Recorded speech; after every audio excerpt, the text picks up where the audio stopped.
Вам не нужен? На каком языке мне скажите это? У меня 3 языка, поэтому... А, ну нет проблем, я могу на английском. Видимо, это на всякий случай. Там тоже сказали.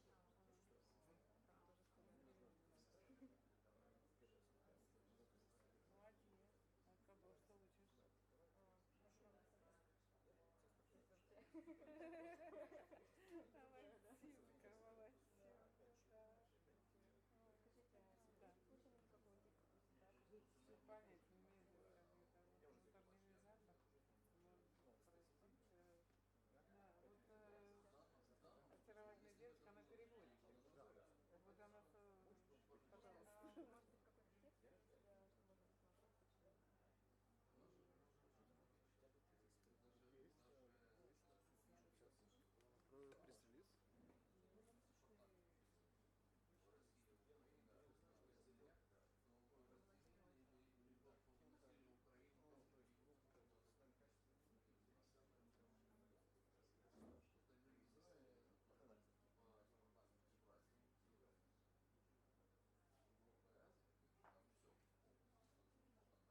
следующие участники. Я предлагаю занимать свои места. Мы через пару минут будем начинать. Dear guests, I suggest to take your seats. We will start in 2 minutes. Скажите, пожалуйста, точка доступа Wi-Fi есть?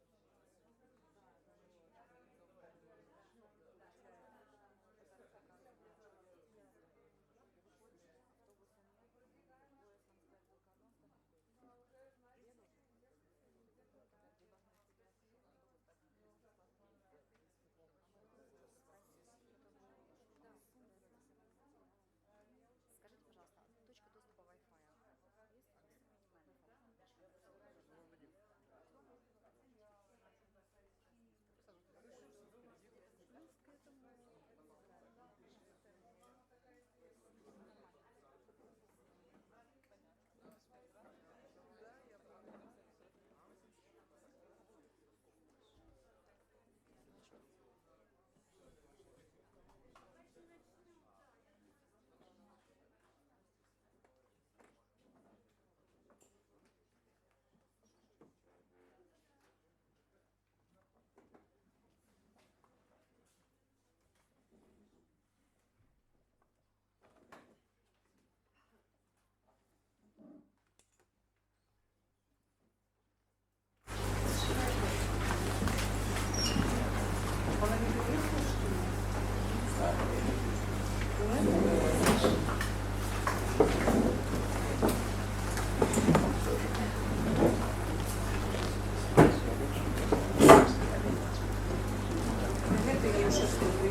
там очень мало можно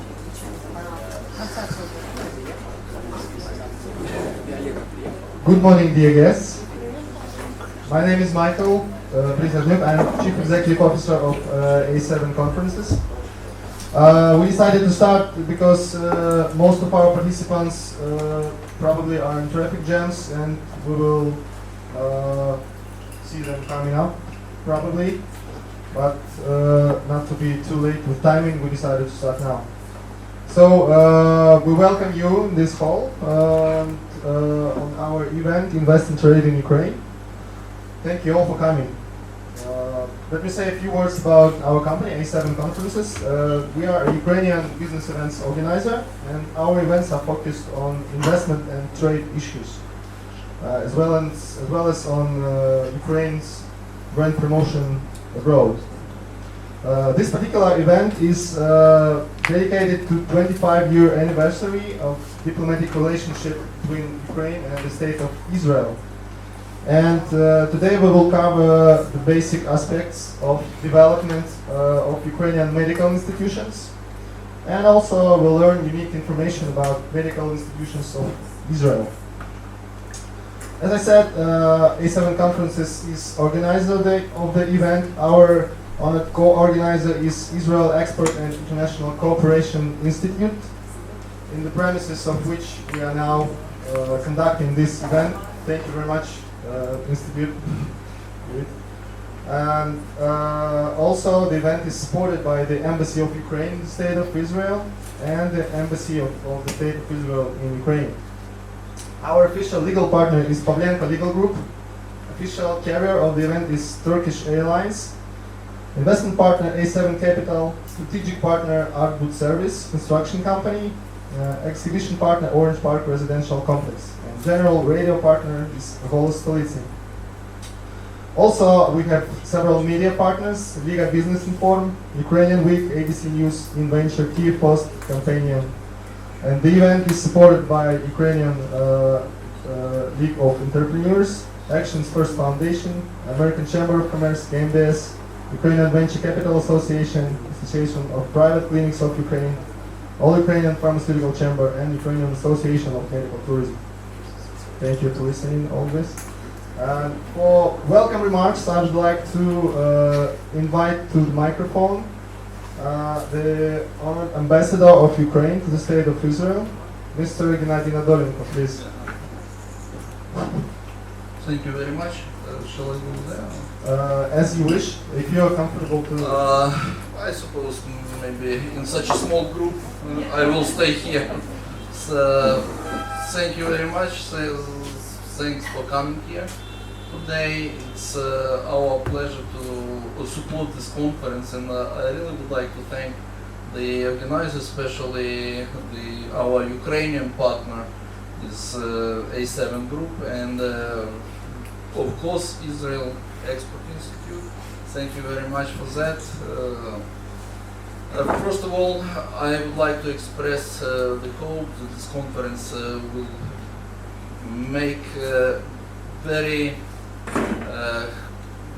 nice influence on our relations, which are very strong right now. And in 25 years of Ukrainian independence and 25 years of diplomatic relations between our countries, we achieved lots of goals, and our relations are very strong today.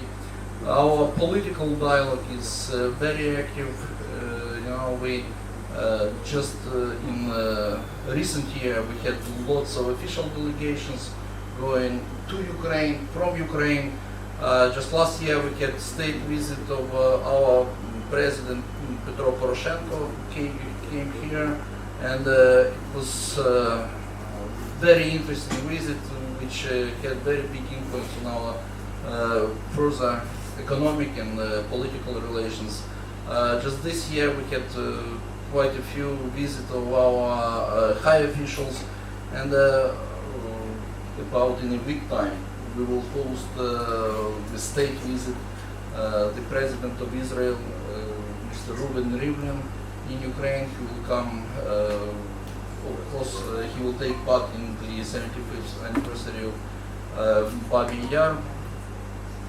The group of deputies from Knesset will come to Ukraine, and this is show how active this political dialogue really is.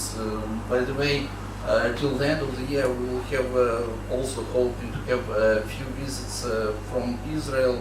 The head of Knesset will come here. We will host our Prime Minister, Mr. Groisman. And of course, we just discussed about with Elizabeth, just discussed the possibility to have a big economic and trade conference, and we would like to invite all of you to take active part in this conference. Basically, besides that, our economic relations in recent years were very good. In just first half of this year, we already achieved about $1 billion trade turnover between our countries. And I can name you many spheres of our relations where it is very interesting right now to get some kind of cooperation. But we are here for special medical event, and I have to tell you that medicine and Medicare is a very interesting sphere of our relations. And just recently we had lots of interesting programs in Ukraine. Like in 2012, as I remember, we opened together with Mashav, we opened a very big diagnostic facility in Vinnytsia, which has all the new equipment, CT machines, and you name it. With Mashav right now we have quite a few programs on rehabilitation, as I remember, and on psychological rehabilitation.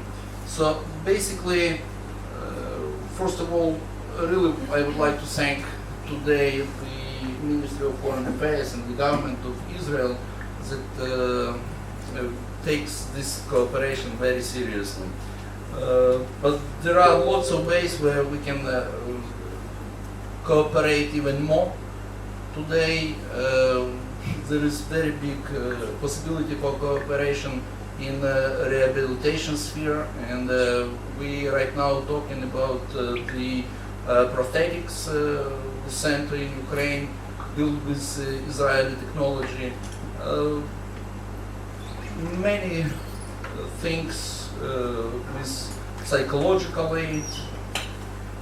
Again, as you know, we have a very good example of cooperation.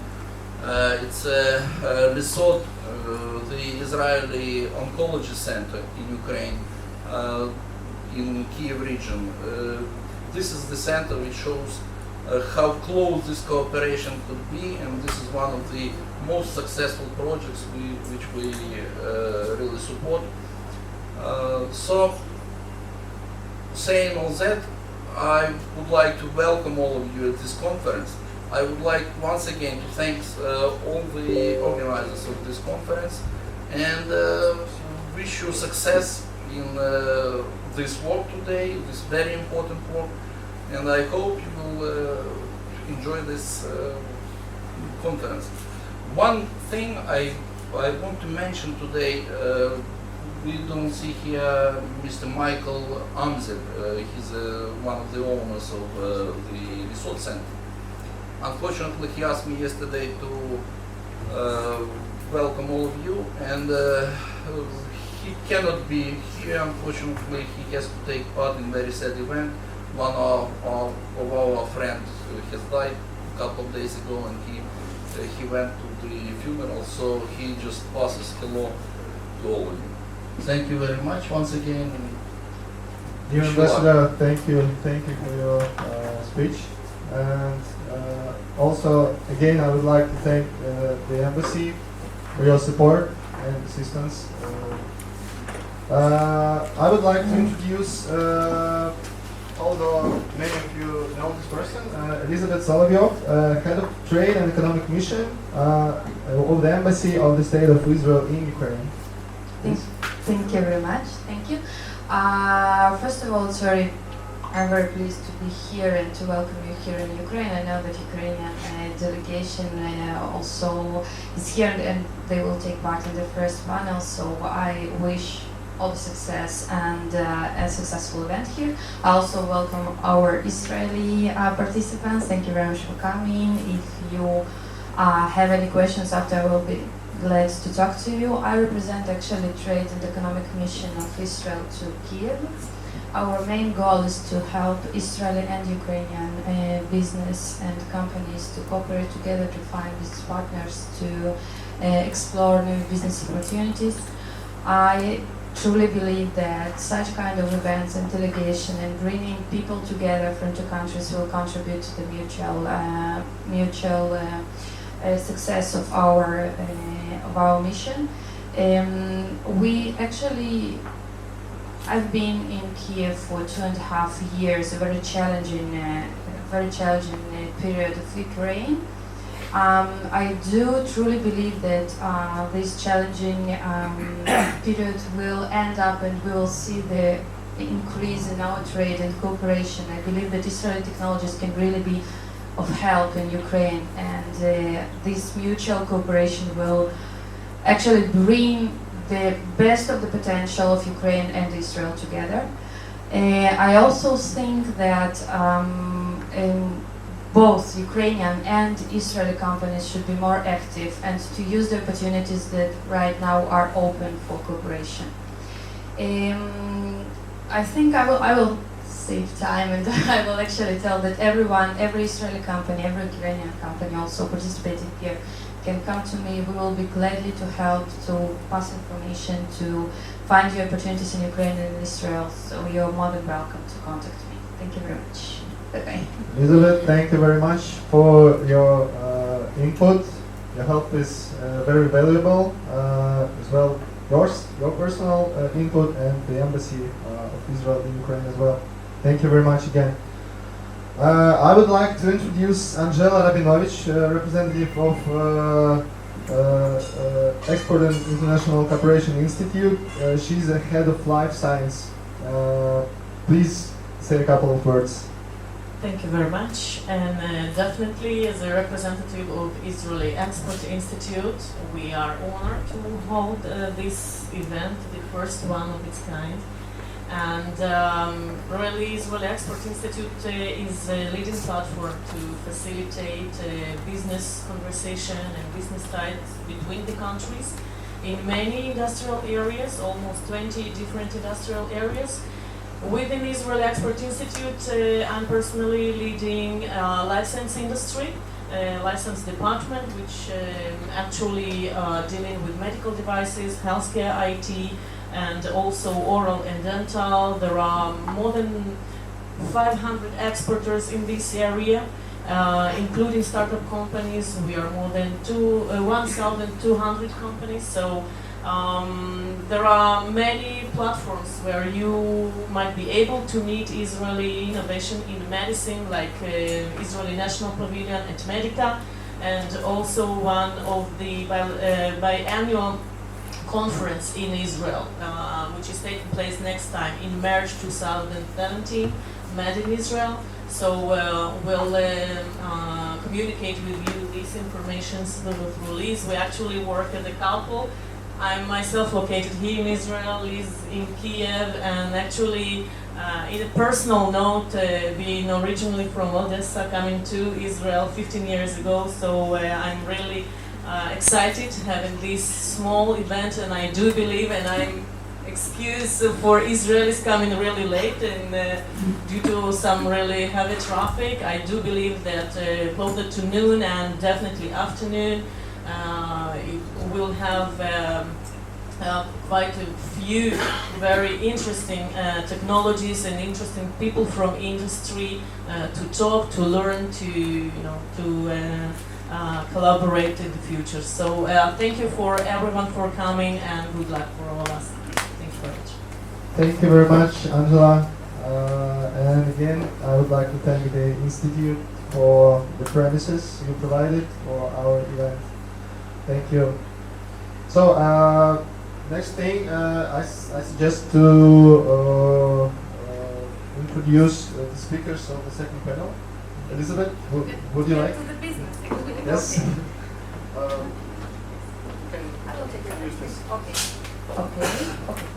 Thank you very much. So actually we are done with the welcoming words, and right now we'll get to the business and actually all the professional part. I would like to invite the speakers. Actually, I would like to invite Dr. Emily Anis, please come from the Ministry of Health of Israel, that actually will explain to us and tell us all about the system of healthcare in Israel. Also, I would like to invite Alexandra Pavlenko, from a managing partner from Pavlenko Label Group, Mr. Oleg Spizhenko, who will represent actually the head of Association of Private Clinics of Ukraine and owner of Spizhenko Clinic, and actually Mikhail Radutsky, who is the advisor to the mayor of Kiev and the president and the owner of Boris Clinic. Yes, just, yeah.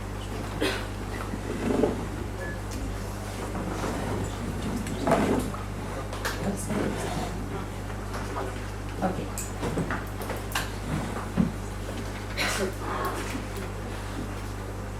Okay.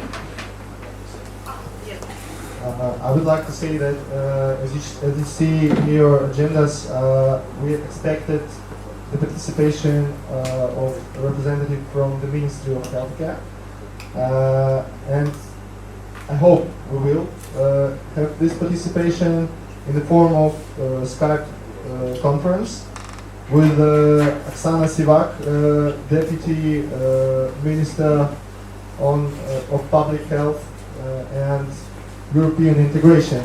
Right now in Kiev, in the Cabinet of Ministers, there's a big meeting, so they couldn't participate physically. But we are making all possible to make this participation virtually. So as soon as she's free, I think we will connect via Skype, and she will tell about national governmental strategy. Thank you.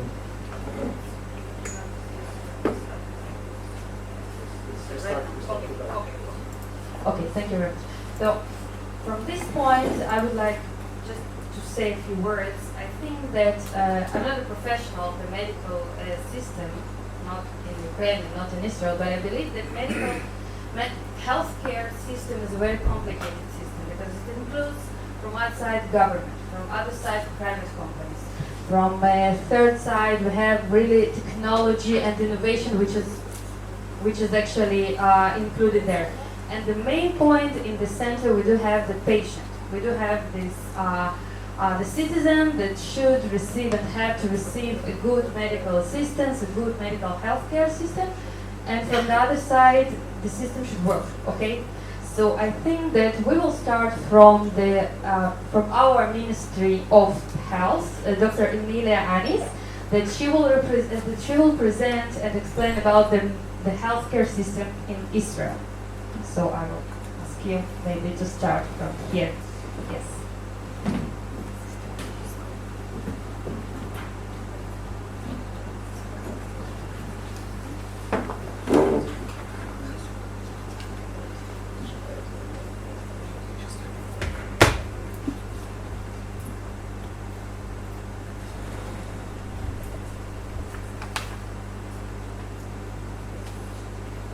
Thank you, Elizabeth. Good morning. I will begin with a few words in Russian, and the presentation will be held in English. Добро пожаловать в Израиль. אנחנו לא שומעים. יותר טוב? יותר קרוב עכשיו?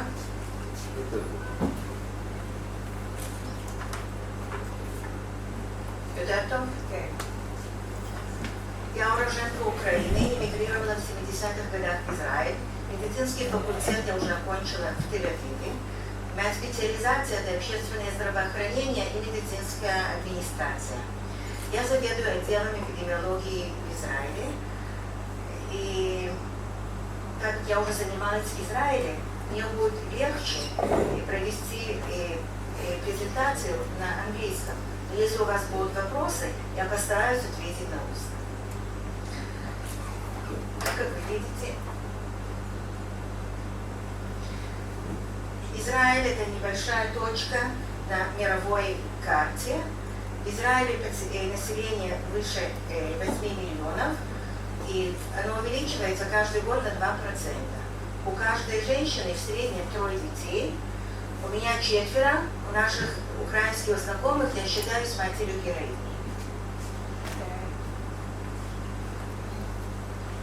Это карта Израиля, как вы можете увидеть, страна, несмотря на то, что она небольшая, она очень разнообразная.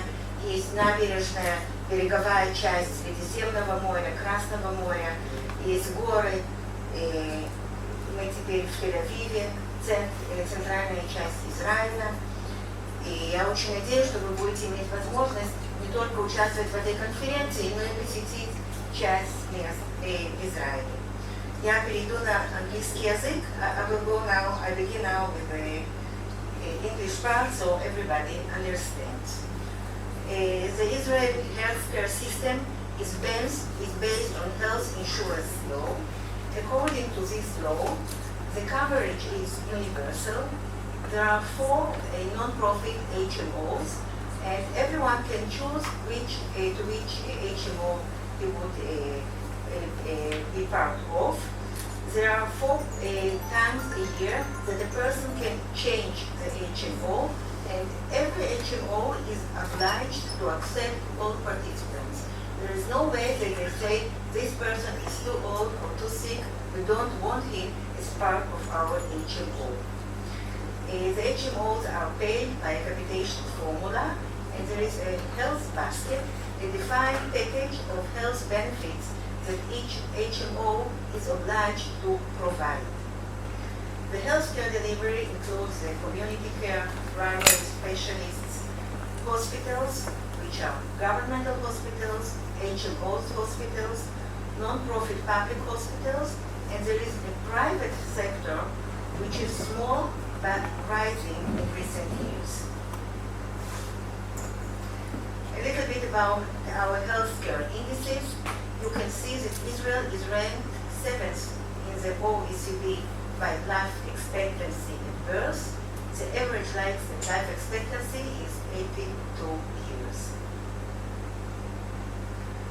What about cardiovascular mortality? Israel is ranked 4th from the lowest in the OECD countries, and you can see the reduction in mortality by 58% from 1990 to 2013. The infant mortality is declining in Israel in all sectors, in Jews, in Muslims, and in Christians. You can see it is very, very low. What about our expenditure as a proportion of GDP? Israel spends 7.5% of its GDP on health, as compared with USA. They spend 16.4%, Germany almost 12%, and the average of OECD is 8.9%. So you can see that Israel is lower than the average of OECD. It's not only that we are lower than the average of OECD, but also the proportion of GDP has remained constant for the last 20 years, which from our point of view is a big achievement.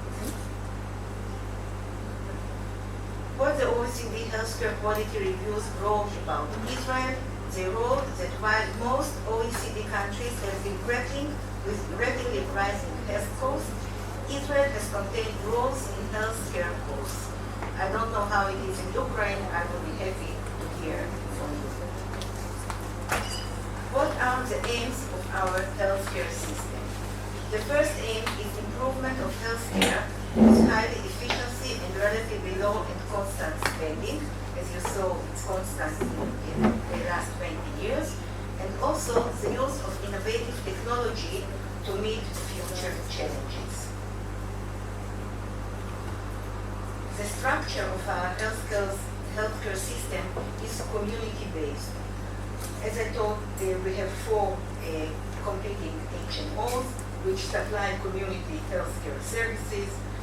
There is a gatekeeping by primary physicians to the emergency room and hospitalization.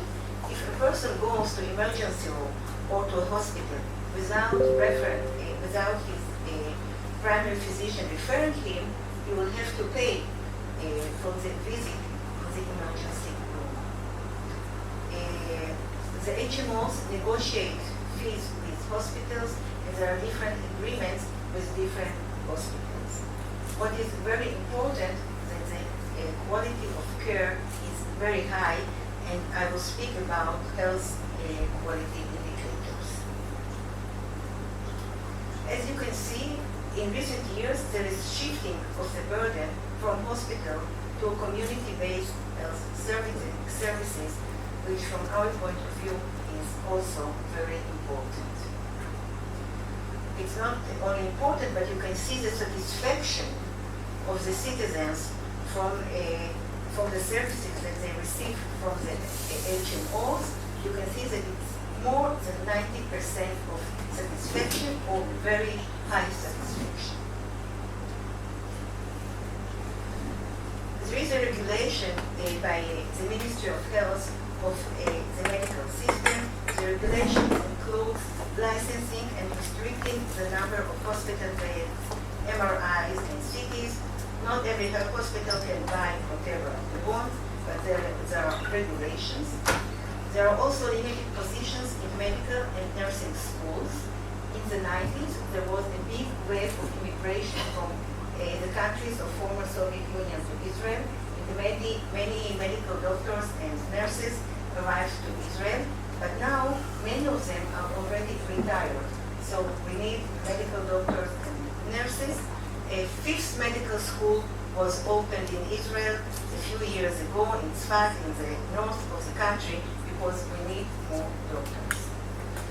Another activity of regulation activity of the Ministry of Health is restricting hospital activity and limiting hospital revenue from supplementary activity above threshold. Not every hospital can open every service that they want. And additional budget depends on reforms and efficacy improvement. The outcomes of our regulations are that hospitals are very efficient but overcrowded, and as you can see, Israel has the highest occupancy of beds in hospitals in in all OECD countries. We need more nurses, and there is also a problem of decreased managers' accountability. How are the supplementary health insurance financed? There is a public funding, which is a basic health basket, and also supplementary health insurance of the HMOs and also private health insurance. The supplementary health insurance of the HMOs are affordable and it depends on the age of the patient. 83% of Israelis have supplementary health insurance or private health insurance. On the one hand, it helps to reduce waiting times for procedures, but it has also disadvantages because it mainly supports the private sector and increases inequalities. As I mentioned, the quality of the service is very, very important, and we have quality improvement programs in the community, in hospitals, and Israel is the first country to mandate Joint Commission International Accreditation of all general hospitals as part of the license given by the Ministry of Health. A little bit about our health quality indicators. The program began running in 2013. Now there are 14 quality indicators being measured in general hospitals in a variety of areas.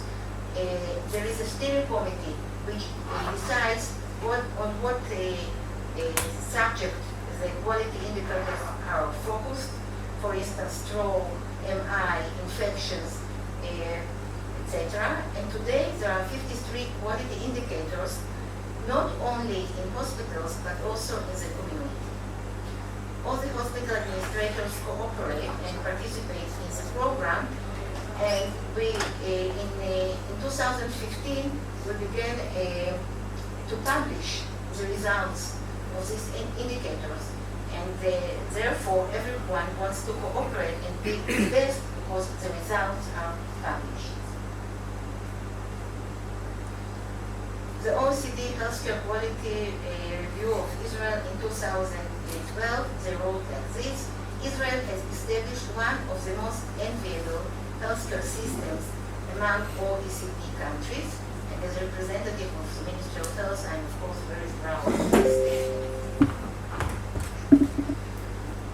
Not only OECD thinks that we have a very good medical system, but you can see the ranking of Bloomberg of the Israeli healthcare system. You can see that Israel is ranked 7th in the list of countries with the best healthcare system. As other Western countries, we have aging of population and increased burden of chronic diseases. And the elderly population, they need social and family support. And those who have elder relatives, they see how many time and effort they have to invest in order to help this elderly population. The Economist stated in 2012 like this: to treat the 21st century problem with a 20th century approach to healthcare would require an impossible number of doctors. That's why we have to be very creative and think how we can solve this problem. You have here an example of our former president, Mr. Shimon Peres. When he finished, when he stopped being president, he was about 90 or even more. And until last week, he worked full-time job, going all over the world and representing Israel in different activities. Until a week ago, he had a CVA, and we hope he will become.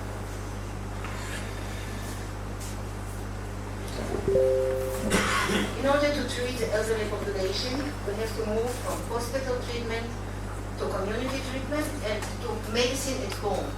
And now we focus on medicine at home, and here you can see different devices used, beginning to be used by the Israeli HMOs. For instance, glucose monitoring with cellular phones, and then there is a center where you can see the results. There is also a digital ECG device when you can press a button and you have the result of an ECG. You have an electronic medicine chest. It's something that reminds you when to take medicine and to renew the prescriptions. And all this helps elderly people to be treated at home, not even going to the HMO. Another thing we're beginning to use is a telehealth center. It's a complementary hospital and community-based healthcare system. And there is a center with multidisciplinary physicians and nurses, and they see the results and give advice to patients. A little bit about our basket of services. There is a committee which decides what will be included in the basket of services given by the HMOs. They have to prioritize new medicines and services to the basket. And if we take as example 2016, then the budget of the committee was only 77 million. And they had to decide what to prioritize out of 700 requests with a budget of 675 million. It's not easy to prioritize. That's why the Commission includes professionals from HMOs, from the Ministry of Health, physicians, economists, ethicists, public representatives, because the decision is not only a medical one, but also ethical and public. And there is public transparency and everything the public can read and understand why one decision was taken and not another. A little bit about data sharing and big data. The HMOs, they have phone applications, which is very convenient for those who use them. Almost all patient records are electronic in Israel. We use telemedicine, and of course the public can see everything. A little bit about our electronic patient records. Almost all the medical records are electronic, but you can see that there are parts of HMOs. There are three kinds of hospitals. As I told you, there are governmental hospitals, HMOs hospitals, and private hospitals, and each system has its own electronic system. So when a patient comes from one HMO to another, or from the community to a hospital, sometimes there are difficulties to find the electronic file which was in another format. So we are working to solve this issue out. I would like to say also a few words about our national program Efshari Bari, Possible to be Healthy. It's the Israeli national program for active and healthy living. You can see that obesity becomes higher in recent years in Israel, in men and in women, and in all the socioeconomic status.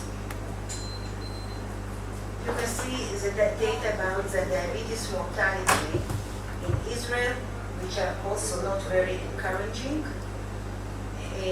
Another data that I would like to show you is the consumption of sugary drinks every day, or almost every day, in Israel, which is also not low, it's relatively high.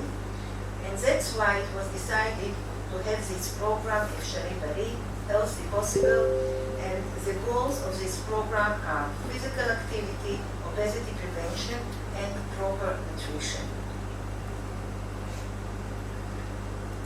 As part of the healthy public policies, there is a restriction of the sale and supply of junk food in schools.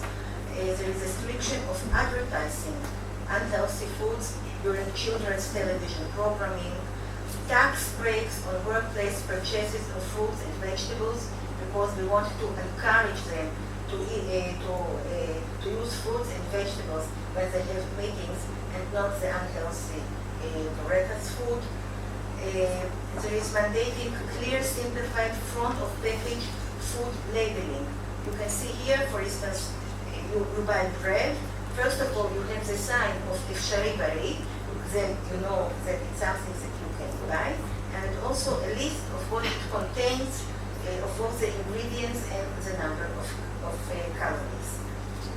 Calorie labeling also should be at restaurants and public cafeterias, and also encourage salt reduction in partnership with food industry. What is our health promoting environment? It includes municipalities in healthy cities. It includes elementary and nursery schools, publication of healthy workplaces, health promoting community centers, and health promoting hospitals. It's important to build knowledge and skills, so there are different programs to encourage this in different ages, and as you can see, it begins in kindergartens. There are also economic tools and incentives for those who use the healthy food. We use the social media as part of this program in order to encourage the children and the young population to join it. I can say to you that my children control what I buy at home. If I buy something which is unhealthy, they'll tell me, "Mother, but you're the representative of public health services. You have to buy only healthy food." So I have no choice. Every time I'm going to the supermarket, I buy only healthy food. ביום ההולדת של שירה הייתה חגיגה לתפארת. How to make a היו לה כתר birthday מלכות without וגלימה אדומה unnecessary נהדרת. calories. הגננת קראה ברכה, מאוד מאוד מרגשת. ושירה קיבלה מתנה, ואמרה שהיא מנחשת. ביום ההולדת של שירה כולם רקדו ומחאו כפיים. כשהרימו אותה על כיסא, היא כמעט נגעה בשמיים. יום ההולדת של שירה היה יום מלא פינוקים, ואף אחד לא שם לב שלא היו בו בכלל ממתקים. לאף אחד לא היה אכפת שבכיבוד לא היו חטיפים, שבמקום מיץ שתו מים, ובמקום ופלים אכלו מלונים. אף אחד לא זכר שבשקיות לא היו סוכריות, ולא טופי, מסטיק או מרשמלו, אלא שדונים ופיות, ואפילו חיות. יום ההולדת של שירה היה טעים, מתוק ובריא. כזה היה גם יום ההולדת של זוהר, ענבל ואורי. לפעמים נדמה שחוץ מעוגה צריכים חטיפים, ממתקים והרבה סוכר.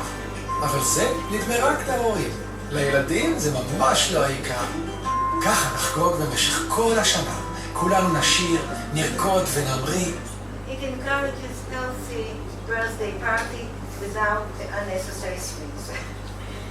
A little bit about our recent reforms in the healthcare system.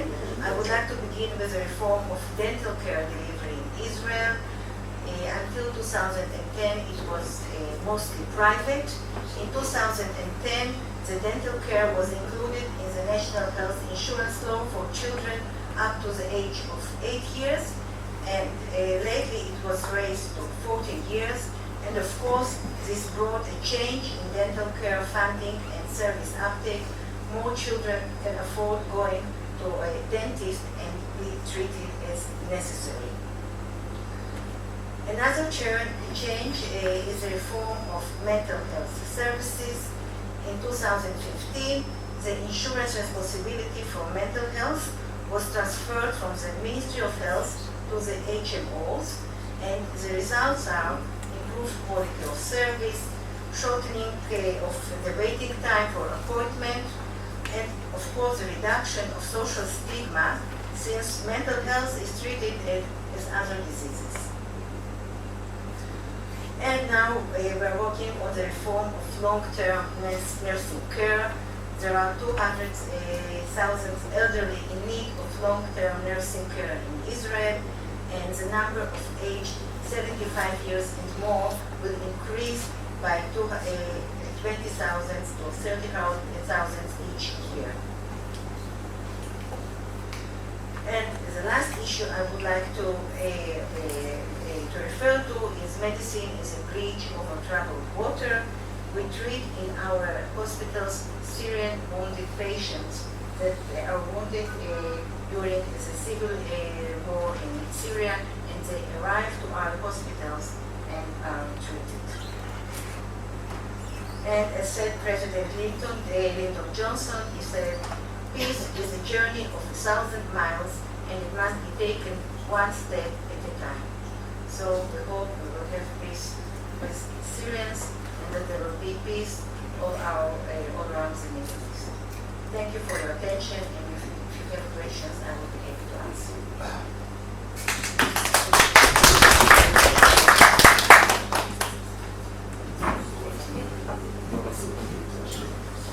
Thank you very much for this very interesting presentation. I was pleased to know that our Minister of Health thinks very deeply and very integrated about health of the community and the public health. I'm really shocked, and thank you very much. So I think right now, still we don't have any confirmation about the video conference from Ukraine and Kiev. So right now we will continue with our program, and I would like to ask Ms. Alexandra Pavlenko. Okay, yes. So she will actually present us the view and the plans of the reforms in Ukraine, which actually talk about PPP. It's the public-private partnership, and actually Ms. Pavlenko was one of the group that planned and designed the reform, and I think that some of you will provide us with very interesting information. Thank you very much.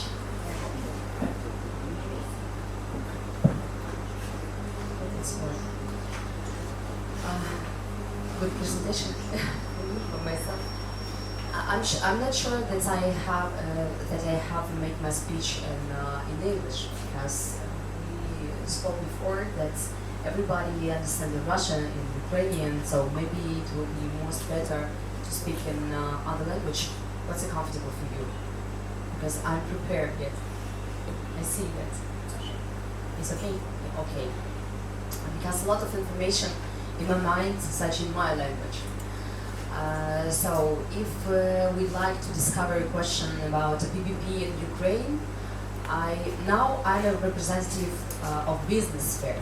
So previously I was a deputy minister of healthcare in Ukraine, and therefore really know a lot of, especially about the development of business in the medical sphere. But in respect of this, I have to say now real information, because you're potential our investors. And we understand that maybe in Israel or for some countries with a developing medicine sphere, the people have an interest to develop a medical tourism for our country. We understand it. But now it's interesting for us to develop our own infrastructure for medical sphere.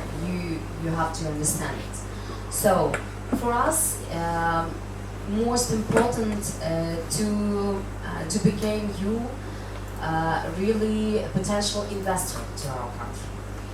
So I have to discover a real situation in PPP sphere, such namely like for their potential investors. So what we have.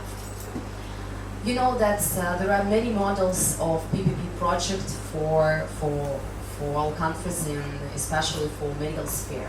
It's not only developing business. It's not only developing the buildings or medical equipment. First of all, it's investment in medical service. So now we haven't reformed in our country, and you have to know it. So we're still waiting for it. We filed our reform document being in my time when I was a deputy minister in Ukraine. We filed it in parliament, but we all stayed waiting for. What's a symbol of this? It's a symbol of our activity. And you have to understand that investing money now it's in Ukraine. It means to develop building infrastructures for the medicine. Because if you'd like to invest the money such in services, Now you have the possibility to make it according to the PPP project, concluding namely PPP agreement with the state. I mean, a focus on medical services. Believe me, because now I'm in a business, in my own business, I have 2-3 in current time, 2-3 structuring projects for the potential investors in medical sphere. They are wanted so much, and they have in mind. It's normal, but Ukraine can propose for the investment sphere to invest the money in buildings, in lands, in infrastructure, but now not in the services. Other form, for example, for the structuring, it's investing money in education, in medicine, so prepare our sphere to develop in the future. Next one is it can be a delivery. I mean, like an internal service for the clinics, delivery of food, but not in the services.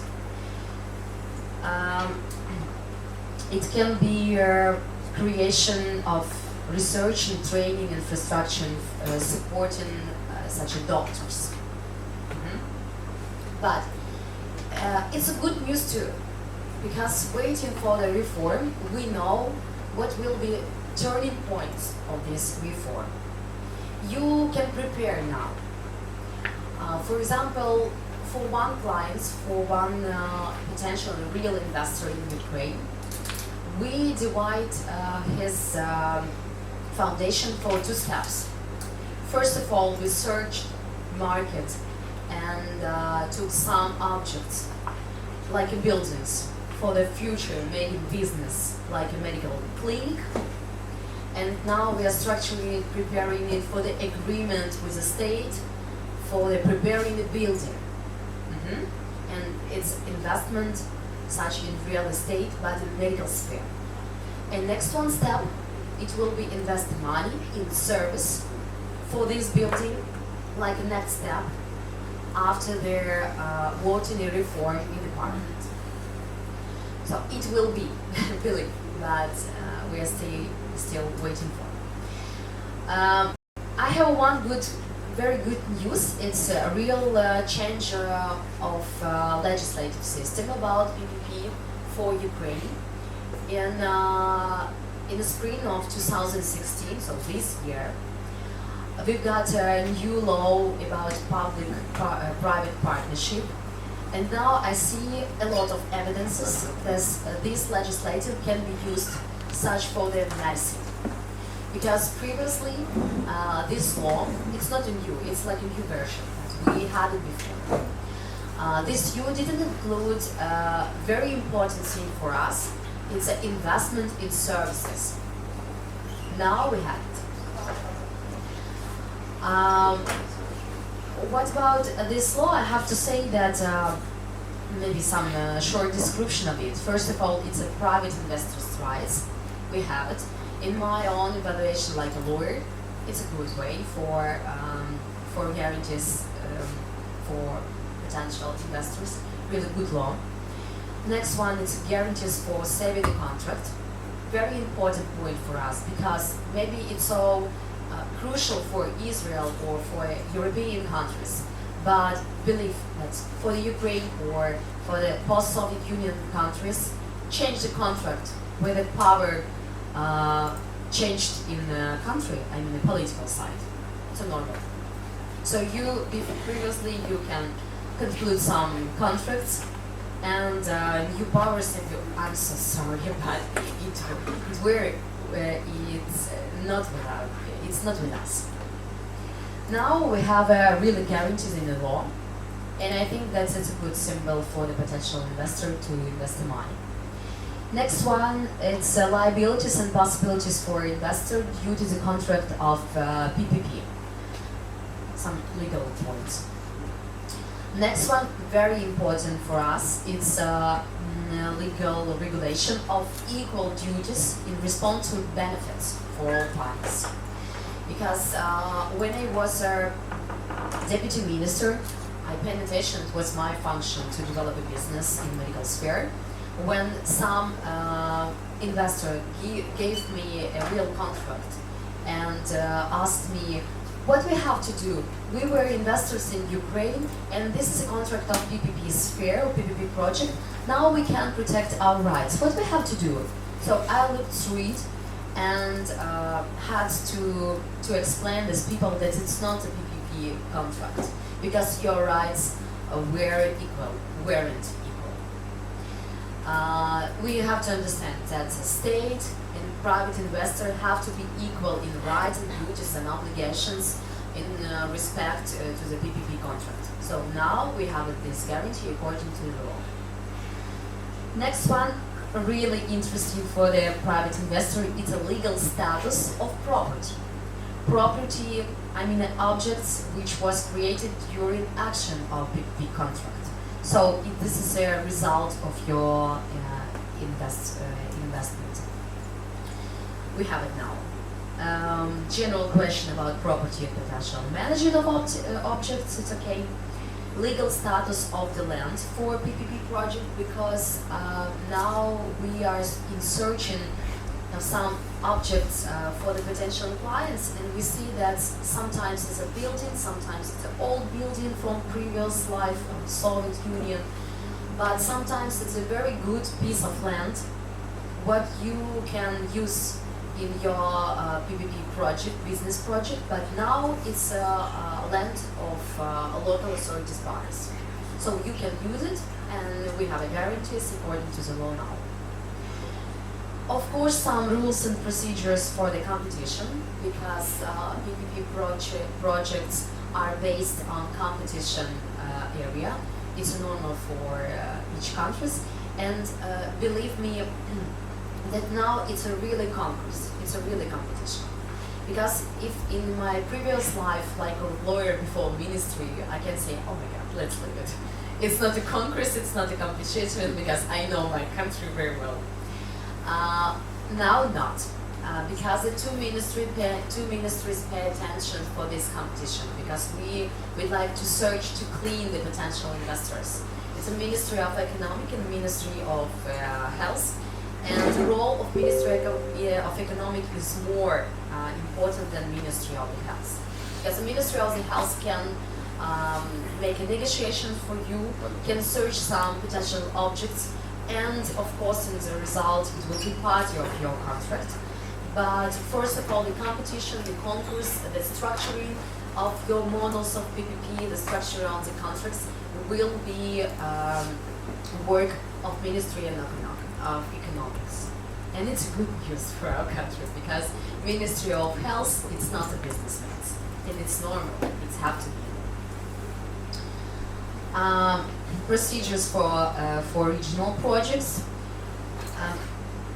To tell the truth, regional projects, the percentage of this more biggest than Ukrainian, I mean like in general, over Ukrainian projects. Because the structuring of medical services for the Ukraine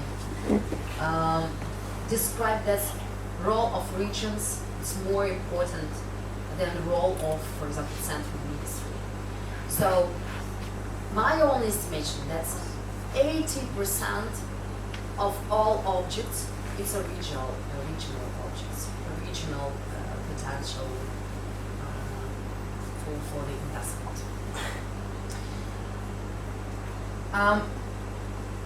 It's not a theory, it's a practice now for Ukraine to develop a PPP project.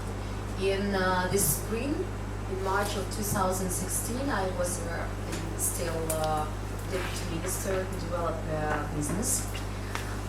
We presented two potential projects of PPP in Geneva, in Economic Commission of PPP of United Nations Organization.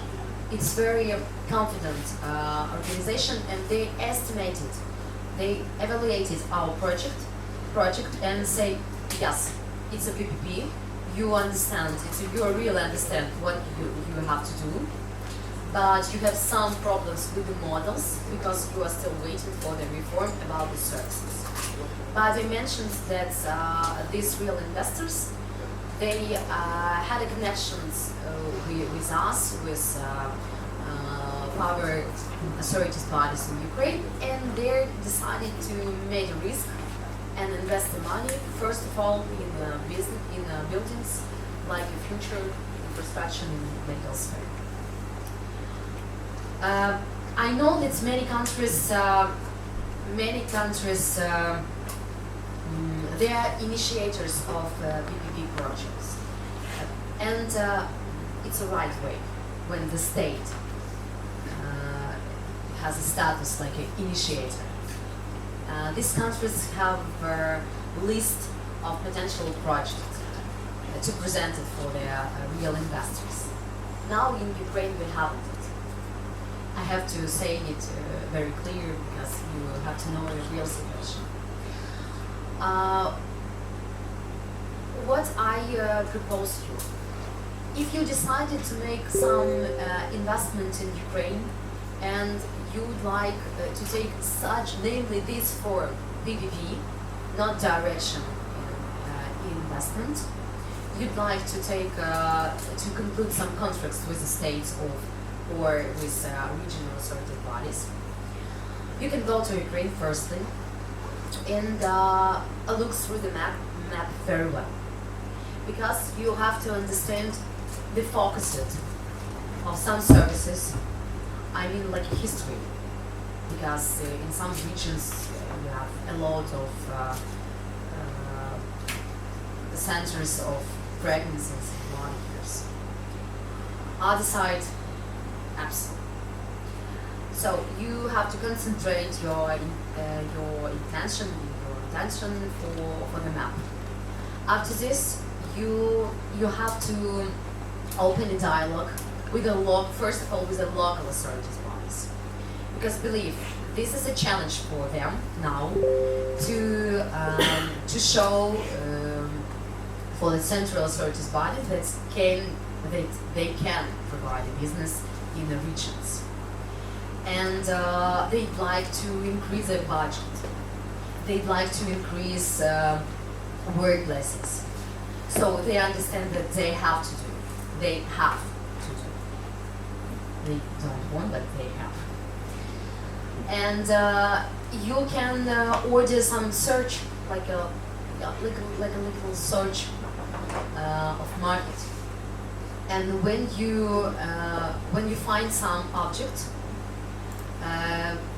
you can go to the ministry and try to provide the negotiations to construe a real model.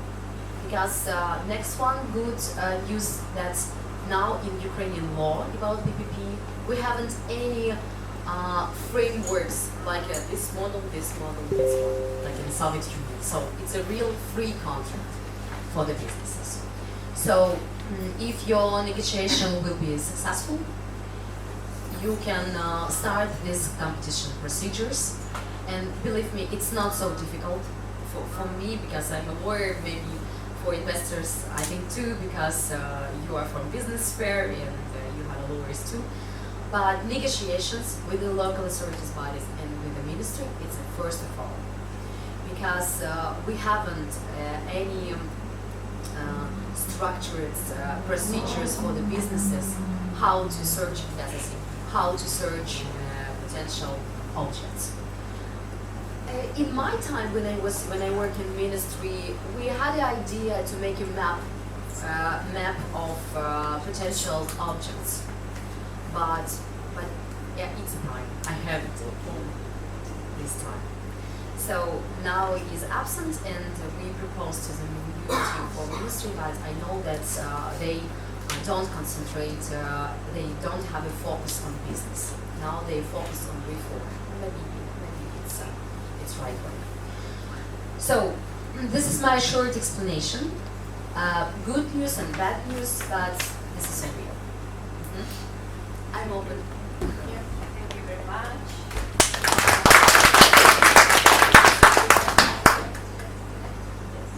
I think I think right now we will try to connect to Kiev and to have this video call from the Ministry of Health. Let's see.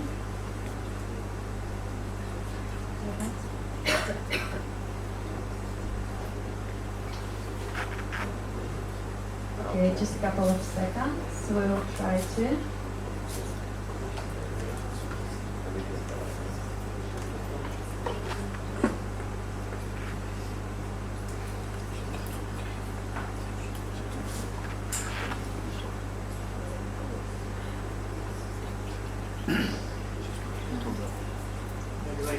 Yes. Okay. So we will.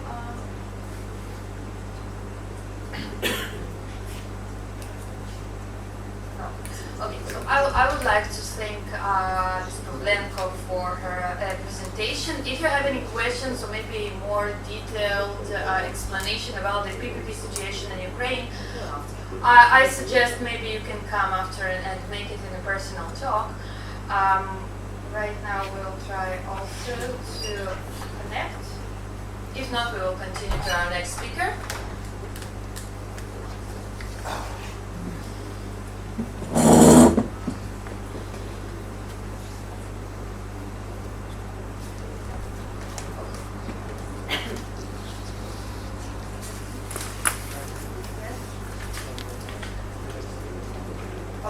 Okay, so I think we should continue in order to not to waste our time.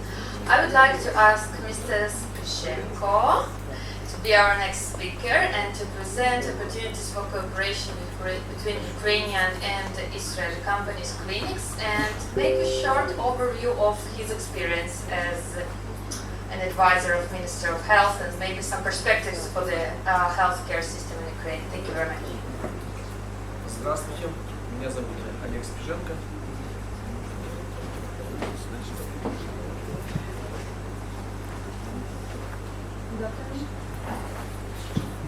Good afternoon. My name is Oleg Spashenko.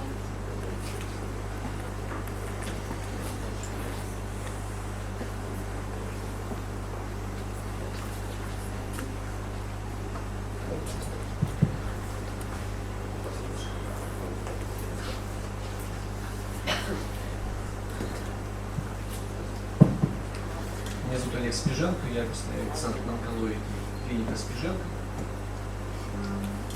Нам 7 лет.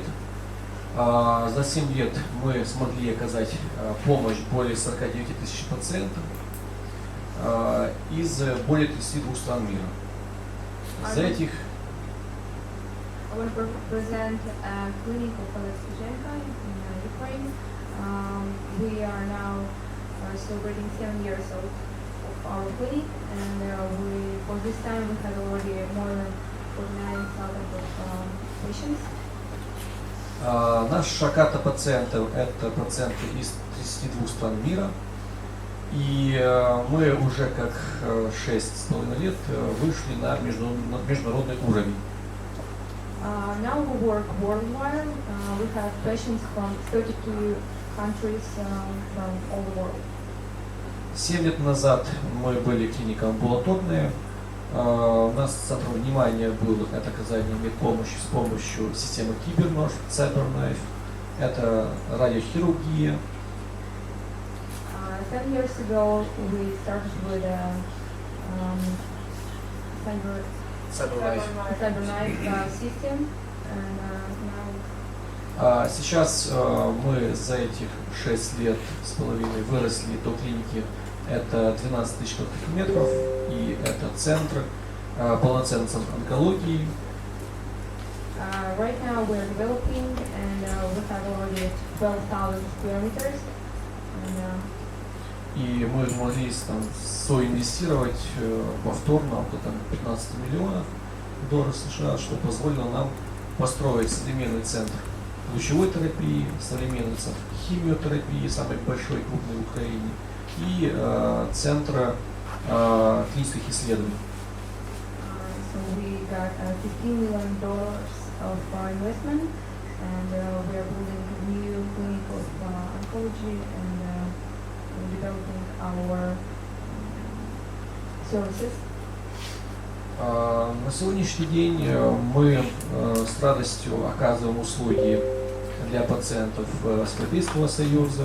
Это не страны бывшего Советского Союза либо СНГ, это страны, к примеру, Италия, Германия, Словения, Венгрия, это и Африка, это и Япония, это США. Right now we're presenting our services not only for USSR countries, but also for Italy, Serbia, and other European countries. Одним из успехов данного такого роста является это сотрудничество с разными клиниками Украины, в том числе клиника Борис. Вот, мы давно уже сотрудничаем по комплексу оказания медуслуг Украины. It's very important for us to cooperate with other Ukrainian clinics as Boris. Зачастую наши пациенты нуждаются в комплексном решении их проблемы, и поэтому один центр онкологии, как и во всем мире, не может оказать весь спектр услуг, поэтому нужны и хирургические вмешательства, нужно и ПЭТ-сканирование, которое мы делаем в Феофании. Поэтому это все стало возможным для таких вот целей коммуникации между клиниками. It's very important to do different types of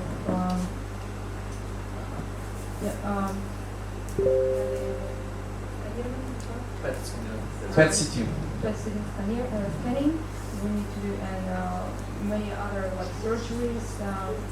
Some people need to do patients. It's important to do different kinds of. Дальше у That's нас why there is a cooperation with different clinics.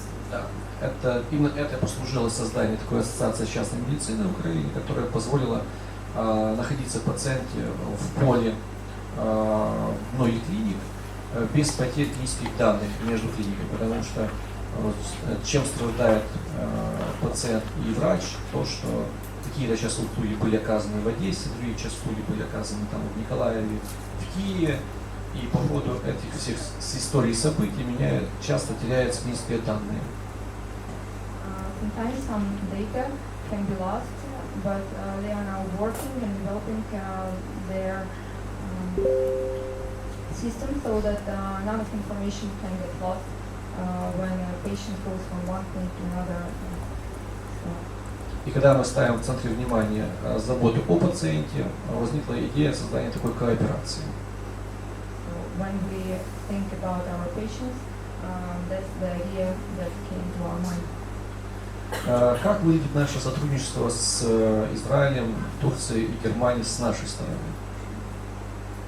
From our side, the cooperation with Ukraine and Israel looks like. Есть известная цифра, это 200 тысяч пациентов Украины покидают нашу страну с целью оказания получения медпомощи в других странах мира. We know that about 200,000 of patients go from Ukraine to get some medical services in other countries. И здесь возникает сразу два пути направления, которые мы сейчас уже оказываем в течение 6 лет. Первое путь направления – это когда пациент обращается в нашу клинику с целью просто подготовки клинических данных для отправки их в клинику X. So that's what we want to do. First, what we can do is if a patient needs, we can prepare papers that needed for transferring the patient to other country and other hospitals. So we're helping with papers. Да, с сентября этого года мы начали уже вести статистику клиник и стран, в которые пациент едет, с какой целью едет, какую условию он ожидает там проводить. Это мы проводим такое анкетирование, ну, для себя и для пациента. From September 2016, we are checking the statistics to which country patients would like to go and why and what is the reason. Конечно, с этих 200 тысяч пациентов наша доля около 7%. Это не будет прям так точные данные за все 200 тысяч, но по онкологии мы будем четко понимать, какие услуги пациент ожидает получить и с какой целью он туда покидает. Of course, from 200,000 patients, we only have statistics of 7% of this amount of people. but at least we know that patients with oncological problem have issues, certain issues and wishes, and what are they looking for, and what are their wishes, and what do they expect from medical service. Конечно, система медтуризма иностранного работает очень хорошо в нашей стране, поэтому пациент всегда знает, куда он хочет ехать, что он ожидает. Но иногда бывает такая ситуация, когда пациент хочет покинуть страну, куда, не знает, но я хочу поехать за границу 100%, я не хочу здесь ничего получать. Дайте мне, пожалуйста, возможность получить хорошую диагностику, сформируйте мне пакет документов, и я улетаю завтра утром.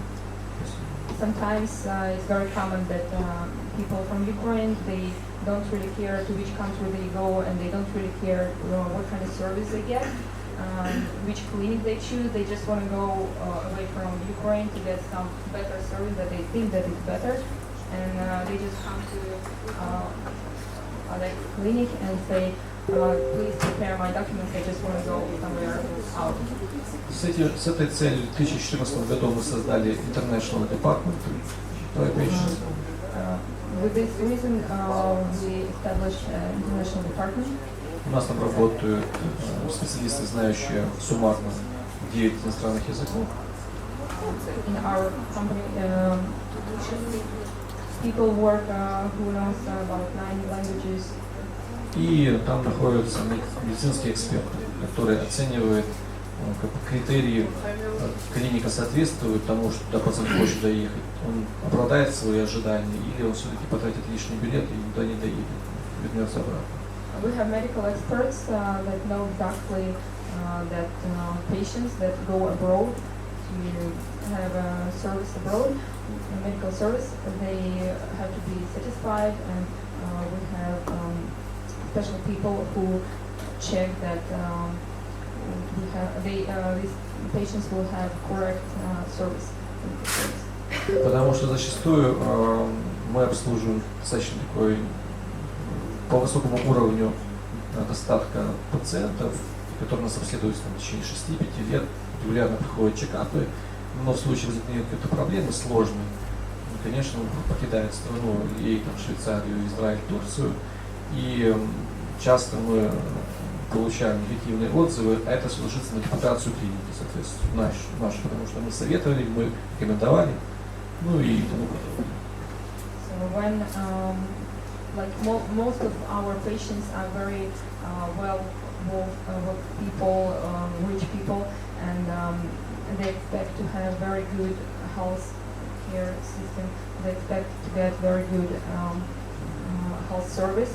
And we have special people to control that all wishes of our patients will be satisfied. Ну и второе направление, которое порождает второе направление, когда пациент поехал в другую страну, он получил там адекватное, качественное лечение, возвращается в Украину и хочет дальше получать соответствующее лечение. По крайней мере, не то, что хочет, нуждается по протоколу получения дальнейшего лечения. Ну и здесь возникает следующий этап наших услуг. So the next stage comes after patients come back to Ukraine from some country abroad, and he had some medical service. Maybe he feels better now, but he still needs some sort of medical service more.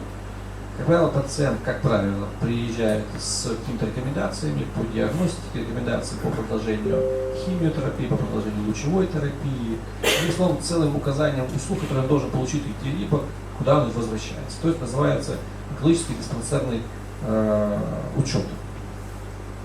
The patient comes back to Ukraine, and he has to get more or some oncology therapies, and sometimes he has to stay in Ukraine and get it all in the oncology center of Ukraine. Это не столько его желание остаться в Украине, сколько это предписание самих врачей, потому что лечение было оказано дорогостоящее, второй этап лечения не всегда пациент может потянуть по финансам, и поэтому им просто дают лист назначений, и он в Украине ищет, где этот лист выполнить. Usually it's not a wish of a patient to go back to Ukraine and continue it in Ukraine, but it's a must to do because he already paid a lot of money, and now he has to continue his rehabilitation. И здесь начинается деление как бы на 50 на 50. Есть клиники, которые с нами идут на контакт с лечащим нашим врачом, и дальше идет все в идеале коммуникация по назначениям, коммуникациям по адекватности лучевой терапии, химиотерапии, применение тех или иных схем, потому что протокольное лечение, оно как бы единое в многих странах мира. А есть другая категория пациентов, их тоже как бы та же вторая половина, которые просто приходит пациент, мы спрашиваем, что было оказано, что было сделано, какое лечение было, лучевая терапия, какая доза подведена к опухоли. И здесь получается большой провал. So there are two possibilities when a person comes back to Ukraine. Sometimes he gets very good service and he continues and he goes better. Or sometimes when they ask a question, what kind of specific health service he got abroad, and here we have a whole, the person doesn't know really what exactly he got. И уже следующим этапом мы отправляем в эти клиники нашу делегацию в составе лучевого терапевта, хирурга, химиотерапевта. Таким визитом мы были в клинике, там, скажем, в Турции сети Аджибаден, в Германии сети клиник Асклепиус, где мы проходили курсы совместной коммуникации для того, чтобы, если пациент возвращается с этих клиник, мы могли на нормальном уровне получить достойную информацию о оказанных услугах в этих клиниках. That's why we try to have a delegation of our experts abroad so that we can get good information, worth information from his clinics. For example, one of our patients was in Turkey, and so we have our experts there in that hospital, so that when patient comes back to Ukraine, we have all the information, the correct information about his treatment. Вот, этот опыт мы взяли от международного права, когда страны обмениваются между собой протоколами договоренности. Здесь в центре внимания мы поставили пациента. Пациент оказали услугу в стране X. Будьте добры, выдайте ему пакет его документов, и мы здесь дальше продолжим оказание следующих услуг с учетом лечащего врача той страны, где он лечился. So the main purpose is that the patient feels comfortable, and when we transfer a patient from one country to Ukraine, we try to get all the right information about his treatment, so that it's correct, and we have a relationship with the country, so that everything goes by law.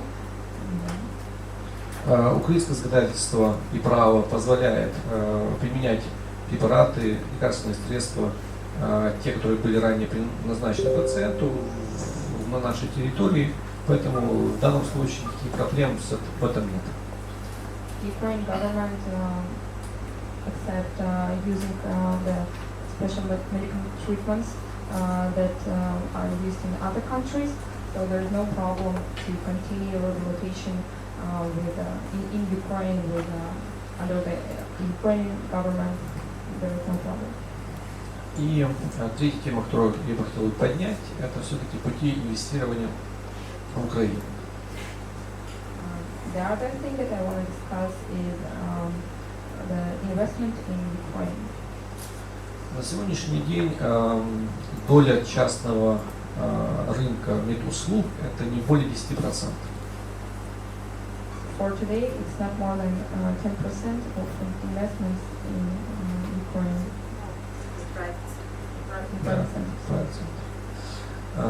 Какую специальность, какое направление вы бы не взяли в медицине, любой специализации, либо это онкология, либо это урология, гинекология, хирургия, экстренная помощь? No matter what kind of medical care we talk about, is it oncology or other kinds of medical care? Она возможна для заполнения приходящим инвесторам. It is possible to fulfill for investor that comes Но есть другая проблема. We have another problem. Сколько пациент готов заплатить за свою услугу в частной клинике? The problem is how much the patient is ready to pay to the clinic. И вот здесь начинается сужение этих 90% свободного пространства. And of course, here we have a problem that not everyone can pay, so it's less sources that a person can get. К тем 20% населения, которое готово платить за такие услуги. Only maybe 20% of people can actually pay the right amount of money to get a good healthcare. Как раз этих 20% из них где-то около 5%, 10% как раз покидает страну для получения этих услуг за границей. So from these 20% of people who can get a better healthcare, only 5 or 10 actually go abroad to get a good healthcare. Просто как раз это и получается тех 10%, которые уже заняты. So this 10% people are already having some sort Так of. какое будущее инвестиций в Украину? So what is the future of investments in Как раз Ukraine? совместное объединение усилий инвестора иностранного, желание пациента в Украине изменить систему. Foreign investment, and then the patient who wants to improve Ukrainian health department. Наша частная медицина уже 25 лет. Our private healthcare services in Ukraine already 25 years old. Здесь есть клиника Борис, которая одна из самых первых получила в нашей стране частную лицензию. Clinic in Boris is the first one who got a license Наша to get a private to be a private clinic in Ukraine. Наша лицензия была 98-я. Our license was number 19. Мы уже испытали все способы изменения этой системы за 20 лет.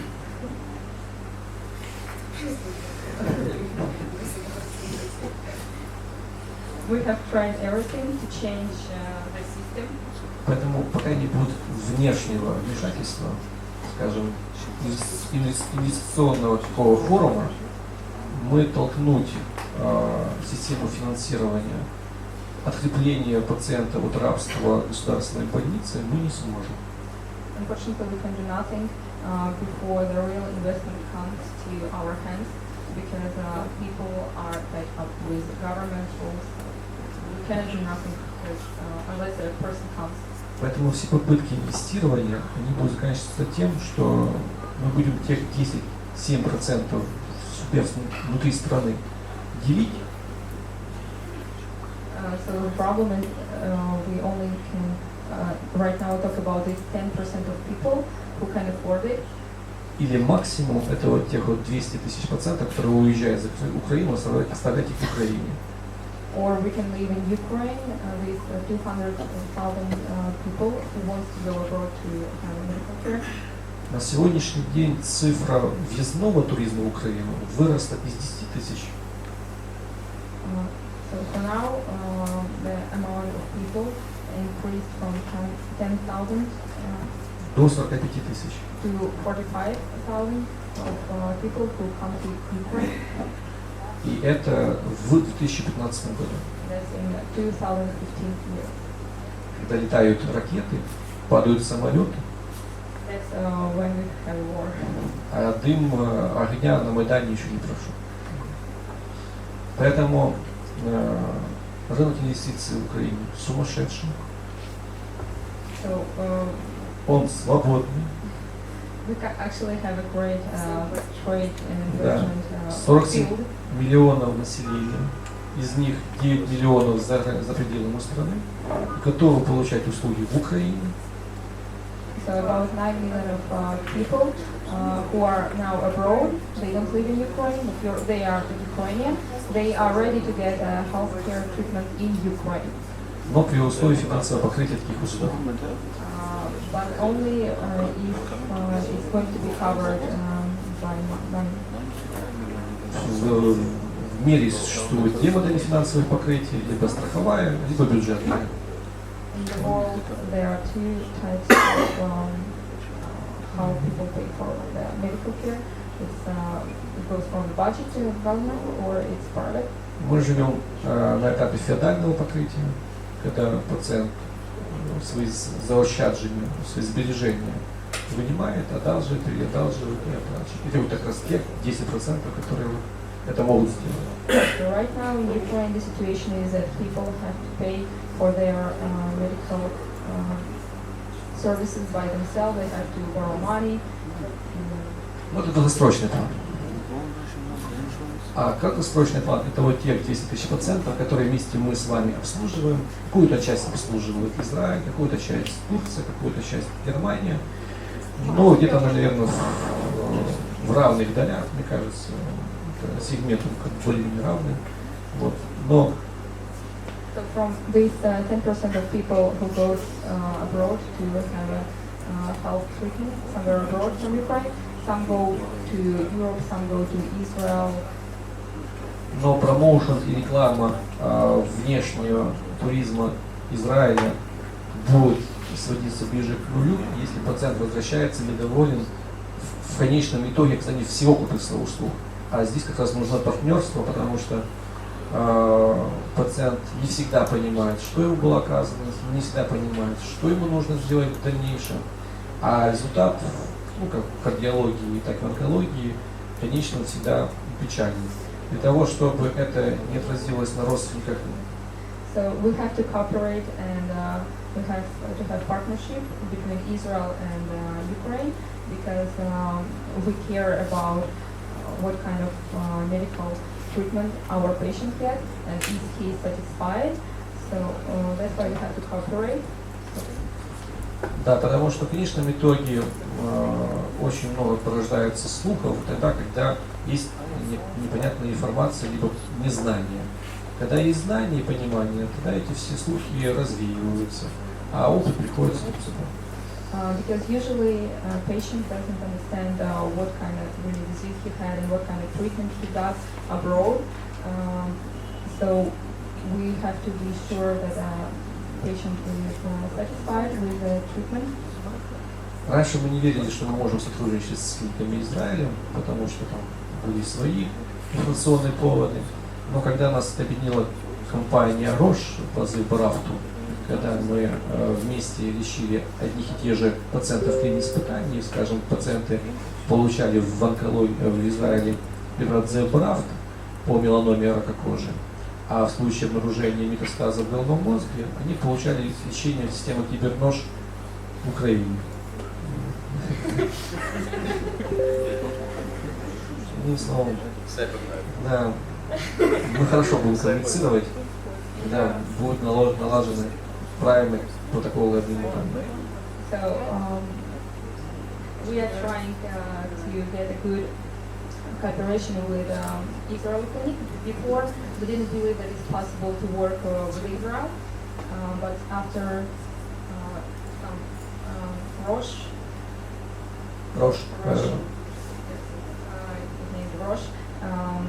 we now believe that we can work with Israel and we need to cooperate to. Когда первая часть лечения получалась, когда одна часть лечения получалась в Израиле, а вторая часть лечения получал Кибернож Cyberknife в Украине. Yeah, so when the first third stage the patient got in Israel and then the second stage is in Ukraine. И все это оплачивала одна компания Roche в программе клинических испытаний. And a company named Roche pays for all. I would just add that it was part of a clinical trial. Part of it was done in Israel and part of it was done in Ukraine. And what is very important is that the medical records of the patients about the treatment, even in Israel, should be transferred to the clinic in Ukraine. This is very important. Да, и поэтому, когда вот все это произошло, это был 2014-2015 год, успешное завершение клинических испытаний, тогда 5 клиник Израиля приехало в нашу клинику, и мы на сегодняшний день выступаем единым фронтом за получение этого нового для нас, для вас это уже является одним из элементов финансирования бюджета, для нас это новый рынок, это клинические испытания. Мы с удовольствием выступаем как бы адаптерами этого участия, усиливаем этот программный продукт. И таким образом мы вместе с клиниками Израиля, там, Асулуна, выходим на единый рынок услуг и испытаний. Together with Israel, we want to get a new trade system, and this all happened in 2014 and 15 years, and from that time we are trying to improve cooperate with Israel. Большое спасибо. Если вопросы есть, пожалуйста, задавайте. Okay, yes, thank you. Добрый день, меня зовут Елена Рамбова, я представляю международную компанию, которая многопрофильная, занимается в том числе приемом пациентов из-за рубежа. Очень много, порядка 30 пациентов в месяц. Кроме того, мы делаем очень серьезные курсы по обучению, и именно поэтому у меня вопрос. Вот вы говорите о ваших специалистах Кибернож. Где они проходили обучение, какой у них опыт работы и как вы можете гарантировать пациентам высокий профессионализм? Рассказываю историю по Киберножу. Итак, когда Кибернож покупался, это был 2009 год, одним из условий продажи Киберножа является обучение не менее 15 сотрудников методики лечения на Киберноже. Тогда, в 2009 году, Кибернож использовался только с одной целью, это метастазы либо опухоли головного мозга и точка. В дальнейшем он получил новое развитие, там прошли раки легкого, простаты, почки, надпочечник, печень, опухоли глаза. Естественно, от этого и нужно переобучаться, обучаться заново. Так вот, клиника Спіженко уже через... Давайте дамо перекласти. So the question was about the Kibernite. The question was about training. About training. Training the Kibernite. And Alec told us that in 2009 year they bought this Kibernite, and for its development they needed to teach 15 people in their clinic to work with it. And at first stage they only patients with tumor could be operated, and now it's already people with liver diseases and other can be also operated with Kibernite. Так вот, обучение специалистов состоит из двух основных этапов. Это обучение медицинских физиков, это одна составляющая, это расчеты, подведение, там, фотоны, их дозное распределение, это один этап обучения, это физики. А второй этап обучения – это лучевые терапевты, которые обучаются правильности дозы, эквивалентно-биологическая доза, защитные зоны от других здоровых тканей. Это лучевая терапия. Так вот, по мере развития Киберножа, я не буду рассказывать количество сертификатов, которые мы получили в Италии, в Германии, в Японии.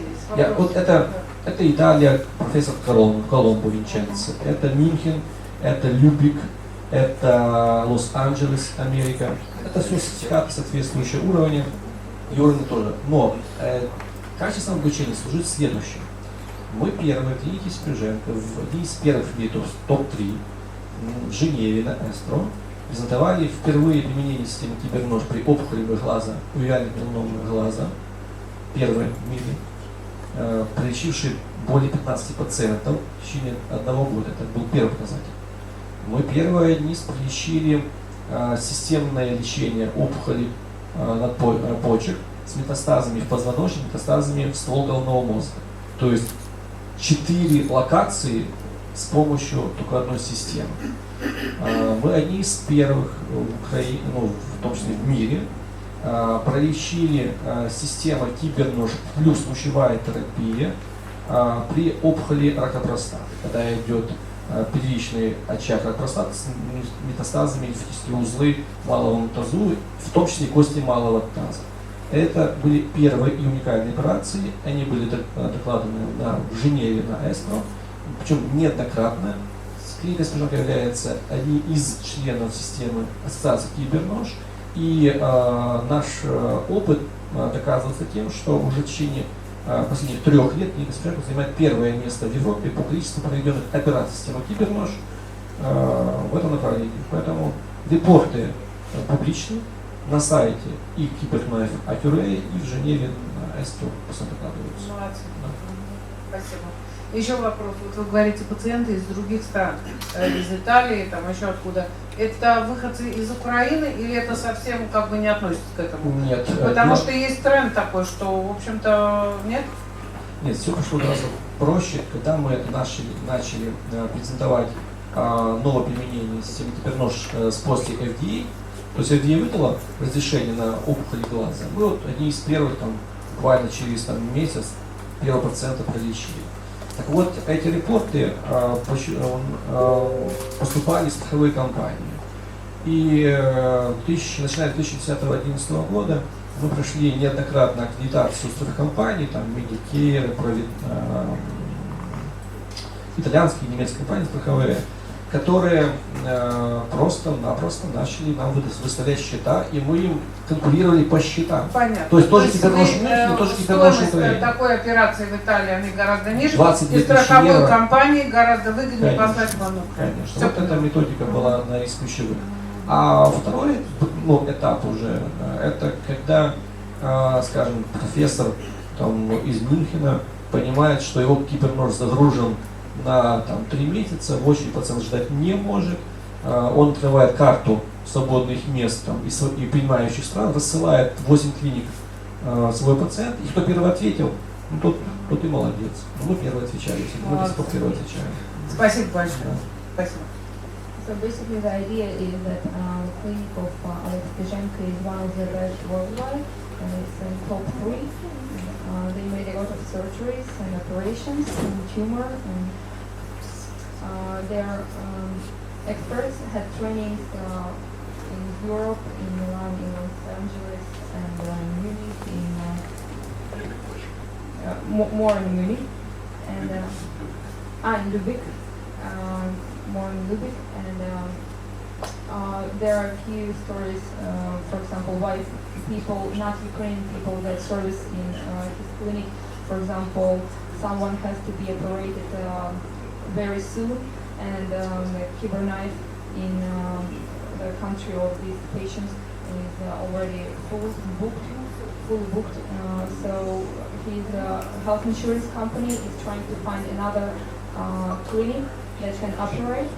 And first clinic that answers, that responds, gets the patient. So the clinic of Alex Pizhenko was always answering first. That's why they get a lot of patients from the world, all over the world. And these patients they are not Ukrainian, they are international. Для статистики пациентов русскоговорящих и украиноговорящих мы не считаем в категорию иностранных. То есть мы их не считаем как иностранцев. We have another question, but very short because we need to continue. Короткий вопрос. Возможно ли схема сотрудничества, когда израильские врачи приезжают в вашу клинику и арендуют оборудование? Почасово или посуточно? Такой практики мы не применяли еще ни разу, потому что наши юристы такие, знаете, скрупулезные, и сами еще к тому же тоже юристы. Поэтому с этим есть большие проблемы. Потому что есть опыт и желание, скажем, других профессоров, там, врачей, хирургов оперировать на территории клиники. Это проще, потому что в Европе есть понятие лицензии врача, и там после достижения определенной вековой категории он отпускается клиникой в свободное плавание, условно. И этот опыт он хочет либо применять, либо передавать в странах СНГ. Так вот, были попытки такого сотрудничества, они заканчивались тем, что из 10% есть статистика клин проблем, то есть клиническая дата. Так вот, до 10% это плачевные случаи в разных категориях онкологии, кардио и прочее. Так вот, мы попадем на этих 2-3%, и будут большие проблемы, потому что начнется расследование, начинается проблемная комиссия, и начинается 5-10, а в итоге получает клиника. Потому что у нас, в отличие от Европы, в чем проблема, у нас лицензируется клиника, а не врач. Если у нас было бы наоборот, как в Европе, пожалуйста, мы как клиника создаем условия, получаем аккредитацию, нанимаем хоть с Сингапура. Извините, я добавлю. На самом деле получить разрешение можно, так же, как в Израиле, так же, как в любой цивилизованной стране. Идете, сдаете язык, подтверждаете свой диплом и работаете где хотите. Я прошу прощения, в Израиле вы должны защитить свой диплом. В Украине, помимо того, что вы должны защитить свои навыки, свою профессию, вы должны еще сдать язык. Ну, потому что 99,9% населения Украины не говорит на английском. Украинский, извините, мы Украину сейчас обсуждаем, не Россию, слава Богу. Они работают там точно так же, как в клинике Борис работают швейцарцы и специалисты клиники Маунт-Синай. Они сдают экзамены. Если они хотят работать легально, я не могу отвечать за клинику Лесой. Я говорю, легально в Украине есть только один путь. Пойди, подтверди диплом, сдай экзамен. Получи разрешение от центра занятости. Я очень недостаточно хорошо знаю ваше трудовое законодательство, но уверен, что практически такое же. Единственная разница между Израилем и Украиной в плане разрешения на работу, в Украине, к сожалению, нет страховки ответственности врача. В Израиле она обязательна. Вот это к сожалению, потому что то, что здесь у вас делает мадам из групп, с которой мы 20 лет пытаемся с Шуки сделать это в Украине, ну не получается, не можем объяснить врачам, что без этой страховки он беззащитный, никому не нужный там мотылек. Ну, я не хочу про Россию, извините, у нас вклад, видите, Украина, давайте. Дело в том, что я просто еще дополню. Юристски это все можно оформить вот так вот. То есть как это де юре происходит. Заходит в операционную хирург физически, но юридически мы, как бы не мы, а другие клиники оформляют, что в операции его не было, либо вы как просто консультант там был. То есть журнал протокола хирургического вмешательства оформляется на штатного хирурга. Но это все.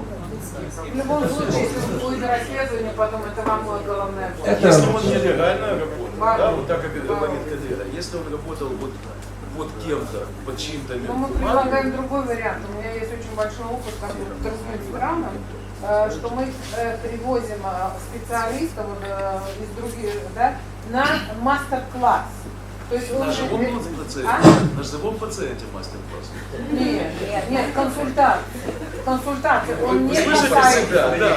Вы слышите себя? Мы привозим специалиста для мастер-класса, чтобы он легально кого-то прооперировал. Нет, не операции, консультации. Да, пожалуйста, а кто вам запрещает? Нет, пациента консультировать, если у диплом не защищен, нет. И это правильно. Давайте я сейчас, имея диплом врача, приду сейчас в клинику Асута, своим друзьям, которые я клинику строил в Украине, по примеру Асуты.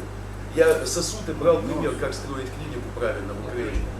Вот. Давайте я сейчас туда приду и скажу, я умею делать вот так вот, у меня есть куча подтверждений, что я лучший специалист в этом. Дайте мне пациента, я на нем проведу мастер-класс. Куда меня пошлет хозяин Асуты? Почему вы считаете, что в Украине должно быть иначе? Есть законное отношение к пациенту. Конечно. Смотрите, у разных стран разные правила. Я просто делюсь опытом. Смотрите, у меня клиника в Испании, такая же, как в Украине. Я открыл клинику в Испании. Законодательство Испании в 5 раз страшнее законодательства Украины в плане бюрократизма и отношения к пациенту. Поэтому о каких странах вы говорите, может быть, о Иордании, не знаю. В цивилизованных странах врач без разрешения на работу, без подтверждения диплома, легально работать не имеет права. Точка. Преподавать в университете в аудитории может. Прикоснуться к пациенту, не имея, даже подтвердя диплом, но не имея разрешения на работу в этой стране, не имеет права. Поверьте, я открыл клинику в Евросоюзе, я партнер Николас Кейдж клиник в Соединенных Штатах, в Майами по онкологии. Поверьте, нигде я не видел, чтобы можно было прикоснуться к больному без официального разрешения. Не знаю, может быть в Иордании, может быть в Палестине, я эти страны не знаю. Okay, so maybe we can continue just since Mr. Radutsky already took the word. So we will invite him and I will represent him as he has a lot of positions and he is actually, as you know, he has a lot what to say. So we will invite him maybe to present some experience of being an advisor to the mayor of Kiev and actually the reform that he initiated together with the mayor. And also, as you heard, he's the owner and of the first private clinic in Ukraine. clinic Boris, and he will also explain about it. So we will ask you to start. Thank you. Спасибо большое. Мой английский, к сожалению, не такой хороший, как у нашей коллеги, как у Александры, поэтому, если разрешите, я буду на русском, тем более, я на английском не смогу передать эмоциональные какие-то составляющие, а на русском либо на украинском смогу. Давайте просто, насколько я знаю, будет две панели. Одна панель будет посвящена частным клиникам, поэтому, если вы разрешите, давайте мы сейчас о городе Киеве и о тех возможностях для и израильского инвестора в том числе, вот что можно в существующей системе здравоохранения или в той системе, которая планируется, как можно посотрудничать на законных основаниях, как можно проинвестировать. Вот я бы об этом, да, рассказал. Надо перевод, да? Не все, я так понимаю, русский говорят. Или можно продолжать, не останавливаться на переводе? So, please raise your hands who doesn't understand Russian at all. Надо, да? Окей. Переводите. Окей. Yes, we need translation, please. Rebecca, please. I'll have to speak in Ukraine because emotionally I cannot express myself in English now. So I'd like to talk about cooperation clinics in Ukraine. How does it work under the government law, and how can we have partnerships in Ukraine, clinics? На сегодняшний день, что мы имеем в Украине, что касается системы охраны здоровья? Украина 25 лет назад сказала, что мы независимая страна, слава Всевышнему, что она так сказала, никто это сейчас не критикует. И она одновременно 25 лет назад сказала, что советская система Семашко нам не подходит.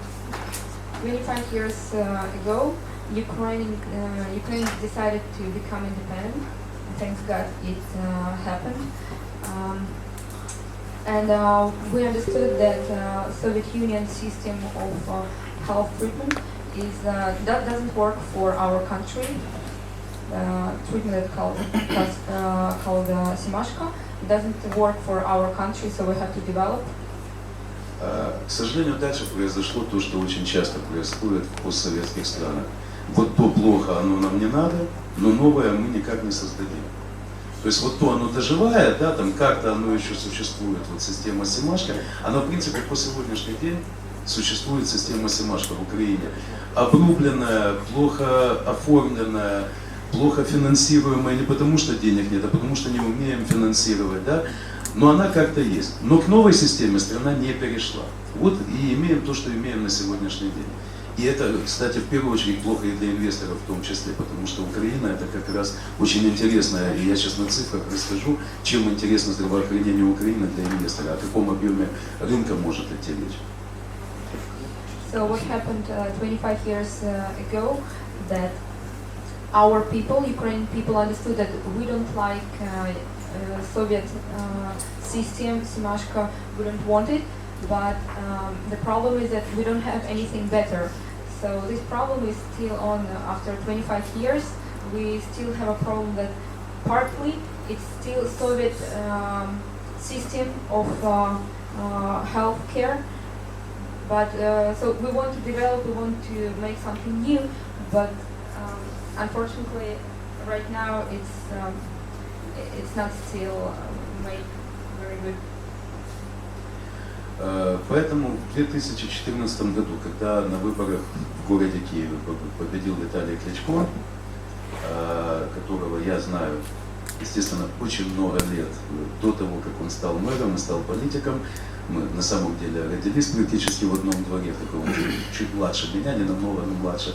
Поэтому мы знакомы очень давно, и когда он в 2014 году предложил, может быть, где-то даже, знаете, это была такая, в хорошем смысле слова, наивность, что Киев это столица, и мы пойдем своим путем, мы не будем ждать государства. Вот Виталий предложил, давай, иди вице-мэром, отвечай за медицину, за социалку, и мы вот Киев сделаем отдельно. У нас есть закон о столице, мы в Киеве попробуем не ждать всю страну, а попробуем что-то сделать. Именно поэтому я принял это предложение, потому что я чиновников не люблю, сам себя ненавидел, когда был чиновником, и очень сильно выдохнул, и когда вот там В прошлом году, в декабре месяце, Виталий мне разрешил остаться советником и уйти из кабинета, а остаться просто советником. 2014, friend of Mikhailo Klitschko, he became a mayor of Kiev, and they decided together, they decided to cooperate, and they decided that since Kiev is a capital city of Ukraine, they can develop and go further before other countries. They can work on some improvements and developing of healthcare in Ukraine. Ну, вы знаете, чтобы что-то реформировать или вообще что-то делать, сначала надо посчитать, я надеюсь, здесь в основном люди бизнеса, да, посчитать, а что мы имеем, да, что же у нас происходило. Каждый год придумывалась какая-то реформа, при этом никто не считал, а на базе чего эта реформа делается. So the problem is that our country had a lot of reforms, but I hope that a lot of people who are here are businessmen, and you understand that first of all, if we want to develop, we need to count, we need to look back, we need to understand what have been done before, and we understand that there were a lot of reforms made, but... И когда мы посчитали, из чего мы начали, и здесь я опять-таки благодарен уже не только Виталию, я благодарен USAID, которая нам предоставила за свой счет экспертов. Посольство США поддержало эту историю, что давайте сначала посчитаем и создадим карту дорожную, а что мы будем делать, а потом будем решать. Делаем, как делаем, в каких этапах это делаем. Так вот, когда посчитали, прослезились, в прямом смысле слова. So we made an agreement and understood that we have to talk about what we really have to do. We have to count everything, and thanks to American embassy, they helped us. So when we counted everything, we cried. А прослезились вот почему. Оказывается, мы самая богатая страна и, соответственно, самая богатая столица мира. Какие Токио, какие Нью-Йорки, Москвы, Тель-Авивы, это все бедные, поверьте, по сравнению с богатым Киевом, когда мы все посчитали, вот эту бездонную бочку, когда ее приблизительно посчитали, мы поняли, что все остальные в мире бедные, вот только мы богатые. Почему прослезились? Оказывается, в Киеве под медициной муниципальной 1 600 000 израильтяне, особенно вам это будет интересно, у вас страна просто очень небольшая, к сожалению, хотелось бы, чтобы она побольше была, но вот она небольшая страна, вы сейчас услышите, да? 1 600 000 квадратных метров – это недвижимость киевской медицины. Города Киева, не страны, не Украины. Услышьте, пожалуйста, цифры. 1 600 000 квадратных метров. Страны 40 миллионов. Потому что когда мы премьер-министру Яценюку пришли вот с экспертами из Грузии, с экспертами из USAID, и когда мы ему сказали, он не поверил, он набрал тогда министра Квиташвили и говорит: Сандра, а сколько у тебя недвижимости? Вот ему там, я так понимаю, благодаря Александре были подготовлены эти цифры, потому что он ему сразу без опеки говорит 40. Тот на меня смотрит, улыбается, говорит: ну что, съел 40 000? Сандра, 40 000? Он говорит: нет, 40 миллионов квадратных метров. Это недвижимость украинской медицины в целом 1 600 000 в Киеве. Это о чем говорит, господа, с учетом, что у нас система советская? So we cried because we understood that Kiev actually is the richest city in the world, and our country, Ukraine, is the richest country in the world. And all this Moscow, Tel Aviv, Tokyo, and other countries or cities are just nothing. Why? Because we counted the square meters of our public health care, and it turned that it's 1,600,000 square meters that are only in Kiev. So for Israeli people, that's a crazy number, crazy amount of the land that is only for public health care. And it's 40 million square meters in a whole Ukraine.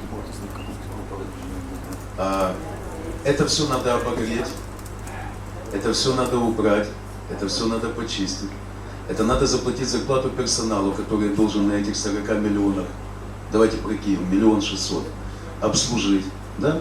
Это при полном отсутствии, практически полном отсутствии современной техники, современных лекарств, потому что бюджет 83% уходило как раз на содержание вот этого 1 600 000 квадратных метров недвижимости.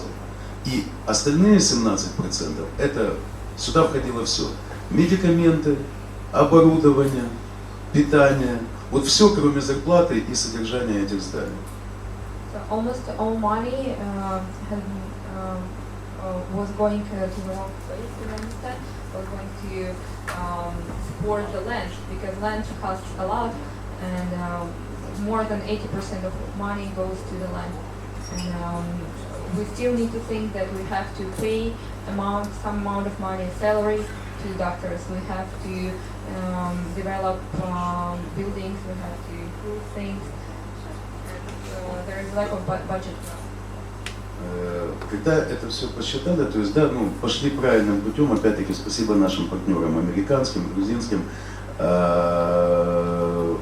пошли правильным путем. Сначала посчитали, потом решили что-то делать. Киев пришел к выводу, что первое, что надо, не мешало бы в реформе сделать, это привести в соответствие киевскую медицину нормам Всемирной организации здравоохранения. Разница между количеством коек и вообще медицины в Киеве и нормами для самых богатых стран Всемирной организации здравоохранения в Киеве в 2,5 раза больше. Мы не про эффективность сейчас, мы о количестве. Да? Вот киевские медицины в 2,5 раза больше, чем рекомендации ВОЗ для развитых стран. Не для африканских стран, не для стран третьего мира, для развитых стран.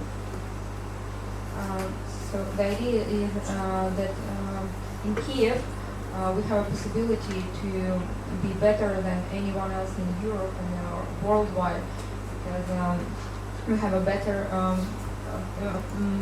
like more amount of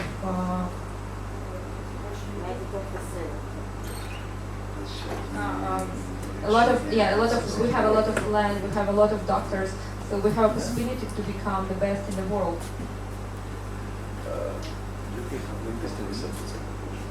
We have in 2.5 times more of land and experts, doctors than any other place. Так вот, что правительство предлагает город Киев и что он делает уже начинает сам и что может быть интересно для инвесторов. Я не буду углубляться, потому что аудит был практически 2 года, мы очень много интересных вещей узнали. Наверное, все-таки для коллег будет интереснее, что мы можем предложить. Смотрите, да, население страны на самом деле привыкло верить в сказку, что в Украине бесплатная медицина. Это сказка, потому что в Украине нет бесплатной медицины, есть безоплатная медицина. Но за эту медицину каждый гражданин Украины платит свои налоги, из которых отчисляются деньги на медицину в том числе. Как они там распределяются, это второй вопрос у города Киева к центральному бюджету. Но факт остается фактом. Бесплатной медицины в системе Семашко не существует. В Израиле тоже ты приходишь с карточкой Макаби, ты врачу непосредственно ничего в Телешумере не платишь. Но ты заплатил с налога за эту больничную кассу. Поэтому, то есть безоплатной медицины нет нигде в мире. Даже на Кубе она все равно не бесплатная, а безоплатная. Да? Тут это принципиальная разница. The issue is that almost all people have used to believe that our medical health care is free, but that is just simply not true, because people do pay, but they don't pay to the doctor, they don't give money, but they pay due taxes, they have taxes, so we all pay in Israel and in Cuba and in each country. In Russia, in Ukraine, we all pay money, but just we don't give money to the doctor, but we still pay. So there is no such thing as free medical care.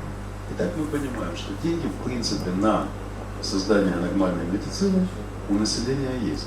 Когда популисты или там противники, особенно эти противники среди главврачей, вот феодалов, как их назвал Олег, да, и среди врачей, которые привыкли жить в черную под столом в карман, обычно противники рождаются там. Они начинают людям говорить, вот это там то, что Кличко придумал, или там то, что Павленко придумала, или Квиташвили, неважно фамилия, да, это они хотят просто сделать медицину платной и сделать ее частной. Ну, во-первых, господа, в Америке частная медицина, не слышал ни одного плохого отзыва от пациента про американскую медицину, что там плохо. Не знаю ни одного израильского или французского или украинского врача, который бы не мечтал работать в американском госпитале. Да? То есть, но она там полностью частная. Государство плохой менеджер, это надо признать. So Mikhailo claims that it's better to have private clinics like we have in America, for example, in the United States of America, because it shows that people actually do have money for healthcare, but they got used to believe that it's for free, but it's not for free. So it's actually, they are now with Vitaly Klitschko, as I understood, they are developing a program that maybe they need to make a private clinic more, to have more private clinics.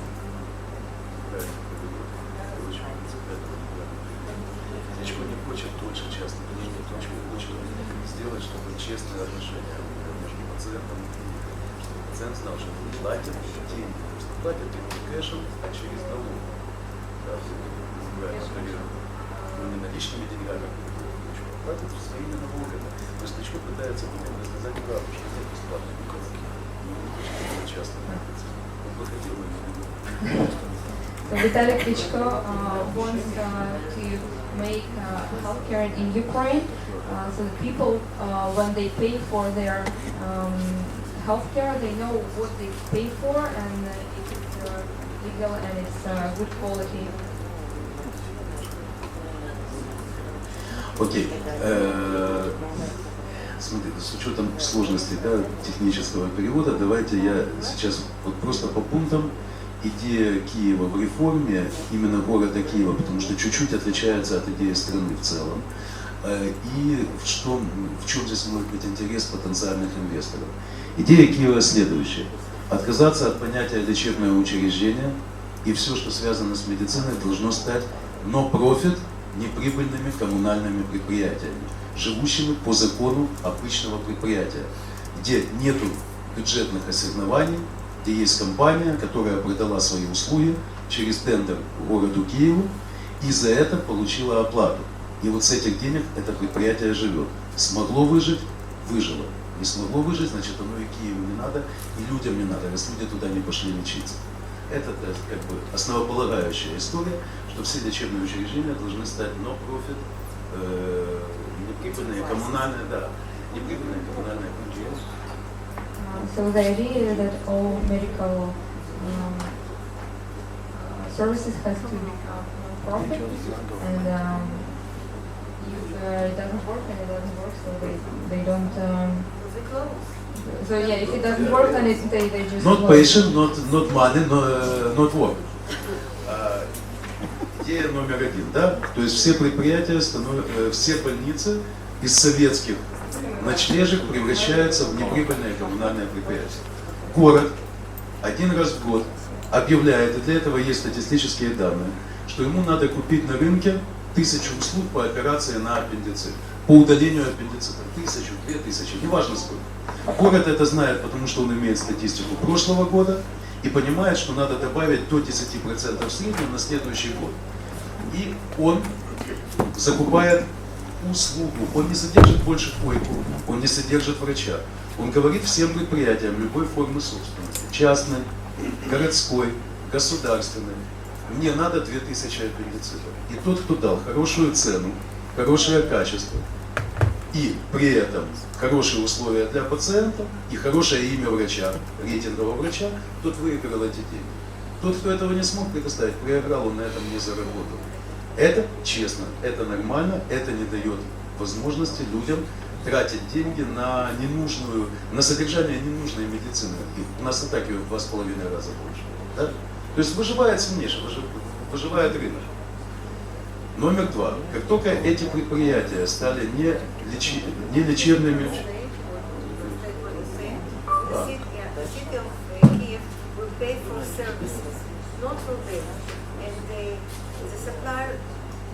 the supplier that will win the מכרז, the concourse, they will give the services to the citizens, not for beds, for the services. Благодаря этому, когда предприятие начинает жить как предприятие, во-первых, оно уже не лечучреждение, которое по закону не может менять свой профиль, которое не может сдавать что-то в аренду, пускать к себе инвестора.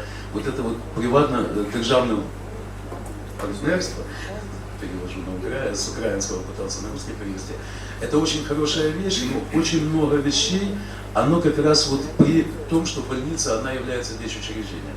А когда это предприятие имеет полное право, даже если оно не прибыльное, заключить договор с любым инвестором, с любой израильской клиникой, с любым израильским производителем чего-то, либо с банком, ну, мы в Израиле, поэтому говорим о Израиле, чтобы пустить к себе инвестиционную программу.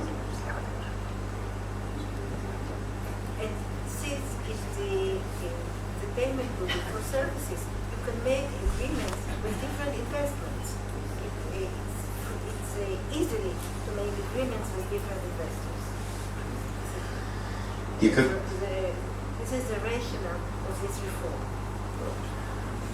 Второй этап. Дело в том, что Киев рассчитывает эту реформу на 5 лет. Поэтому вот эти все сказки, когда приходит новый министр или новый популист, не министр, да, а просто вот какой-то там общественник на улице выходит и говорит, дайте мне, сделайте меня министром, я через год все исправлю. Не делается реформа за год. За год делается Холокост, делается за 1 месяц. Уничтожение, там Голодомор делается тоже за 1 месяц. Уничтожение народа может быть сделано за 1 месяц. А создать что-то для народа за 1 месяц невозможно. И это надо понимать. Киев это рассчитывал на 5 лет.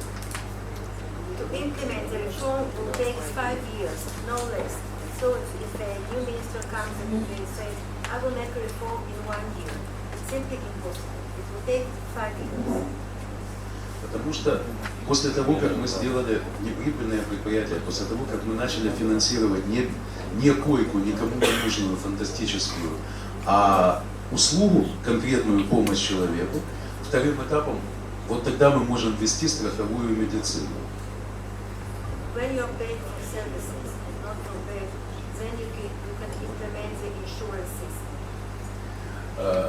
Украина, город Киев, извините, рассматривал все-таки систему, нам очень нравится, мы очень глубоко изучили израильскую систему больничных касс. Макаби, Клаль, знаем все хорошо, думаем, что хорошо знаем, но все-таки мы больше приверженцы американской системы. Когда человек сам себе выбирает страховую компанию, и это должна быть только частная страховая компания. Все действие государства должно закончиться на этапе, если я город Киев, и я знаю, что вот этот человек, он бедный, он не может себе позволить застраховаться там, за 2000 гривен в месяц. Я иду и покупаю ему на рынке, опять-таки у частных компаний, на страховом рынке, покупаю для него за счет города эту страховку. Но это все равно частные страховые компании. Государство плохой менеджер. Как только государство влезет в управление страховыми компаниями, это все умрет, не родившись. Поэтому идея наша, все-таки, Израиль имеет чуть большую историю, чем Украина, и тут законы лучше работают ежедневно, чем в Украине. Поэтому мы не хотим рисковать, подпускать государство к контролю страхового рынка.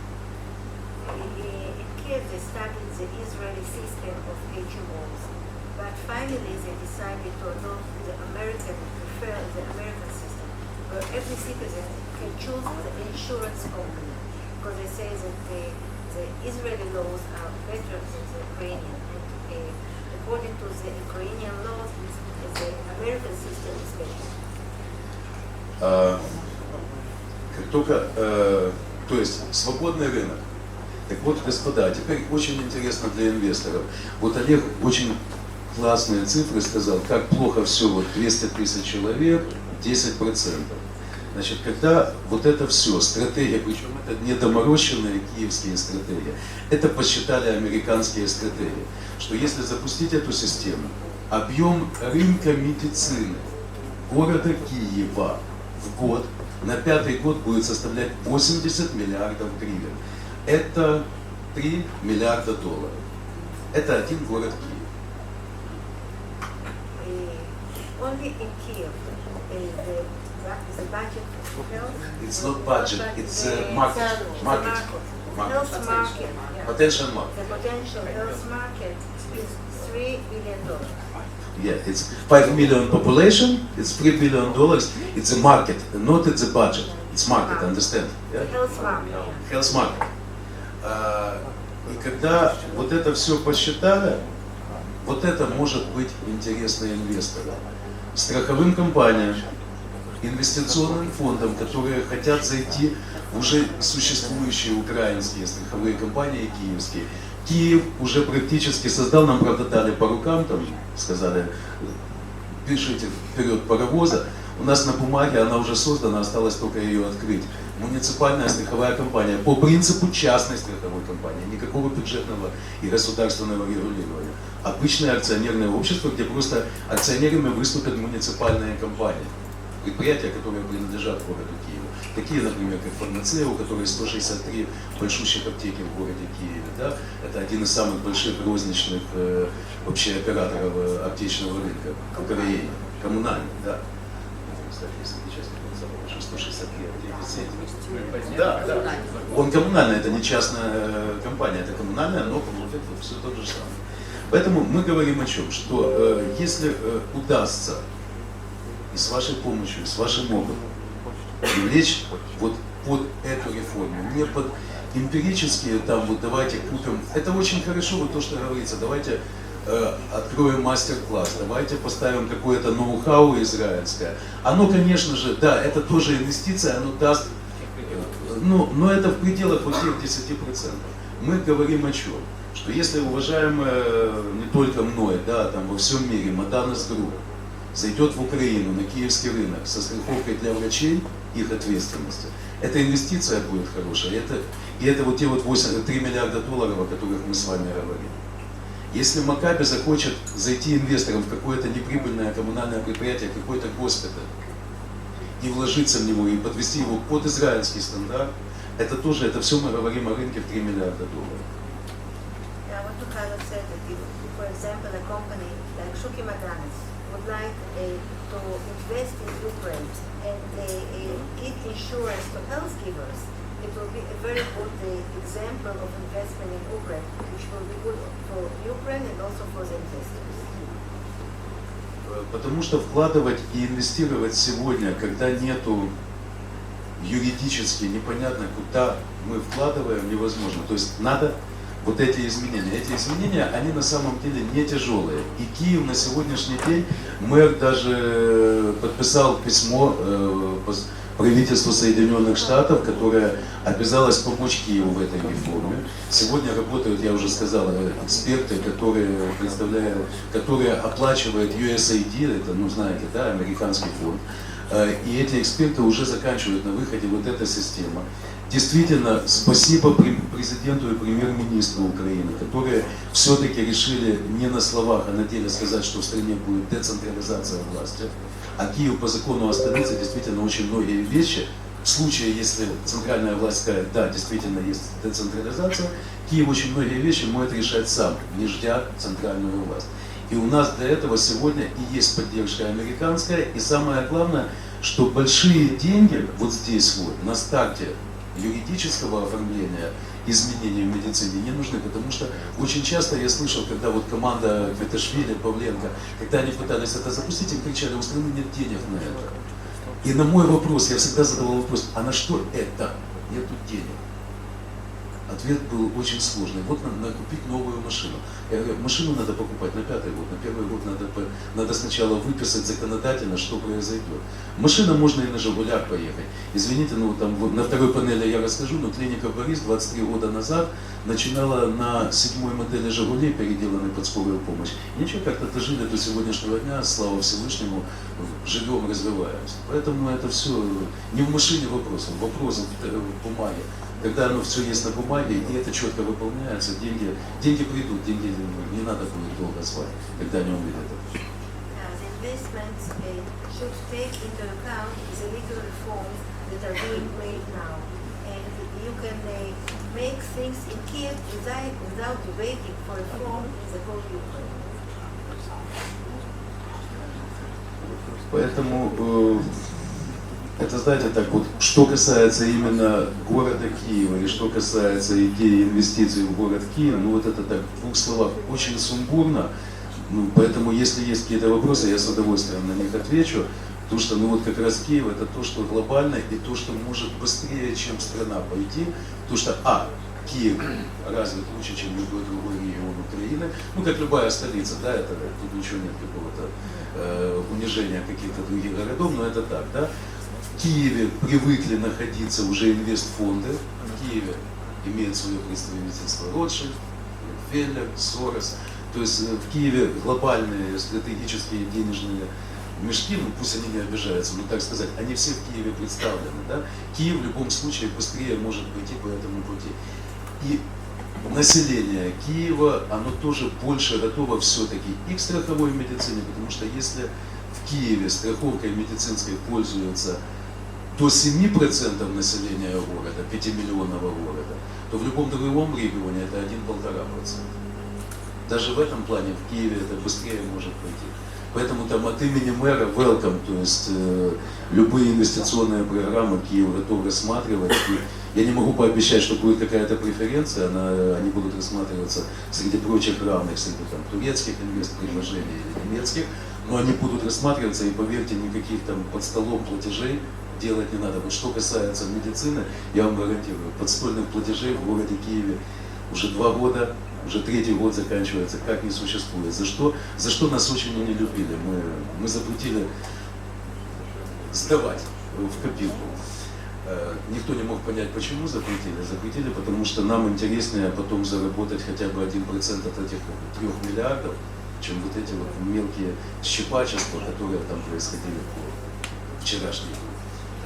This was a brief summary of what is possible to invest in Kiev. In Kiev, also the population is more ready to accept all these investments and fuel them. So if you have questions to Mikhailo, we will be happy to answer. Thank you very much. Maybe you can mention... Александра хочет добавить. Окей. Это, кстати, та причина, по которой я должна была выступать после презентации реформ. Потому что важно было понимать, что затевалось. Да? Если помните, я напомню такой момент, как приводила пример, что инвестицию сейчас чаще всего приходят с просьбой структурировать real estate медицинский. Да? Почему? Вот вы услышали цифры, которые в Киеве фигурируют. Понятно, что здравомыслящий город не захочет оплачивать это с точки зрения коммунальных услуг, обогрева, то, что сказал Михаил. Спустя время, и мы уже это просчитывали для себя, что эти центры, они закроются. Сама жизнь заставит их закрыться. Это будет государственное решение или решение подобных мэров и городов. А потребность никуда не девается. И если закрываются, грубо говоря, вот эти домики, которые были построены в старое советское время, и приходит инвестор, который говорит: я не умею лечить, но я готов, потому что я тоже посчитал вместе с вами, я готов вместо вот этого вот с широкими вот такими стенами, вот такие стены есть, которые обогреть невозможно. Да, с висящими окнами, потому что в том числе делались замеры по теплопотерям колоссальные, которые просто глупо платить за это. Я готов построить, а вы со своей государственной инфраструктурой внутрь заселитесь. Сейчас новый закон, о котором я говорила, дает возможность вот так строя, например, тут нет медицины, да? Это просто real estate. Я даже не говорю про медицину, в медицине вообще могут быть сумасшедшие возможности.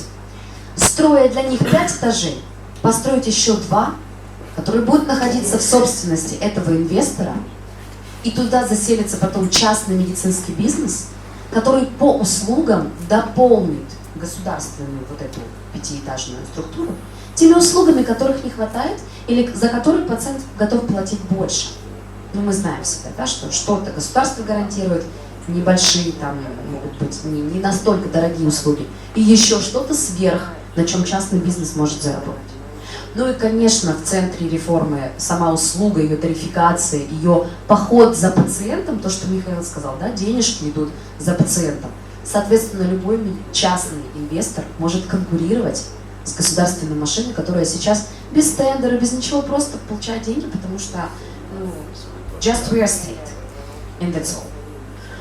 we are waiting for divided of two very important notions for us for legislating in for medicine sphere. First of all, it's state medical service, state guarantees medical service, and free medical service.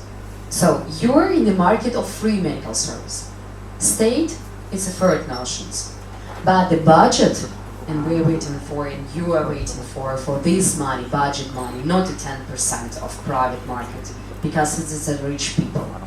So these legislative notions will give you a possibility to conquer, to compete for this money, budget money. Да, это то, что я хотела добавить. И был вопрос. I have a question. Just Yes. maybe just one qualification. At the end of your speech, who is the contact person, for example, in Kiev region? Кто в мэрии может быть контактным лицом для, если будут какие-то предложения или запросы о сотрудничестве информации? Ну, во-первых, есть мэр города Киева, Кличко Виталий Владимирович. But it's not direct, это не напрямую к нему, наверное. И у него есть советники, да, это Бачу Китишвили, Виташвили, видите, преследует себя, министр бывший.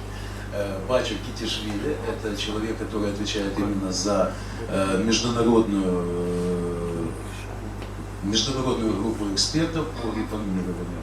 Это есть. Я для этого, да, Курный слуга тоже является советником мэра. И для этого есть профильный зам Николай Поворозник, это профильный зам мэра Киева, который отвечает за медицину и социалку. So from our side, as a conclusion to this seminar, I hope that we will forward to you some contact person in the Kiev region. So whether you have any questions for some detailed information that you would like to receive after the reform will be launched, you can turn, and also of course you can talk to me. We will try to follow up the reforms that are going in Ukraine and in Kiev also, of course. And we had a questions if you have. Please, Yeah. There is any specific tenders that are being published regarding this reform in the near future? Есть ли какие-то конкретные тендеры или объявления? Or it's just private initiatives? Есть ли какие-то тендеры, которые были озвучены или опубликованы, или это только частные инициативы, которые будут частью этой реформы?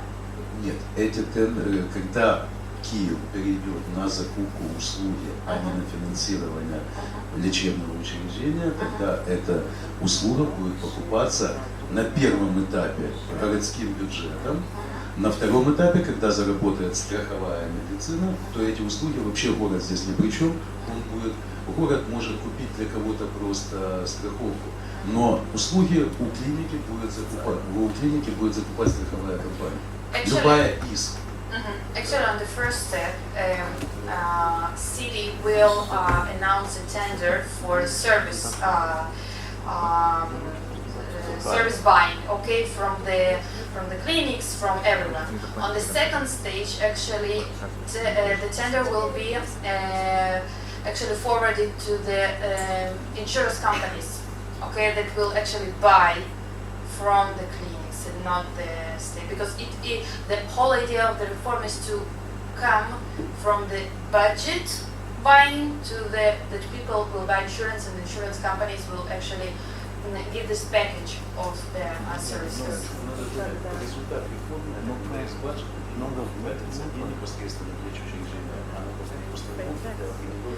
And the budget, yes, and the budget coverage will be only for the specific part of the citizen that cannot buy for themselves. I think it's the low income, the social groups. Like Medicare, They will buy insurance and not supporting clinics. Yes. Like Medicare, Medicaid.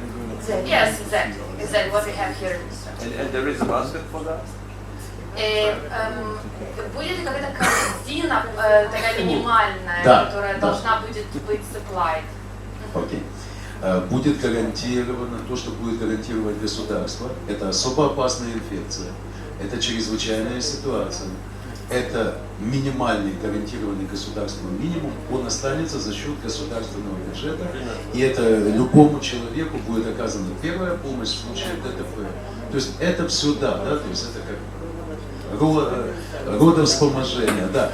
То есть минимальный гарантированный минимум, вот сейчас его министерство готовит, Киев его поддерживает, и это будет, потому что, не дай бог, эпидемия, это не должны делать, этим не должны заниматься страховые компании. Этим должен заниматься Public Health и Министерство здравоохранения.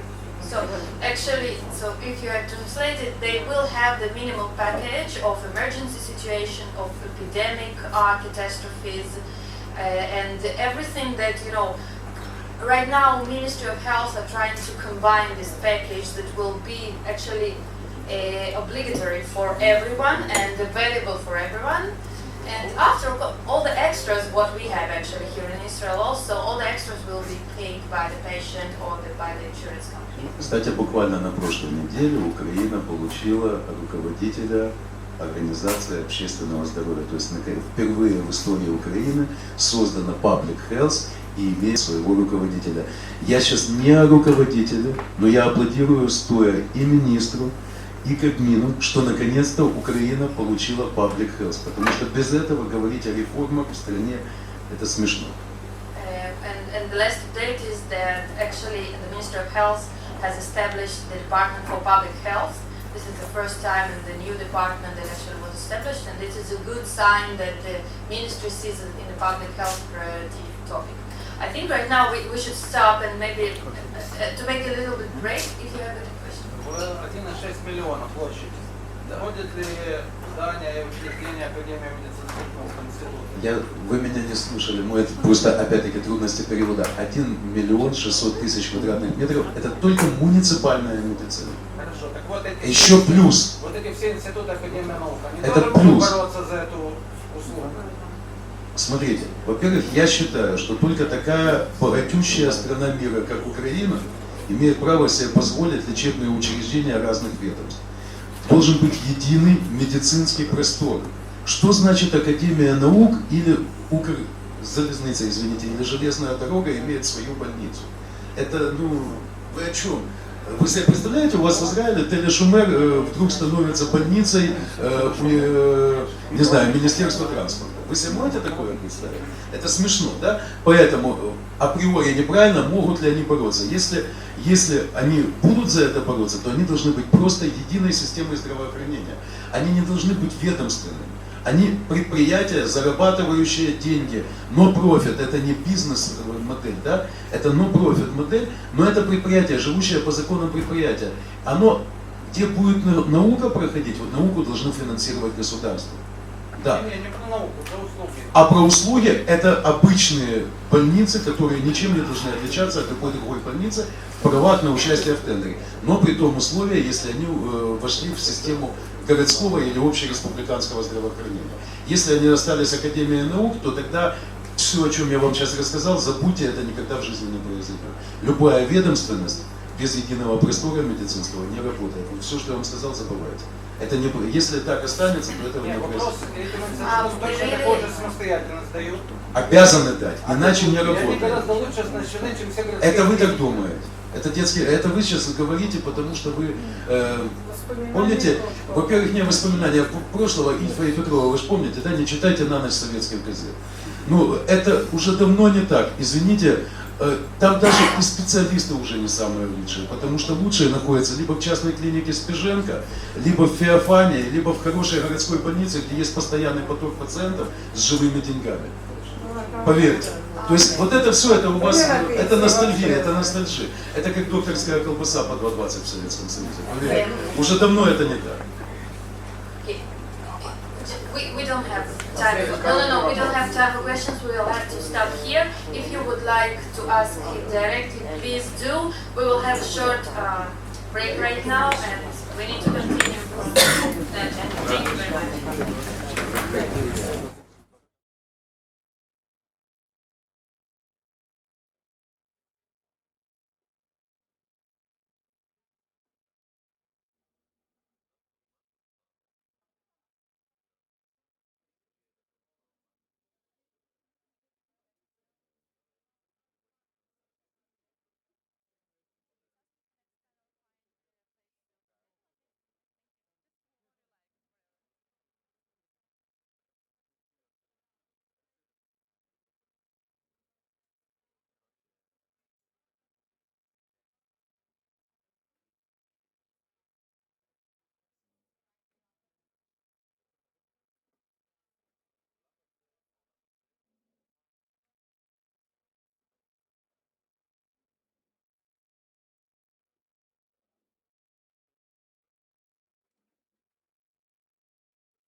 I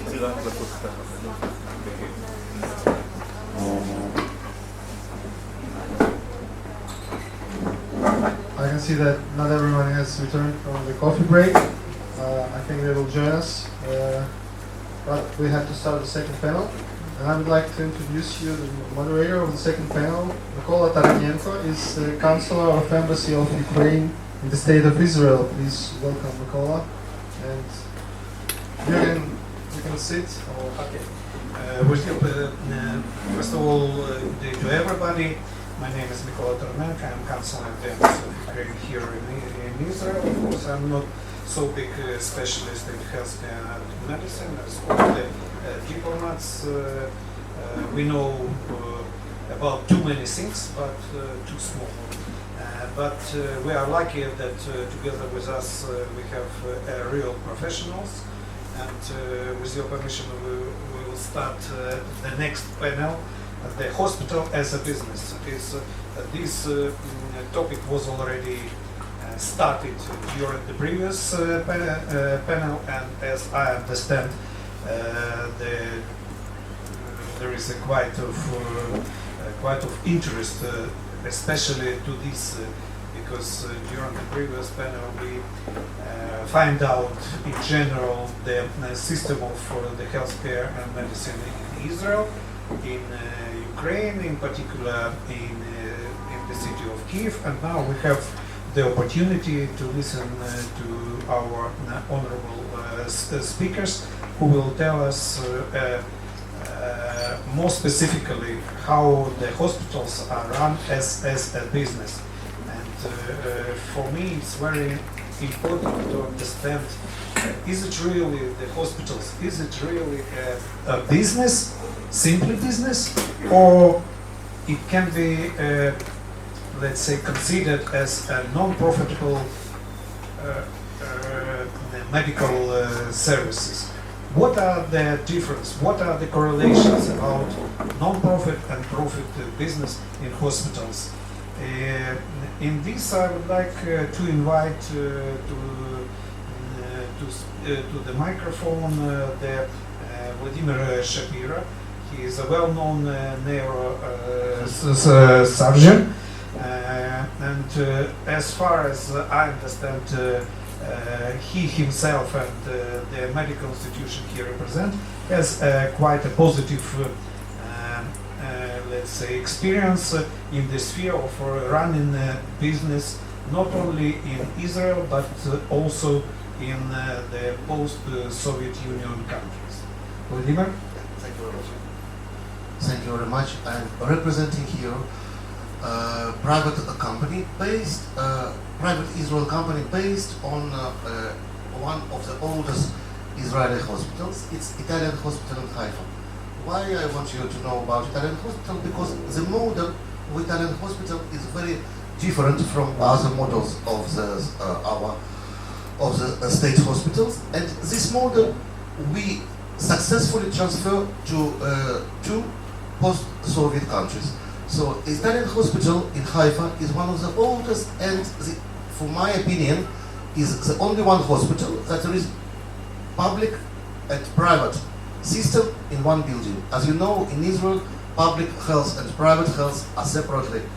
But in Italian hospital, because of the of some local specific, there is a public department of oncology and the fully private surgery department for plastic, orthopedic, and so on surgery. And we were in the national department of this hospital up to, and we're treating patients from abroad, from post-Soviet Union countries, from Africa. But last, you know, it's better than me.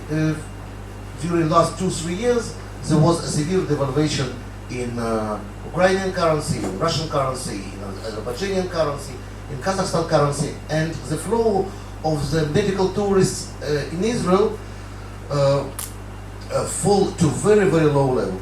So we thought, if, as we say in an old proverb, if Muhammad is not cannot come to the mountain, a mountain can come to Muhammad. And we've got a few offers. First it was from Moldova, from Chisinau, from private clinic in Chisinau, in order to establish joint venture in Moldova. They provide their facility, private clinic, local doctors, local labs, but they came here and so what is the difference? Why are people seeking treatment abroad? And the answer is people. Mostly the doctors. You can buy the machine, you can buy technology, but in order, you know that there is a difference between learning curve of the post-Soviet doctors and foreign doctors. I graduated in Soviet Union Kazan Medical Institute, but in order to practice here in Israel, I made 6 years residency and 1 year of fellowship, and only after that, so it's 6 and 1, it's 13 years when you can touch the patient by yourself on your own responsibility. I really don't know exactly, so take my words as with limited how it's in Ukraine, but I know it's in another country, all other post-Soviet countries with an old education system. The doctors doesn't need to go formal residency. Ordinatura, what it means as residency is 2 years, 3 years, and it's not like Israeli or American or Italian or German residency that you need to work 6 years under supervision, operate under supervision to pass exam and so on.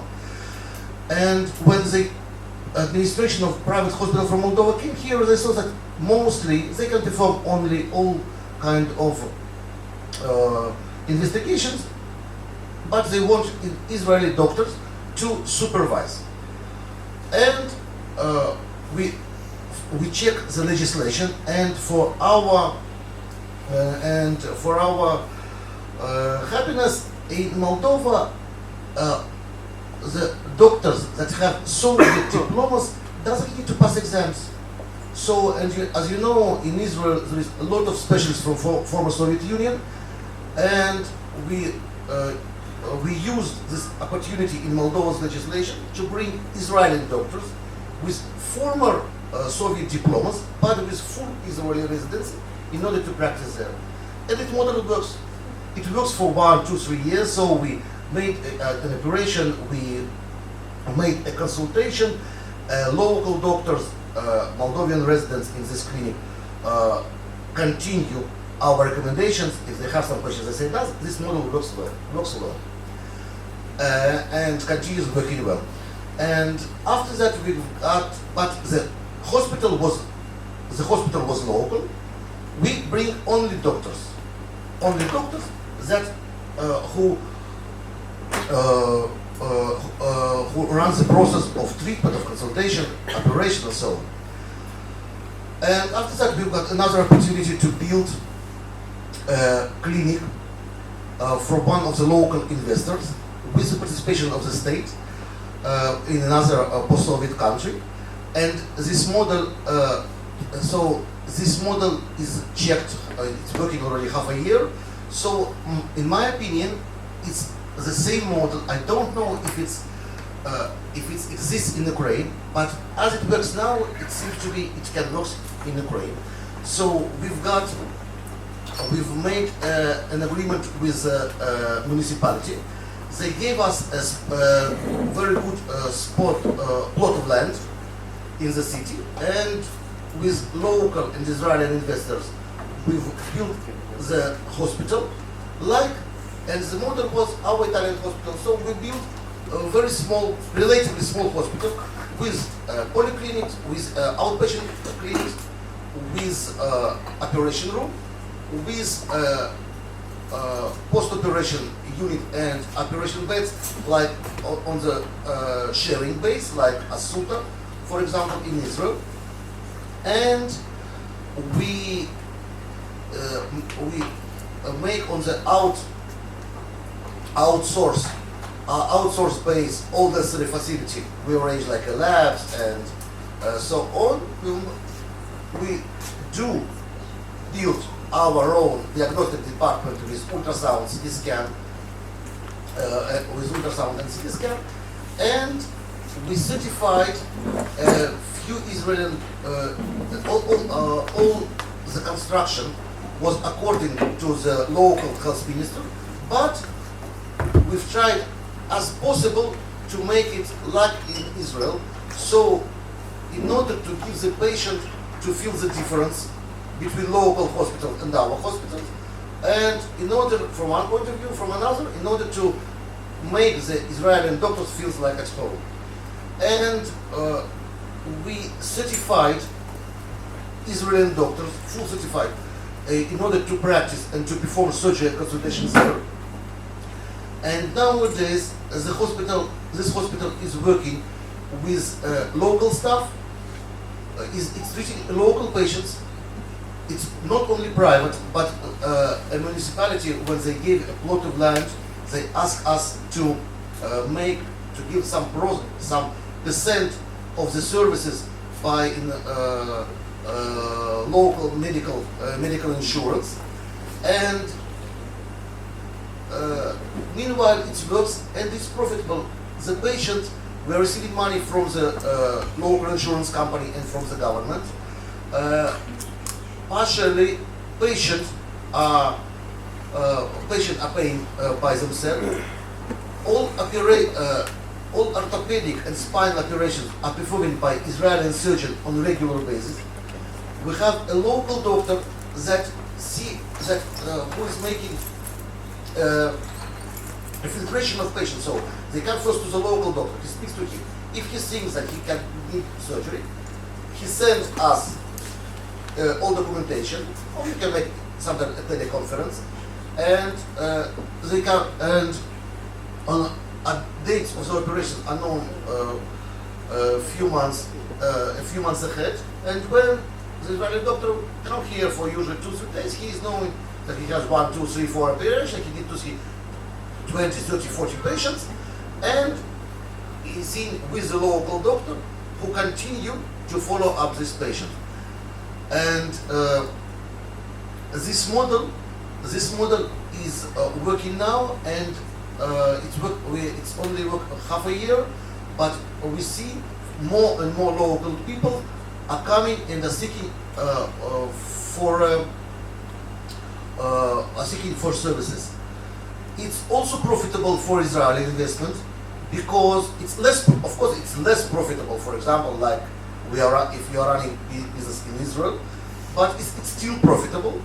It's good for local people because they can receive first-class medical advice and medical and surgery from world-class specialists with amount of money that they can afford to pay, or with the sum of money that the local insurance company are paying for them. And I'm here on this forum in order to offer this system. I don't know by the point Ukrainian legislation, but it seems to me it's possible to make some kind. It's needed to be at first 100, 200 beds facility. It can be related to the small hospital. For example, Asuta in Haifa private hospital is only 22 beds. So for surgery on the sharing basis, you don't need to have a big facility. And with participation of the local government, local and Israeli investors, and local and Israeli doctors, it can be a good model to perform it also in Ukraine. Thank you very much. Thank you, Dr. Shapiro. It's interesting your experience as organizing the hospitals not only in Israel but in post-Soviet Union countries such as Moldova and others countries. And in this regard, I would like to pass the microphone to Mr. Peter Yofer, who is a well-known specialist in Israel, and he has a very positive and vast experience in organizing the hospitals. Please. Thank you. First of all, I'm sorry I'm between you and lunch, so try to make it a little bit more interesting. I've built and constructed and managed several hospitals for the last 30 years, and 2 of them in Israel. But I'm here for the last 10-15 years. I deal only with consultancy and supporting development of healthcare services in different countries, including in Eastern Europe, but also in Africa and Eastern countries. And frankly, my experience is maybe a little bit different, such that I don't believe that a model of expat doctors as a core is sustainable on a long-term basis. We find that it works on a relatively short term, but long-term there is a need for knowledge transfer and management. For instance, Ukraine to take over and manage the process. The hospital business is a business, but it is based on healthcare, and healthcare is based on care. So to separate and care out of the equation is a problem.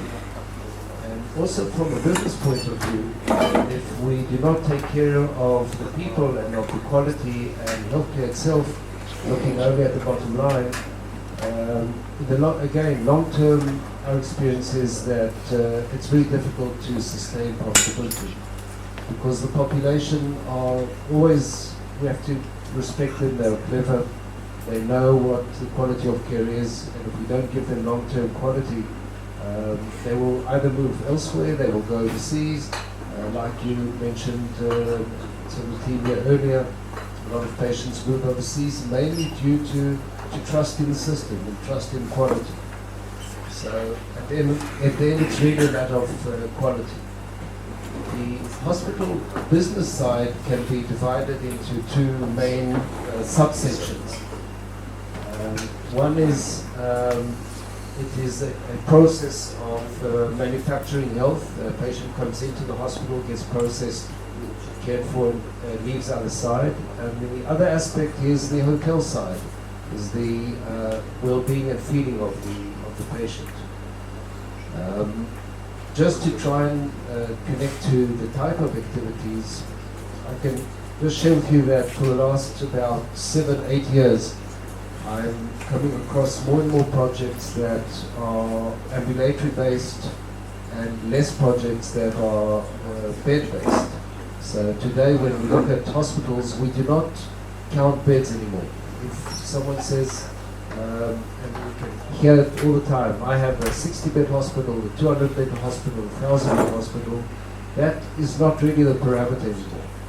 The parameter is the scope of activities the medical facility is working on, and the level of its care. So, for instance, I'm involved in several oncology units in other countries, and if you look at them, they virtually don't have any beds. So, even if we look at a leading center, in my opinion, in Israel, like the Davidov Oncology Center in Rabin Medical Center, if I recall, there are about 50 or 60 beds within that unit. So it's true that you can build facilities based on other infrastructure of hospitals like surgery or inpatient beds, but the core technology, the core capabilities are really not hospital bed based. They're becoming more in the diagnostics, in the advanced treatments, in specializing. So to be a successful entity, especially private in the healthcare system, we need differentiation, we need to be different than everyone else. To be just another general hospital, eventually we will have to compete on price.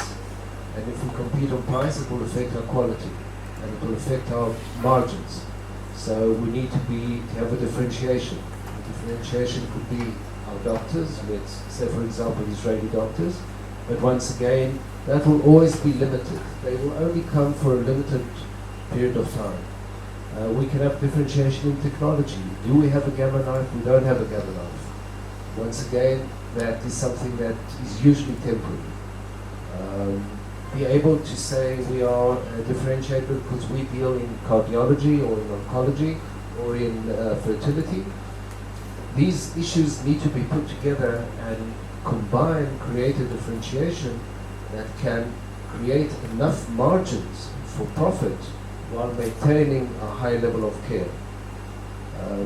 Just last point on that issue is that we need three main factors in order to succeed in the healthcare business. One is the patients' availability, that there are patients, there's a gap, there's a need for the services. Number two is that there are available services.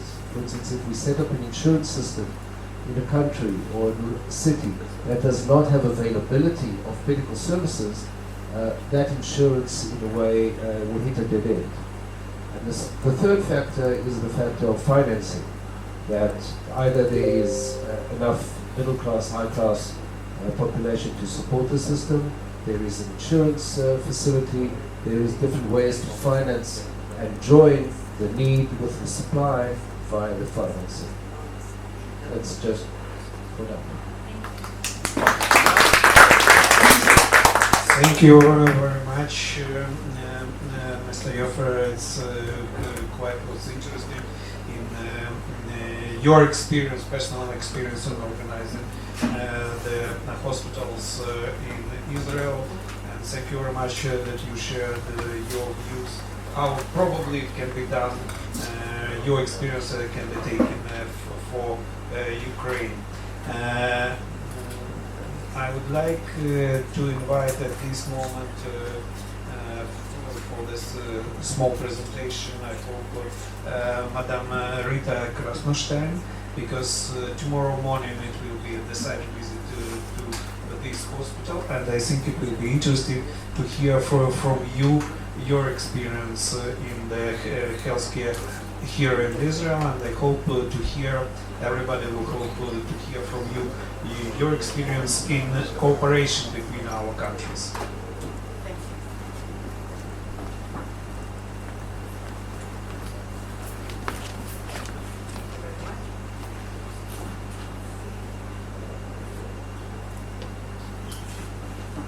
Thank you very much. From the beginning, I want to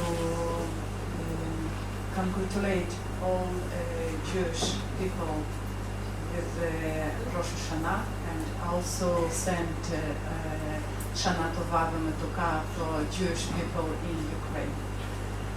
So, rehabilitation became a modern direction in Ukraine as also all over the world, and we are very happy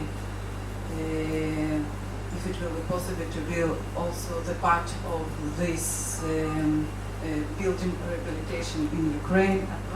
It is a process of functional improvement intended to help a person attain to his physical, physiological, social, educational and financial potential, and improve all his life according to his inspiration and life plans.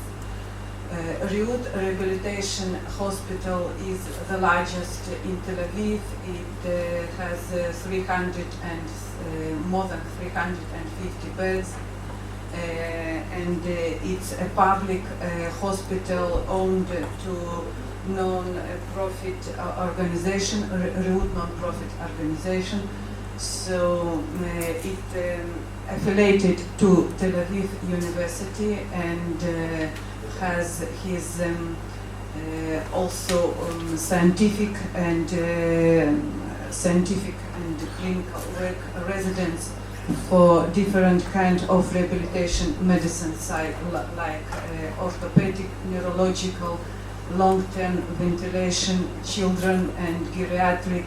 It's based on on full hospitalization program and day care hospitalization program.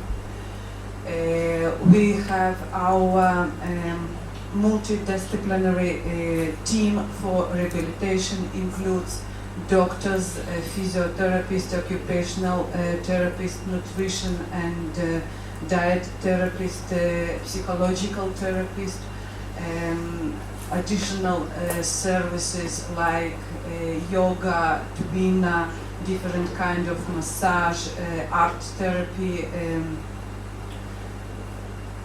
and another. We because the clinic is affiliated to Tel Aviv University, we make the training courses for doctors and all the health disciplines like physiotherapy, occupational, psychological, dietary, and also make courses for doctors like rehabilitation program or geriatric program.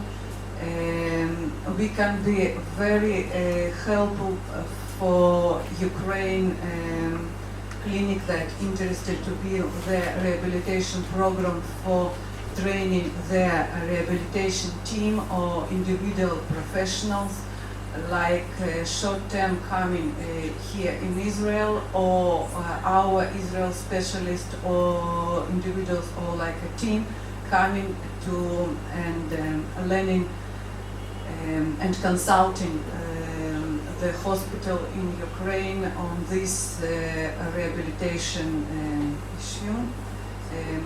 The program can be built on adult or children program, or we also can help in consulting the patient or hospitalized with hard traumatic brain injury, spine injury, or long-term ventilation injury.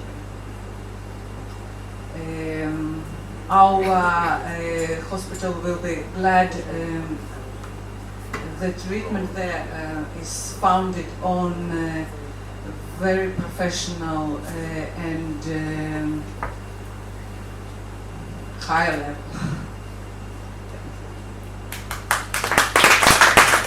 Sorry for my English. Thank you very much, Madam Rita, for this presentation.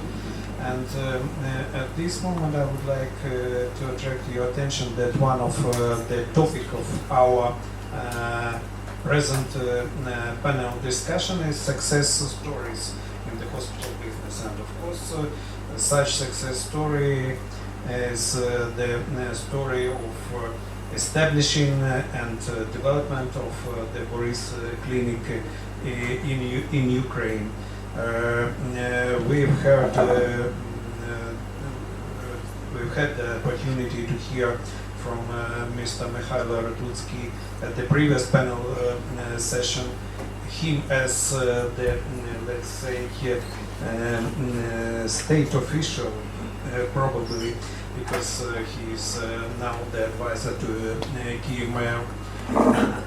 But before giving to him the floor, I would like to attract attention of everybody that he is not only the specialist, he's successful medicine in medicine, in state administration, but he's also my colleague in diplomatic life, because he is honorable consul of Thailand in Ukraine, since he suffered in tsunami in that country 12 years ago. So he has, from that time, I think he's interested in disaster medicine, in international cooperation. But first of all, during this discussion, I think he will share with us his explanation of the success story of Boris in Ukraine. Okay. Thank you very much. Все-таки перейду на русский, чтобы точнее быть. Клиника Борис была открыта в 1993 году, то есть она чуть-чуть младше, чем государство Украина. Если государство Украина образовалось в 1991-м, клиника Борис организовалась в 1993 году.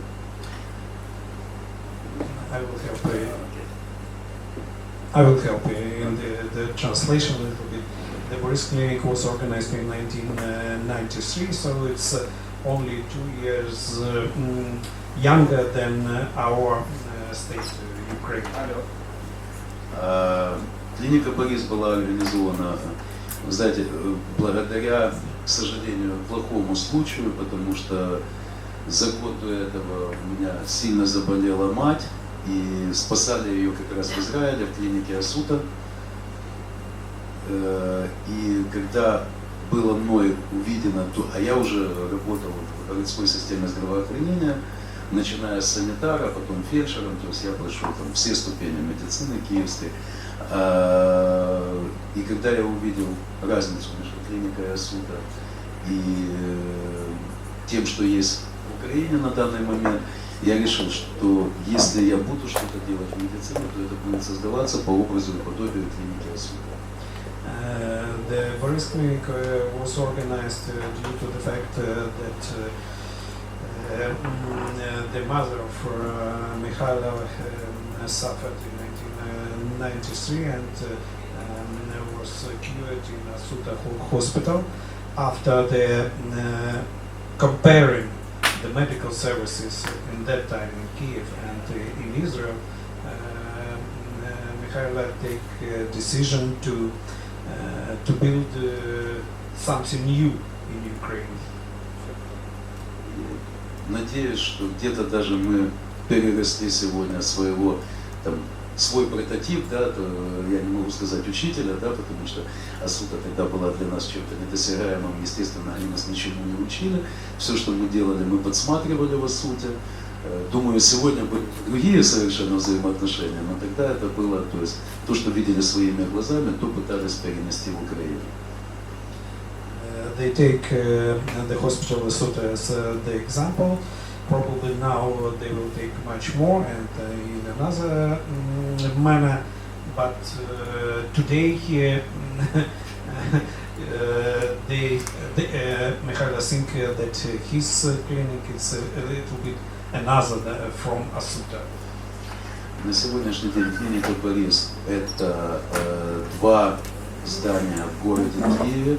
Одно из них находится на левом берегу города, 11 тысяч квадратных метров. Это современный госпиталь на 100 коек, 5 операционных, диагностический центр, включая всю лучевую диагностику, служба emergency, служба скорой помощи.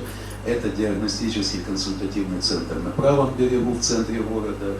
Это клиника на Средиземноморском побережье Испании в области Андалузии, в городе Фуэнтерола, это провинция Малаги, там 50 километров от города Малага.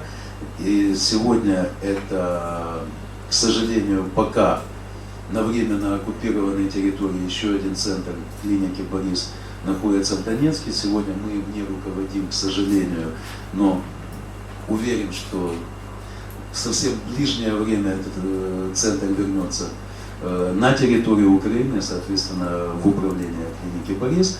В клинике Борис сегодня работает 600 человек персонала, из которых 200 это врачи, medical doctors, и остальное это медсестры, это обслуживающий персонал, административный персонал.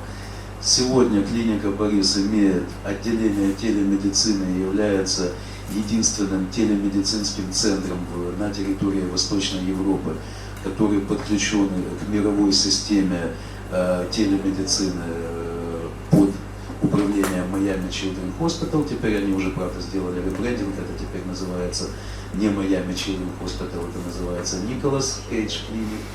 Он выкупил за 170 миллионов, по-моему, долларов право, чтобы все госпиталя, относящиеся к Miami Children's Hospital, сносили его имя. Не только на территории Соединенных Штатов, но и по всему миру. Они продают франшизу теперь. Сегодня это клиника, где и как бы цель клиники Борис была только одна. Мы должны создать условия, чтобы врачу из любой страны, любой специальности было комфортно работать в здании клиники Борис. Будь он из Израиля, будь он из Швейцарии, будь он из Германии, он должен приехать и увидеть ту же операционную, то же оснащение, а самое главное, ту же логистику и тот же стандарт качества. Вот это была основная цель, к которой клиника идет уже практически 24 года. Да, окей. Вот.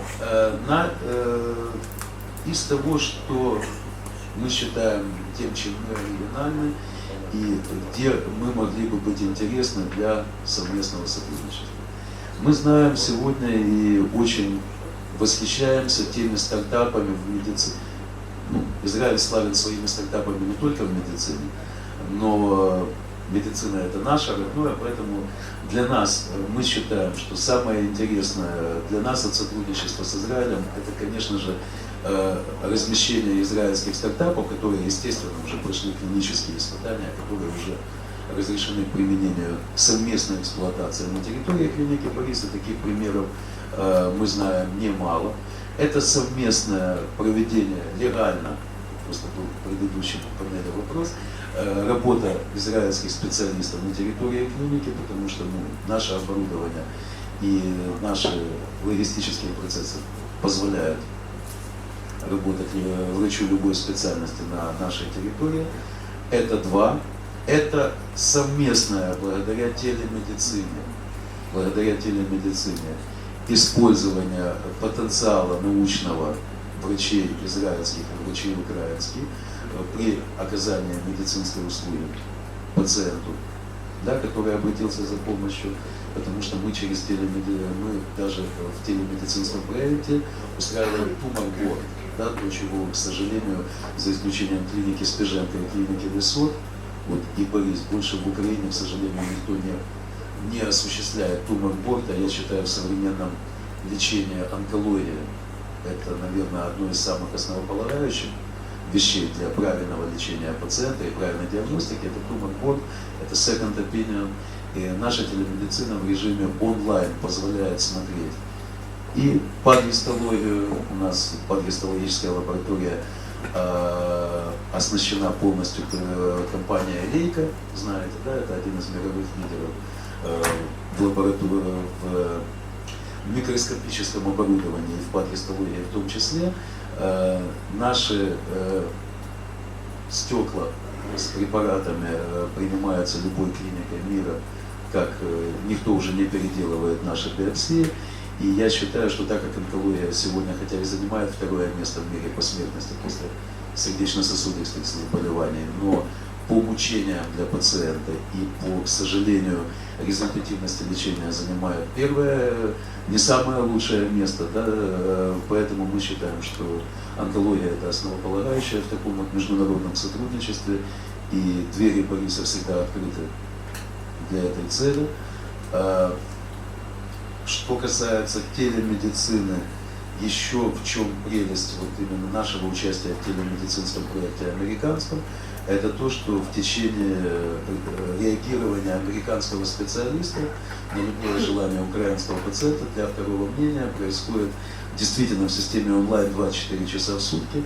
Если сегодня пациент говорит, я хочу услышать мнение американского ведущего кардиолога по моему заболеванию, в течение 35-40 минут мы получаем онлайн конференцию не по скайпу, не по каким-то там вайберам, ватсапам. Это действительно телемедицинская установка, которая реально работает в онлайне. У нас заведено 20-мегабитное оптиковолокно. Это специальная установка, и мне вот сейчас коллеги израильские показывали, что Израиль тоже приблизительно такие вещи использует, которая включает в себя ультразвук, ЭКГ, энцефалограмму, то есть все необходимые для первичного обследования больного, там штрих-код ридеры для лабораторной диагностики, это все. То есть американский врач, когда консультирует больного, находящегося в Киеве, украинские врачи к этому не прикасаются, то есть кроме того, что выполняет команду, поставьте датчик в область эпирастии. Все остальное, там, ультразвук смотрит американский врач, даже не слушая мнения нашего специалиста. Я считаю, это вот как раз настоящий second opinion, потому что все остальное это навязывание своих мыслей, а вот здесь, когда врач делает все сам. И это наша статистика говорит о том, что после введения телемедицинской услуги у нас результат правильной диагностики и эффективного лечения вырос около 18% дал роста. Поэтому я считаю, что все-таки для глобальной медицины телемедицина – это ближайшее будущее, без которого уже нельзя гарантировать пациенту качество лечения или качество диагностики. А в Украине мы знаем, что сегодня все бюджеты любых государств, и богатых, и бедных, сегодня действительно в связи с бэби-бумом послевоенным, да, сегодня есть старение населения. Израиль сегодня наравне с Великобританией и другими странами с этим столкнулся. И вот коллега из Министерства здравоохранения, из Public Health, как раз об этом говорила, да, о проблеме поколения после 75 лет. И сегодня, особенно для государств, где страховая медицина является государственной, вот израильская модель, например, очень важно, действительно денег, заложенных в бюджет, не хватает сегодня. И здесь мы видим выход, и мы ведем переговоры и предлагаем опять-таки и коллегам, что я бы это не называл медицинским туризмом, но все-таки я считаю, что сегодня надо обратить внимание, то, о чем говорил вот Олег на первой панели, да, что если клиника сертифицирована, если методики, применяемые в клинике, сертифицированы страховыми компаниями, которые работают в Италии или в Израиле, Макапе, например, да, если оно сертифицирует клинику Борис по тем технологиям, по тому оборудованию, которыми оно располагает, то я считаю, это один из методов экономии денег больничных касс Израиля, так как мы сегодня говорим с израильтянами, то Израиля, для того, чтобы оказывать ту же услугу.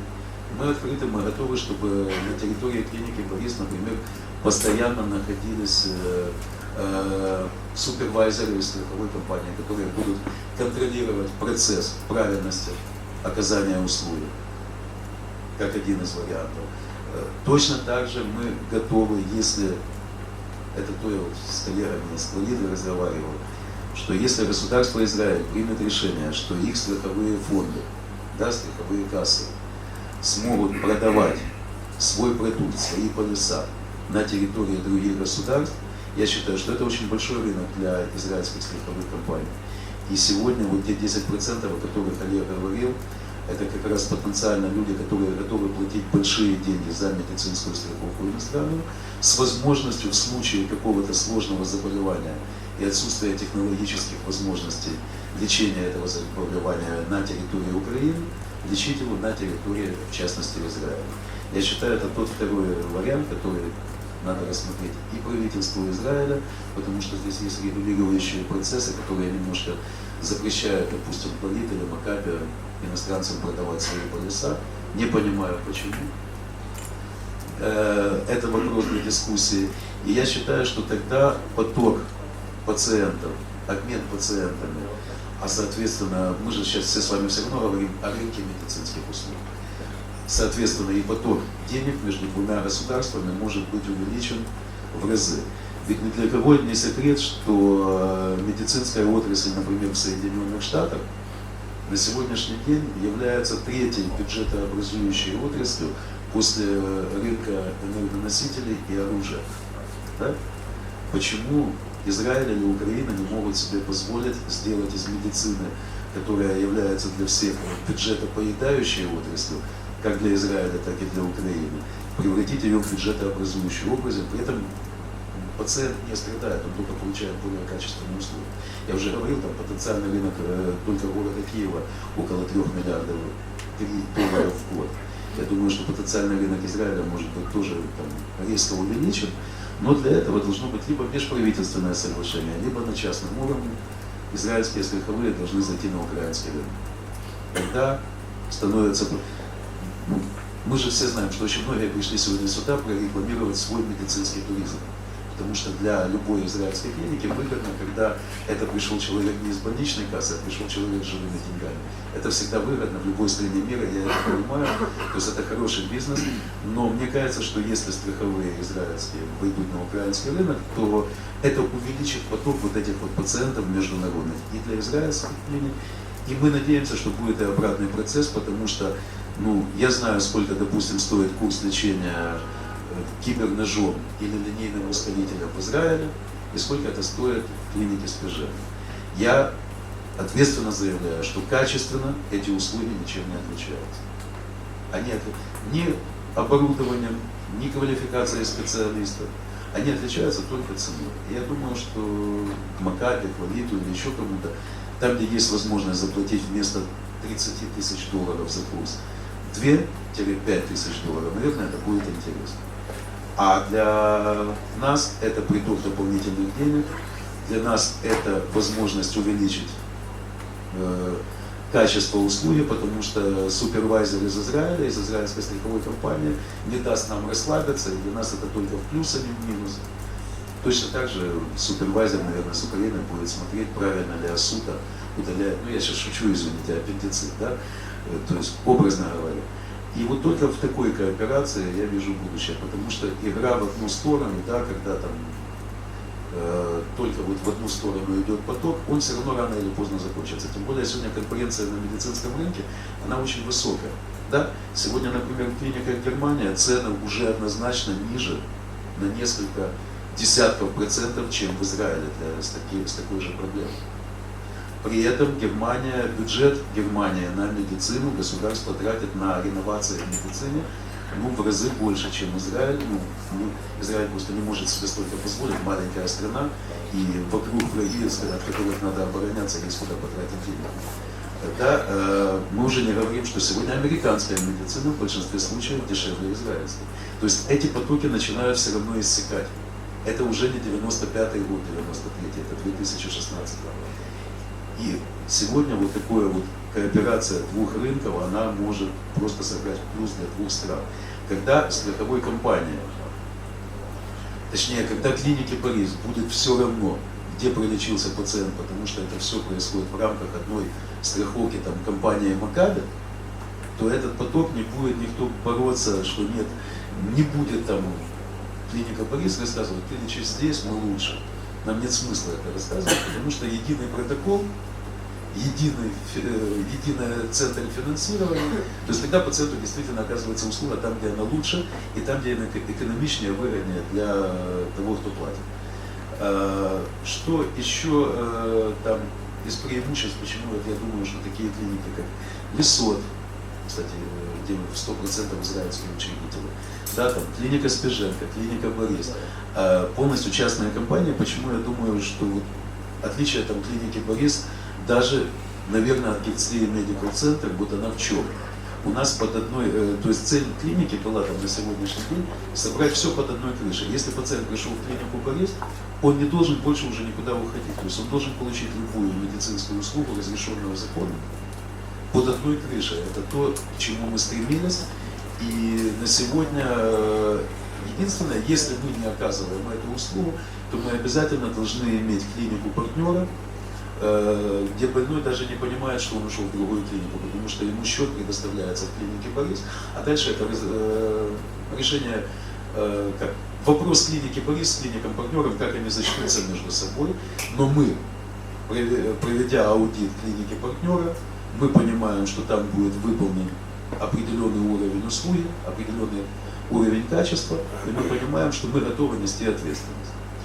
Еще одно предложение для инвестиций и входа на украинский рынок для израильского бизнеса – это то, что в Украине на сегодняшний день нет страховки ответственности врача. Ни одна украинская страховая компания в связи с тем, что нет закона о обязательной страховке для врача, не продает такой полис. На сегодняшний день я считаю, что в Украине только в Киеве 83 тысячи врачей, из которых 40 тысяч уже сегодня готовы заплатить за такую страховку. И первый, кто из иностранных компаний зайдет на украинский рынок с таким продуктом, он выиграет очень много. А дальше, сейчас расскажу пример, у нас была тут недавно такая полускандальная история с гепатитом. Все, заканчиваем. Скандальная история с гепатитом С, то есть американский производитель современных лекарств от гепатита С продавал в Украину эти лекарства по $500. Почему? Потому что государство никогда их не покупало, это всегда покупалось либо за деньги глобальных фондов каких-то мировых, либо за волонтерские деньги, либо за частные деньги. И тут Украина первый раз закупает по $500 лекарства от гепатита С. Как только это было закуплено, вторым этапом американский производитель говорит: мы видим, что государство теперь в этом заинтересовано, и мы вводим Украину относим Украину к странам с низким прайсом для нашей продукции, такие как Индия, там, допустим. И уже сегодня этот же препарат в Украину поставляется по $250. То есть как только первая страховая компания, я очень хочу, чтобы она была израильская, честно, потому что я знаю этот продукт, как здесь страхуются врачи ответственности, намного эффективнее, чем в Америке, кстати. Хотя я фанат американской медицины, если уж что с ней связано в Америке. Как только израильская страховая компания выйдет с таким продуктом на украинский рынок, и первые 10% врачей добровольно купят себе такую страховку, то остальные 90% пойдут с шинами, ну у нас теперь в Украине, это знаете, как имя нарицательное, там, зажечь шины, если что-то не устраивает, пойдут с шинами под кабинет министров требовать ввести обязательное страхование врачебной ответственности. А как только оно будет введено, ну вы понимаете, что это рынок уже не 10%, а рынок целой страны. Поэтому welcome, очень важно, чтобы вот это пошло. А кооперация, она всегда возможна, и я заканчиваю, и мне очень приятно, что на сегодняшней встрече я практически не услышал, как обычно это бывает на вот таких вот форумах международных. Вы нам давайте пациентов, мы такие хорошие. Вы знаете, я сегодня все вопросы от участников сегодняшней конференции как раз были немножко о другом, и это очень приятно. Это значит, что все-таки меняемся и мы, меняется и отношение к нам, и мы уже можем что-то показать, где мы не интересны только как сырьевой придаток, как это было когда-то, да? Это наш сосед сейчас остается сырьевым придатоком, а мы можем все-таки обмениваться технологиями и бизнесом. Thank you very much, Mikhaila. It was a really interesting presentation, but I think our participants will have the opportunity to find out more about the success story of Borisov Clinic in private discussions in the Q&A session. But during our panel discussion, the question of attracting investments was mentioned by Mikhaila. But we have here with us a specialist in this sphere. Madame Katerina Sivakova will explain us more in details. What does it mean? Thank you. I'll tell a bit about our company because it's not really popular in Israel yet. So we are a Ukrainian investment banking company. We help Ukrainian companies in searching for investors all around the world. Today we are in Israel. Next time we are going to Canada, then to USA. We are assisting also investors to find assets in Ukraine upon their request. So we are like buy side and sell side consultants. Talking about investment opportunities in Ukraine, I think I cannot add more than Mr. Dudsky and Spichenko and Alexander Pavlenko already told in first panel. But nevertheless, I'd like to add some numbers about the scope of the market. It's about 13,000 governmental hospitals in Ukraine, about 3.5 private clinics in Ukraine, and a lot of private doctors in Ukraine. So the market is huge. To come now when it is so low, when the prices for every asset is very low, is the best. Because in 5-10 years we will have a different situation, I hope, despite all the war. Welcome to Ukraine, we will help you, we will assist you. According to healthcare sector, unfortunately, there is not rather short history of large investments in Ukraine healthcare sector. Maybe the biggest one was SIDA in 2011. It was the control stake was bought for $50 million by Advent International. Also, it's not very in media, but in 2007, Sineva was bought by Medicover, and when it was bought, it was a small chain of laboratories, and now it is the biggest. So all investment made in Ukraine, they're rare, but nevertheless they're really successful. Also in 2014, the robot control stake was bought for $17 million. So very welcome, we will assist you, we will help you, we will find you assets. Because we are patriots of Ukraine as you are patriots of Israel. and we would like to help you and to answer all your questions about making business in Ukraine. Thank you very much, Katerina, for your short but I hope very helpful presentation. Now we know to whom address if we would like everybody to invest in Ukraine in medical healthcare sector or in any other sector. At this note, I would like to thank everybody speakers during our panel, and of course I would like to encourage everybody to participate in the free discussion, but during after the lunch. Thank you. I would like to add one more detail. In your agendas, you can see that on the second day we have site visits to 4 medical institutions. It will be tomorrow, and it's promised to be a very interesting visit. So everyone who is interested, please sign up at the registration desk. Please, please. Bon appetit. Have a good lunch.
Уже вынести вопрос о переезде потому что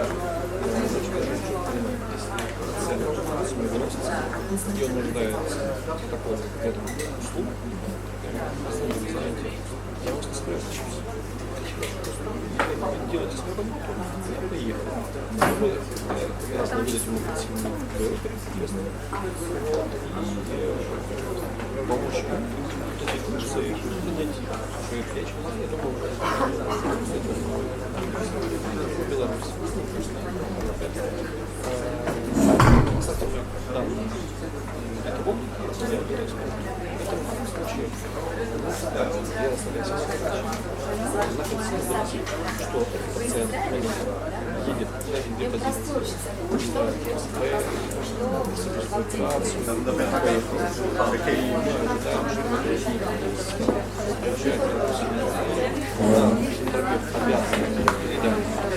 Такое решение. Потому что дальше, если почему? Потому что такие плохие, потому что ребенок на самом деле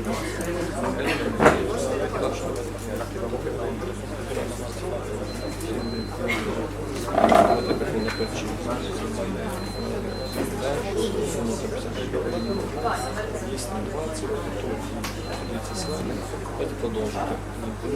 Если мы видим что-то возможно результат, мы не будем неэффективно работать. Во-вторых, мы нарушаем миллиметров,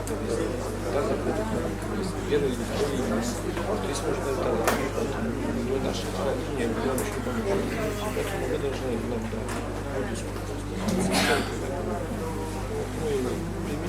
мы не помните, что когда у нас не украинский. Пожалуйста, видите, вы свяжитесь, видите там байки, видите чемоданчик, и вы просто ложите на стол.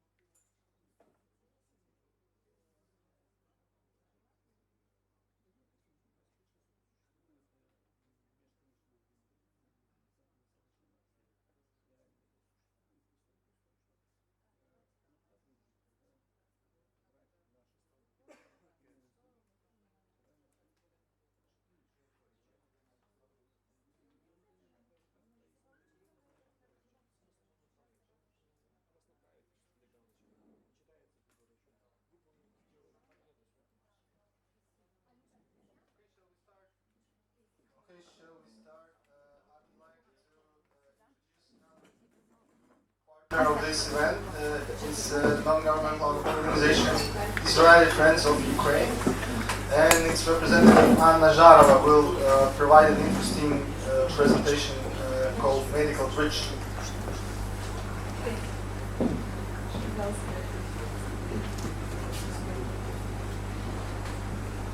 Good afternoon. First of all, it's really great to see you all here. Thank you. It's really great to see you all here at the Trade and Invest in Ukraine conference. First of all, I want to thank our partner, A7 Capital for inviting our organization to take part in this very important event, in my opinion, of developing a conference of developing partnerships between two countries, Israel and Ukraine, in the healthcare sphere. 2 words about myself. My name is Anna Zharova. I won't tell you how old I am. I was born in Ukraine, Kherson, and maybe it explains my involvement in volunteering activity here in Israel of supporting Ukraine. For the last 2 words about myself, for the last 3 years, my main area of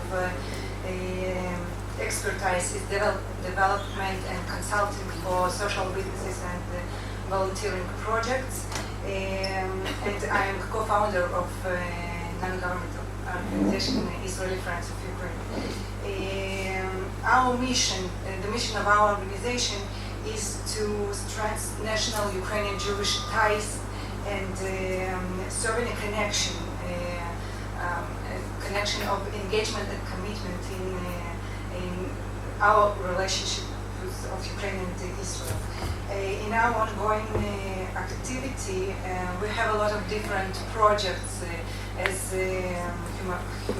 humanitarian aid, cultural festivals, and educational projects. But I really want to present maybe the most leading project of our organization is the medical bridge. Alexander Shapira at the previous panel was talking about bringing Israeli doctors to post-Soviet Union countries, and the purpose of our program is to bring Ukrainian doctors to Israel and to give them a good program of rising qualification. First of all,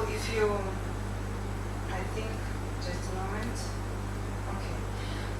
If you come to this conference, I think I'm almost sure you know the answer. You know the reasons why to bring Ukrainian doctor to Israel. But I still want to name it. First of all, we have high overall level of health care here. We also have a valuable experience of Israeli physicians in treatment of gunshot wounds and working in emergency situations. The first doctors that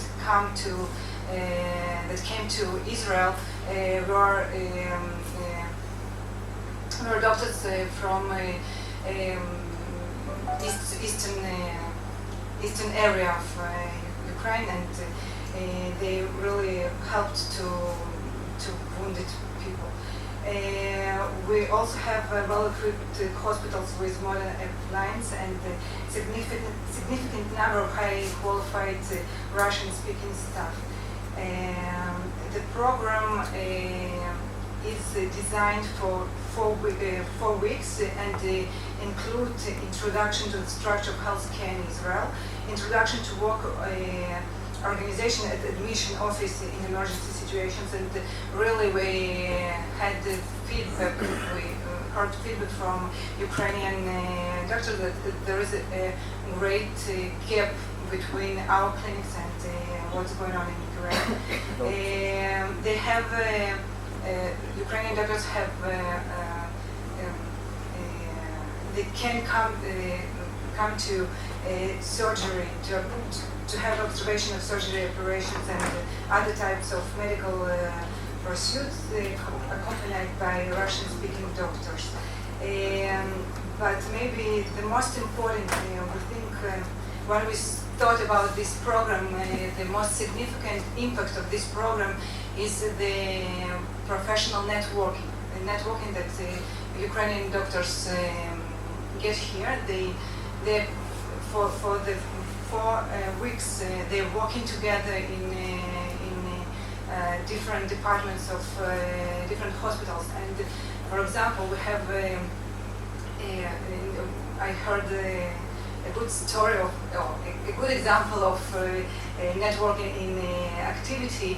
Two doctors were invited to a very important, Ukrainian doctors were invited to a very important medical forum here in Israel by their Israeli colleagues as the leading professionals, Ukrainian professionals. And we see that this partnership or this networking have results. The program started last year, and for this moment we had 4 groups of 4 doctors from nearly the whole region of Ukraine. It's from Odessa, Dnipro, Chernihiv, Kremenchug, really from different places from Ukraine. We have 3 main. This is okay. You can see their also their social life and their practice in clinics, and they really working together for the 4 weeks. I just want to represent you our main. It's before our main partners and the clinics that I am talking about. I want to say 2 words about the basic requirements of for applicants. First of all, we want that doctors with high level qualification come to Israel. Active medical practice, active medical practice, basic knowledge of English, and the most important for us that we check in interviews with Ukrainian doctors, because really we want to get the most motivated people coming here and to learn.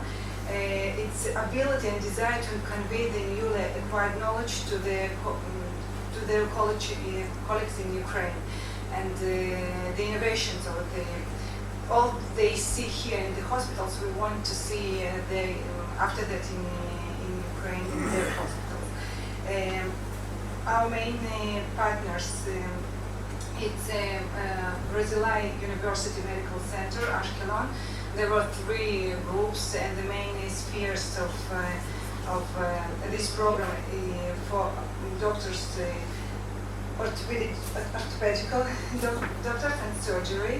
In Kaplan Medical Center, it's our new partner, and this year we started our program in Kaplan, and there is more spheres, orthopedic surgery, cardiology, gynecology, and pediatrics. And another main partner of this program is the Boston Medical Center.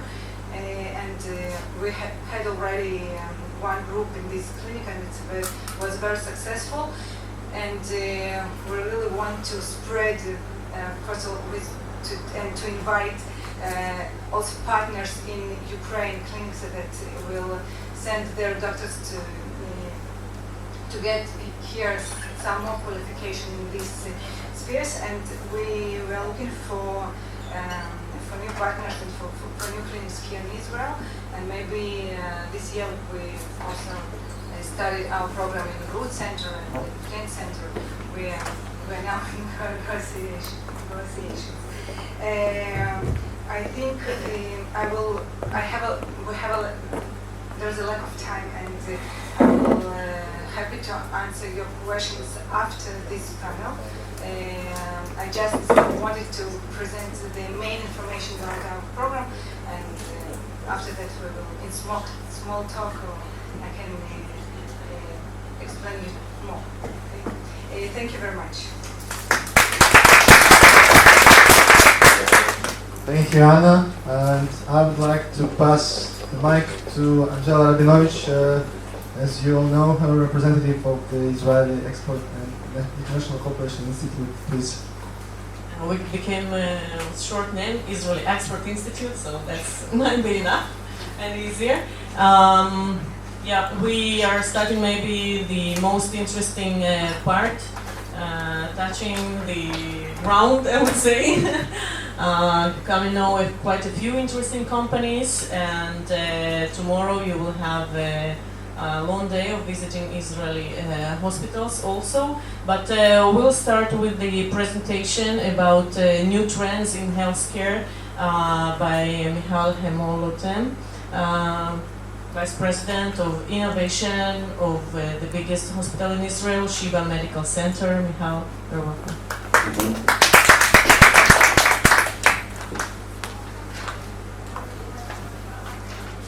Thank you, and thank you, Angela, and good afternoon, everybody. I'm going to wait for the presentation, and meanwhile, I'll take 2 minutes to present myself in Sheba, because we're going to talk about smart hospitals. So I'm a pediatrician, and I was Angela said, I'm the Vice President for Innovation at the Sheba Medical Center, which is the largest. If the veterans of Sheba were here, they would be offended, Angela. They would say we are the largest in the Mediterranean, not only in Israel. There's a lot of proud in Sheba.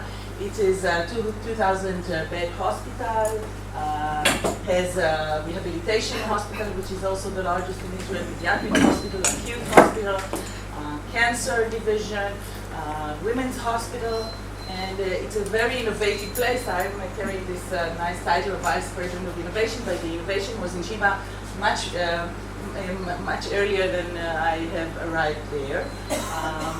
I think if I have to focus, because Sheba is like a large supermarket that have all services and in many numerous fields, I think our special expertise, we are a tertiary hospital. We are experts in complex patients and that need multidisciplinary teams. So I think in terms of, if you want a tertiary, very solid medical background, a complex place, this is where you want to be. Or if you have a medical tourist you send who's really in a life-threatening position, we get all the very sick tourists and all the, like our president, Shimon Peres, former president, who's now in a critical situation, is now hospitalized, of course, in Sheba, and I wish him well. We also have 7 different training programs for medical schools, 2 Israelis and 1 with London and Cyprus. So 4 medical training, 1 nursing, 1 physiotherapy, altogether 7 programs, and International Medical Simulation Center that builds medical simulation all around the world. And we also work with countries in terms of helping countries bridge gaps and leap into the medicine of the future. So I think the 2 minutes of marketing Sheba has ended, and I can go into the presentation. Thank you. Can you hear me? You need the mic. Is it okay? So I've wanted to take you a little bit to the past. If you look 150,000 years of us, Homo sapiens, this is before there were history. We were just another kind of animal, not very sophisticated one. So 70,000 years ago, we developed one of the most breaking throughs inventions. We developed the language, which was really the first thing when biology started to be history, because we could communicate with each other.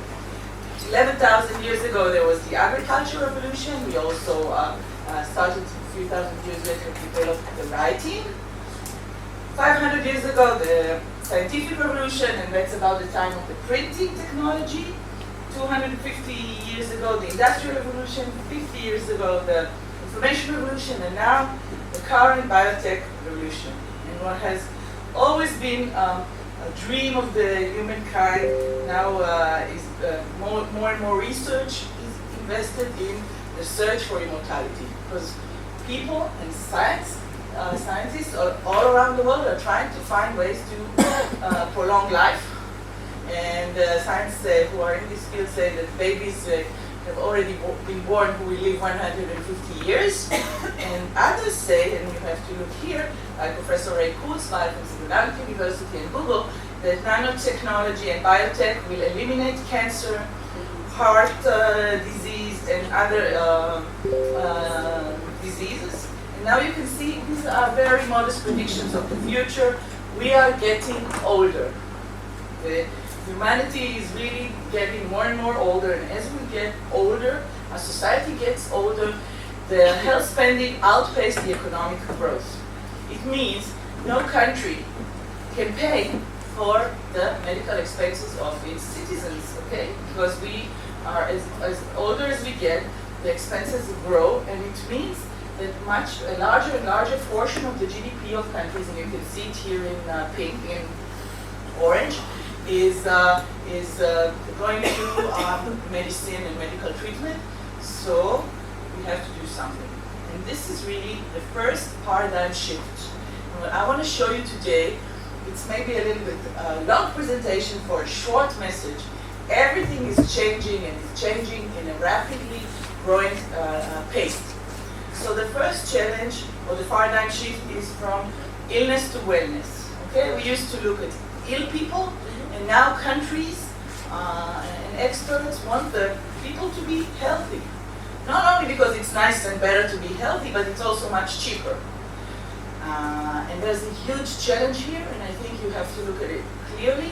The challenge is our consumer motivation, patient motivation. When you don't have any pain, you usually don't invest in prevention. You have to be really in pain to do something. People are not moving very fast in this, and some people smoke, some people are overweight, some people don't exercise, some people eat bad food, don't have friends even. So this change is crucial, and it affects all countries and healthcare systems. It's a paradigm shift. And if we look at health, we have to remember that although 10 to 20% is the genetics, and that's meta-analysis of many research, 20% is derived and influenced by the health systems. And if you come from clinics or hospitals, you probably know that this 20% can also do very bad things. The three mortality in the United States is over-treatment and clinical mistakes. And 60% depends on lifestyle. It means not only what we eat, how we practice, but also the air we breathe, and again, community life, friends, etc. Second paradigm shift. It used to be very slow. You know, the first rule of medicine is primum non nocere. First, do not do any harm. So it has to be very slow, risk management profession. But the pace is going so quickly that we are really looking at what is called disruption, meaning so many investments, technologies, ideas are really disrupting the old systems. And in a way, and I was in China due to my colleagues here, telling these amazing people of China that the fact that their medical system was a bit delayed is a great opportunity because they can leap. They don't have to build all the community medicine infrastructure. They can go back homes right now. But the challenge is really relevancy, and these are about all the startups, because 2 years ago I checked, there are 50,000 applications, medical applications on the smartphone. You know how many applications we have today? 160,000 in 2 years. How can I even, nobody can figure out. So if you have a Parkinson's disease or diabetes, you don't want 5,000 applications. You want one place you can go and get everything on demand. And the relevancy for companies who are developing solutions is how to converge the technologies and the solution and give the consumer, because that's the next shift, what they want. So we are really walking at a tsunami of innovation. And please remember, we used to have internet, digital, now we have nanotechnology, robotics, artificial intelligence, microbiome and genome revolution, stem cell, wearables, 3D printing, augmented and virtual reality, and the combination of creating huge amounts of ideas, solutions, and confusion. And confusion is very hard to focus. And it means that the pace of change, which is exponential, is accelerating in a way that accelerates. If we used to say, until a year ago, I used to say that knowledge was doubling itself every 5 years in the first decade, every 2-3 years this decade, and then I met the Vice President of Innovation of IBM who told me 90% of the knowledge was created, the data was created in the last 2 years. So it's really transformative fields, each and every one. will be like digital health. Imagine all the application on 3D printing, on virtual and augmented reality, and so forth. This is a pace that no human brains. Our brains are not exponential. We never upgraded our operating system. It's still 70,000 years old. So imagine, this is the Pentagon predicts that by 2020 you'll have artificial red blood cells, respirocytes, that can stay in the blood for 4 hours. It means people will be able to stay without oxygen for 4 hours. These artificial red blood cells are 100 times smaller than the regular red blood cells, but carrying oxygen 200 times more. It means if you have a heart attack, they could go and give you 4 hours to rescue the patient, or a CVA, etc., etc. Imagine a world where people can stay underwater for 4 hours. That's the Pentagon prediction. 2020, the 3D printing with stem cells, kidneys now. The prediction is that 2020 is like 4 years from now. They will be printing also human liver. They are printing ears, nose, heart, valves, bones, skin, cartilage using 3D printing and stem cells techniques, bladder, kidney, etc. 2030, driving will be a hobby. It's only the slow pace of regulation that will create the pace. The technology is there. Imagine a world where a robot is doing the car crash arrival, and a robot and a telemedicine. It's hard even to imagine the world in such a pace. 2030, smart lens, putting them in our ears, augmented reality with layers of information who's relevant to where we are, what our interests are, geographical location. 2035, robots are part of everyday life. I mean, I can go on and on and on, but just the pace of my speech can never describe what we see, and no mind, no human brain can see all of what is happening. So we looked at one paradigm shift from illness to wellness, second paradigm shift from slow to disruption, and I think there's another very important paradigm shift from patient to consumer.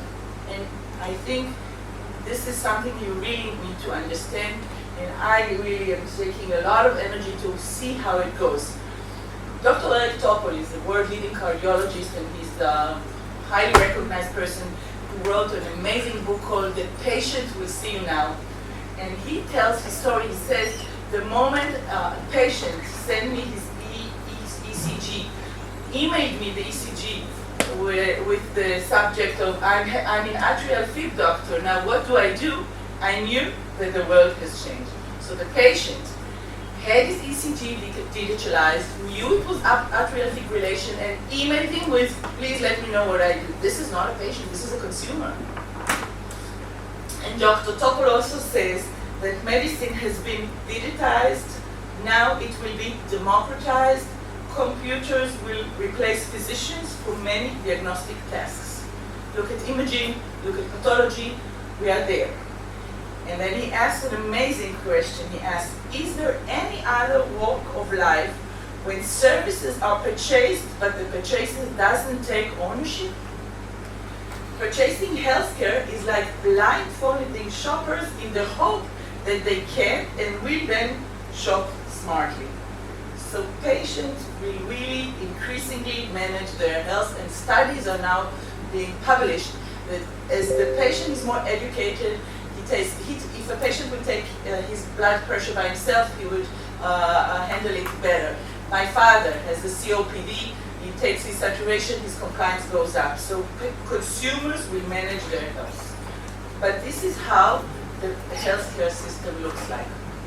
This is a very complicated market. It's very complicated to work through. So if we look at the patient to consumer revolution, the challenge here is how do we see and how do we Uberize the markets? How do we simplify the markets and enable the consumers to take wise decisions? It's not easy. I'm having a constant debate with my president at Shiva. He says no Uber or Airbnb will come, and I say they will come and they will disrupt the systems, and we're looking forward to see who's going to win the debate. We have a lot of transparency, a lot of consumer choices, and this is a huge change. Look at the money. The money is going to digital health. Look at the investment. This is Rock Health data. The top 6 categories account for 44% of digital health. This is 2014 data, I'm sure. The graph is going up. Money is going where consumers are paying, or where people anticipate consumers will be paying. But with all these nice words of huge paradigm shift, this is how, at least in Israel, I'm sure Ukraine is much better, this is how our medical system looks like. It's really a complex market, and how can we unbundle this huge complexity is a challenge. How could we go from volume to value, and to do value-based care, what is happening in the States but not yet in Israel. And the accountable care organization of how would you account for the health of your patients or consumer not being reimbursed by their illness. So the unbundling of complex medical systems is a huge challenge. Fifth paradigm shift is from population-based medicine to personalized medicine. We see this, and the challenge here is ethics. Really, the first company who would say that they are starting to synthesize human DNA is there, and we see the gene sequencing, editing, synthesizing, and medicine has been personalized due to this huge and tremendous change. And look at the cost of DNA. Look at the cost. When they started at 1990, announced the Genome Project, the cost was more than $100 million, and it took $3.7 billion and 13 years of computerized action to map the first DNA. Now we are less than $100,000. The prices are going down as faster than the Moore's law. Moore's law was in the 50s. He said that technology. I think I'll stop here. Sixth paradigm shift, which is also a key, is the data. We are looking at a huge shift in the data. Look at what's on IBM. You can see here in the middle, in the right picture, you can see the computer. It was 2011, the most popular TV show in the United States, and the Watson computer of IBM, the artificial intelligence, AI, won Jeopardy. And 2 years later, they decided to build the Watson division, or Watson Health division in IBM. They put $5 billion into research. It's a combination of artificial intelligence, AI, and nanotech. And Watson has become the world's oncology diagnostician. It has is being used to analyze imaging data, big data. Also pathology is starting, and they're building an excellence center with 5 hospitals and 5 corporates that the hospitals will put their imaging data, develop applications, take them quickly out to the market because the pace is quick. So the data is not only changing by large corporates like IBM, it's also changing because we are looking at a quantified self trend. People are measuring themselves all the time. My husband had a birthday. We were in the south of Israel in Eilat. He was 58, and he wanted a smartwatch. He got his smartwatch. His wife loves him, so I bought him a smartwatch. And ever since this birthday, he keeps looking at his watch. Did he do the 10,000 steps every day? And if not, he would come. And he's also a physician, a pediatrician. He's actually practicing medicine. Comes home 9 p.m. dead, and he says, "Do you want to walk?" I said, "I'm also dead." He says, "I'm only 6,000 steps." So you can see he's quantifying himself all the time. And how do we take this big data? And that's the challenge, because we have too much data and translate it into big insights and to behavioral change. This is, I think, one of the numerous challenges, and we see that the changes from doctors-ordered data to patient-generated data, quantify self, from doctors taking note owned by the doctor and unshared, to patient-edited R notes, from information owned by the medical system and doctors to consumers' right or a rightful owner. And we have so many layers of information right now. Not only what we used to do have the imaging tests and pathology and clinical, we have longitudinal wearable data, data from internet and social network, all the physiological, the genomes, microbiome, metabolome, so really an explosion. The seventh paradigm shift is from very expensive health into cheap chips. Look at this. This is a miniature MRI under development, small MRI like this. You can move it to home. Why do I need to have the patient go to the hospital if the MRI read is such a small thing? So where does this all lead us? It leads us to the AIDS paradigm shift from hospital-based medicine to home-based medicine. And this is again Eric Topol, you know, he's amazing. Hospital room of the future will be the bedroom. So this is what he says. He's right. Look at the XPRIZE. XPRIZE is a huge enterprise led by Peter Price, who's giving a $10 billion prize for the first group who will develop a solution that can accurately diagnose 13 health conditions, 5 health vital signs like PO2, saturation, blood pressure, etc., and has a good consumer experience. They got 312 teams were registered, 29 are competing, 7 finalists, and once we have that, we have a medical doctor at home. Look at Amazon. They took Amazon Echo with the application Alexa. This is something you put on the table and it talks to you, and Boston Children's Hospital developed already an Amazon Alexa app that you can talk to this device and ask him a medical question. My child has fever, what should I do? My mom is not feeling well, etc., etc., etc. So they just launched the Amazon Echo. You can see the family talking to this AI robot in the home, giving it all kinds of advices.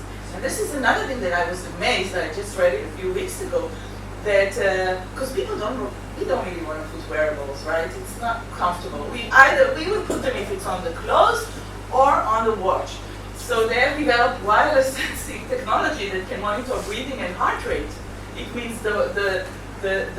we can be monitored without wearables. It's really unbelievable. We have smart first aid kit if we're talking about medicine going home, giving you all the instructions. We have smart mirror giving you data. We have smart toilet diagnosing even prostate cancer. They exist, it's not futuristic. And we have a huge change. And I think I want to share with you last thing before I finish. I think that this graph was presented in a conference of Oliver Weimar in the United States by Tom Many. So I really liked it because I think this is a very good tip for everyone who comes from the business, government, non-profit sectors. You can see on the x-axis on the left is sick care services, and on the right is consumer better living. Again, consumer and prevention and wellness and not illness. And on the other axis you can see single chain service, and up you see multi-chain ecosystem. And I think many people don't even know the word ecosystem, but it replaces words like community, partnerships, networks, etc. You can see that 95% of medical service in the United States are focusing on sick care services and single change. Only one organization. We. Shiva, Volkswagen, whatever organization. You can see an example for consumer better living is Weight Watchers, but it's also a single organization. You can see that Mayo Clinic is going into a bundling network of ecosystem, but they're focusing on the sick. And you can see all the new companies, all the smart companies, Amazon and Google and Walgreens and Illumina and etc. They are looking at ecosystems of partnerships. So if you really want to do something smart, you have to change the disc from power struggle to co-opetition, collaboration and competition. And this is one of the best ways to win. So disruption ahead. Thank you very much.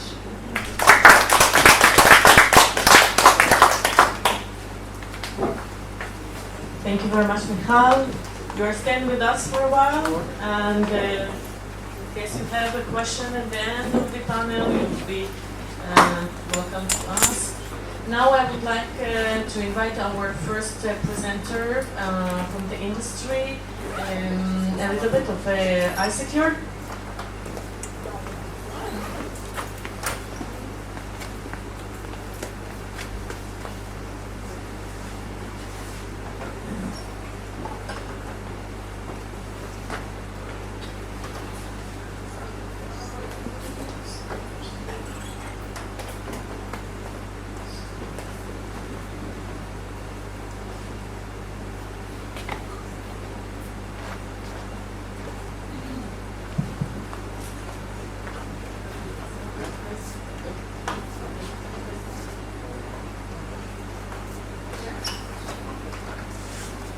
Hello.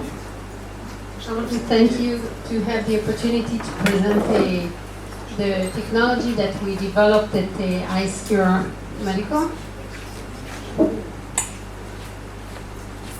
So iScure's mission is to provide leading minimally invasive, innovative, and office-based cryoablation because, as was told before, we really believe that healthcare is moving from hospital to some office kind of treatment, and we also believe that big surgery will be as much as possible replaced by a minimally invasive solution for safe and effective treatment, of course. And we are especially in the oncology treatment. So some overview on iScure. iScure was established in 2006. During the first year of the company, we developed various prototypes for cryoablation. I will later explain what is cryoablation. The first year of the company, 2010-2011, we worked on regulatory approval, CE for Europe, FDA to market in the USA, finally AMAR in Israel, came lately. And we are now working to get additional regulatory approval in other countries. In Asia, working for the Chinese CFDA, Japan, and South America. We started to develop a specific application based especially on the reimbursement that existed in the US and in Europe for what is called fibroadenoma. Fibroadenoma disease is a benign tumor, so we thought that even if our technology will be able finally to treat malignant tumor, it will be easier from a regulatory point of view and also from the consumer part, which is our consumer is the physician in this case, to convince the market that our device works when you start from a benign treatment, a benign tissue, and then the step to the malignant tissue treatment sounds easier. So in 2012, we initiate a breast cancer trial in Japan. Now we are, after over 200 patients treated in Japan successfully, and we have almost 100 patients also treated in the USA. So we are convinced now, and our physician insights also, that the technology works, and we can make this big jump of treating breast cancer not only with surgery, but with a minimally invasive treatment. In addition, in the last 2 years, now that we understood our technology is efficient and is creating a real difference in the medical world, we said that finally, if it's good for breast cancer, it certainly can be good for other applications. And we are now treating kidney cancer, lung cancer, liver, bone, and it's endless. So finally, when we can prove that we can, instead of surgery, we can cryoablate malignant tissue, it can be finally in any organ. This will finally reduce the cost for the hospital, for the patient, and we also think it will reduce seriously the risk to patient and will enable patients that cannot go through surgery due to age or additional disease that they have, and they will be able to get treatment of their cancer and to survive 2 cancers. So we are selling our device in different markets. It's a start, and we're in ramp up in Asia, in Europe. We're not in Ukraine yet. You can be interested in different models of a strategy of entering Ukraine. If someone is interested to discuss this later, I will stay.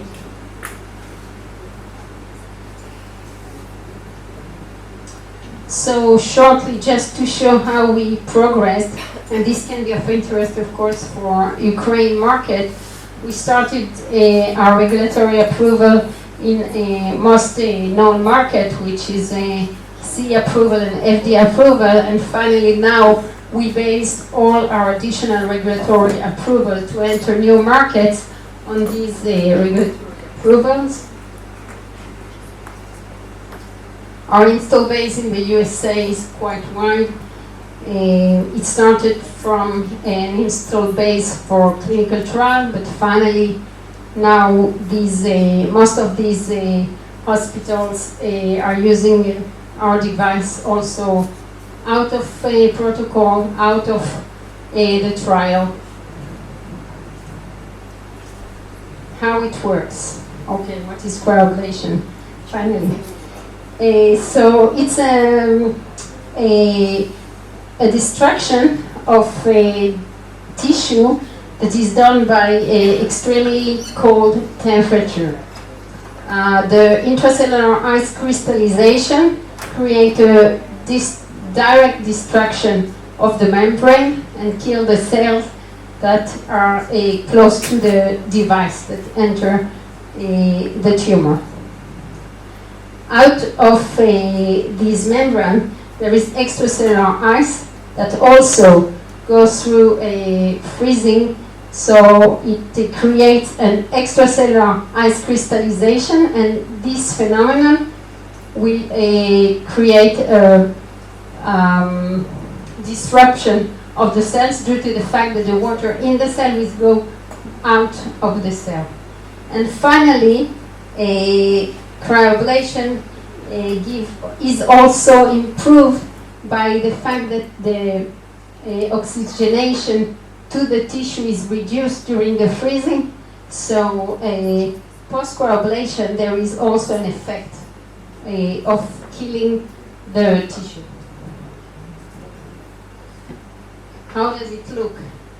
You can see on the top our system, simple system finally, quite comfortable on wheels, so you can move it from a room to another, from a department to another, from office to city room or to OR, depends on the need of the specific hospital.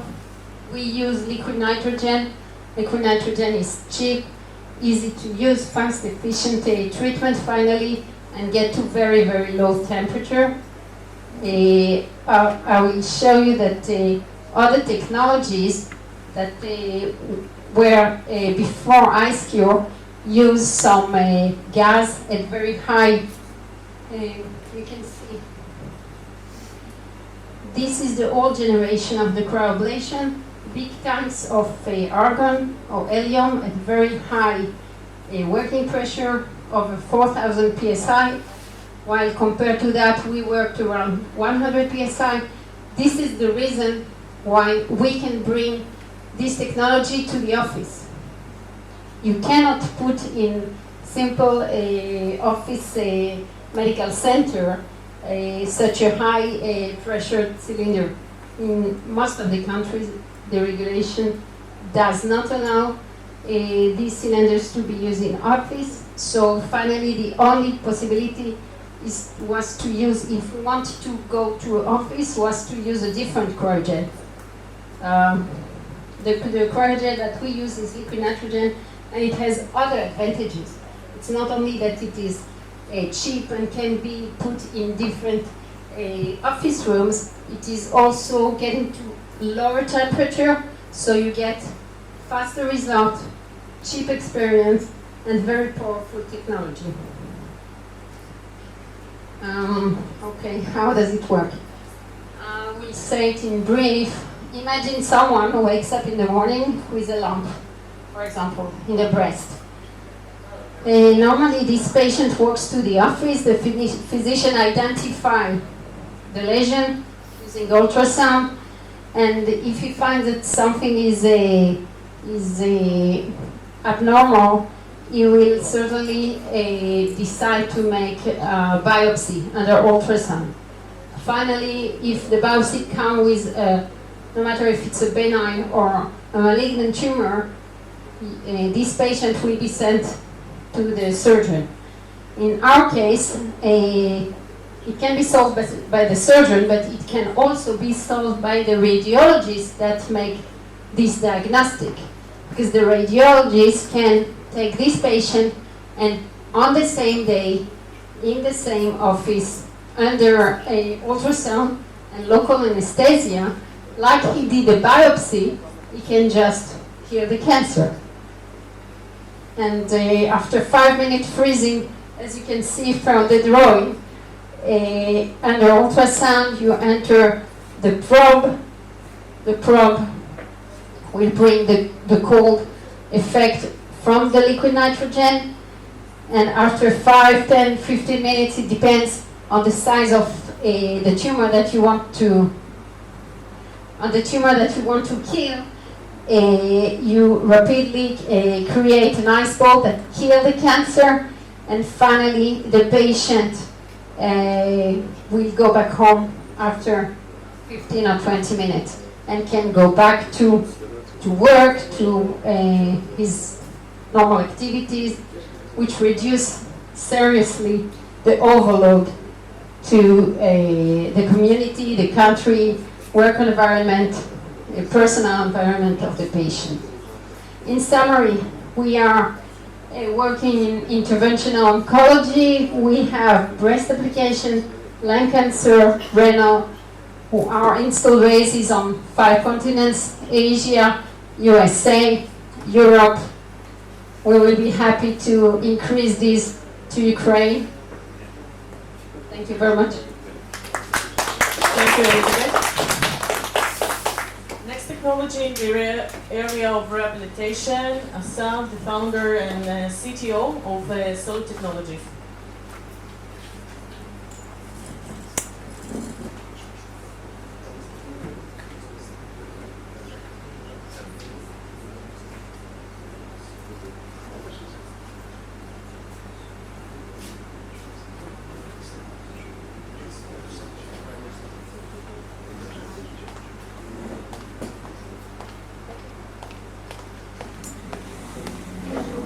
My name is Asaf Manor. I'm the founder of Salute Rehabilitation Solution.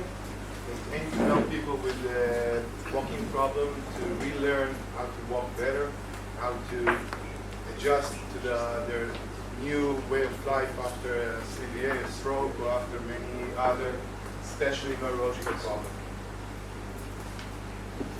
Our system is especially designed for, as I said, neurological problems such as CVA, cerebral palsy, multiple sclerosis, and all the things you can see above. It's based on very easy to use, very simple. Just put it on yourself. This is a pulley that you can adjust it and connect it to a strap on the foot. Let's say a person with a CVA, with a paretic lifelike foot. I'm just connecting the sandal on the shoe. I have many places that I can connect the cable. The cable is based on a patent-pending magnetic field that have linear resistance that is unlike the rubbers, bands, weights, and springs. The whole way we have the same resistance. So for people, I'll just show you here. Just like this. So for people with those neurological problems, sometimes they have the problem that they don't get the input from the leg. And with this system, we can get the approximation of the joint that we are working on, and then we enhance the proprioception. The patient can feel better what he's doing, can adjust what he's going to do, and can plan better his walking. And then after 10 minutes or 15 minutes of walking with the system, just a physiotherapy session, we're disconnecting from the system, and you can see his motor learning that he's still walking like he walked with the system. Let's say take an example of drop foot. You can see that a person can walk 10 minutes with the system, adjust to the new way of walking with it, and then we're disconnecting and he's walking almost without the drop foot. Just show you a short video.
info, connecting with the system without the info, you can see our model now.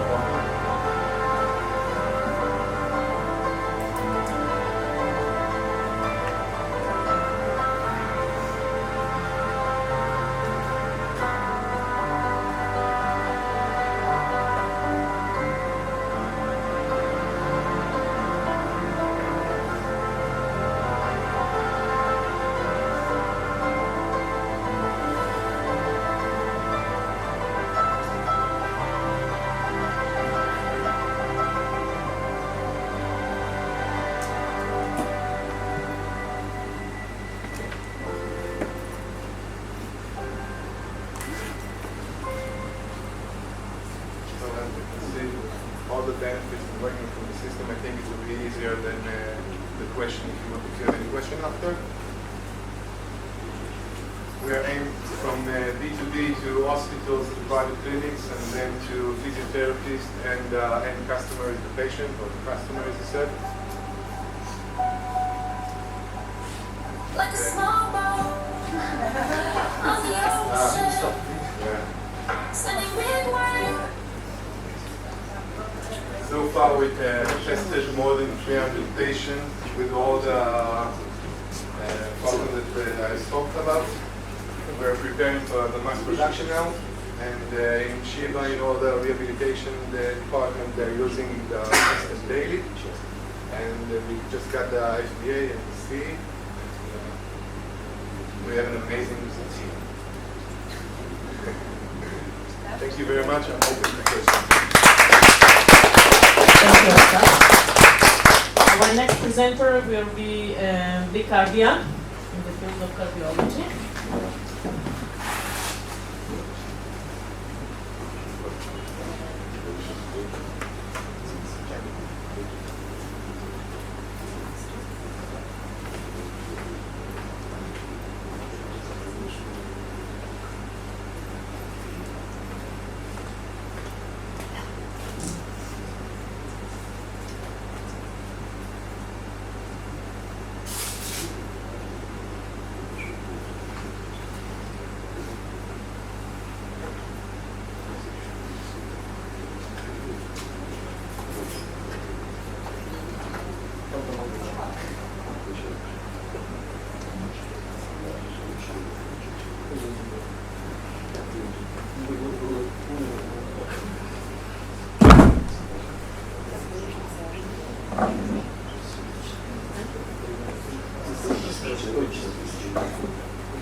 Hi, hello. My name is Vitaly Sirota. I understand that everybody is tired, and I will do my best to do it fast and to ignore most part of my own presentation. Okay? We have quite a long history, specifically in Ukraine. I came to Israel in 1990, 26 years ago, and before that I started my first company in Ukraine, in Kharkov. I'm from Kharkov. It was Meditech, and our start was started in 87, and 88 we got silver medal at the VDNH exhibition in Moscow for our product for heart rate variability analysis, for analysis of pulse, together with Professor Boyevsky in Moscow. I came to Israel in 90, worked for IBM for 7 years at IBM Research Center, and after that started to open companies in Israel. So I'm serial entrepreneur, found a number of companies, most of them in serious fields, worked with big customers, with IBM, with Philips CT, Philips Medical, CT division, and founded medical imaging company for cardiac CT with FDA, CE mark and everything. And suddenly in 2005 we stopped everything and founded internet company, Internet Music. It was a different direction, everybody who knew me was really surprised. And after that it was a Cinderella story. It doesn't look like Zolushka, I know, but it was a story that made a lot of headlines in Israel and all the press when me and my brother sold our company Foxitunes to Yahoo. Everybody was really surprised because it was not standard Israeli success story. It's new immigrants from Haifa, not from Tel Aviv. You know, it was an interesting story. And okay, after that, my focus is mobile health. Okay, I came back to medical, what I like for many years. I believe it's really a good field, a really stable field.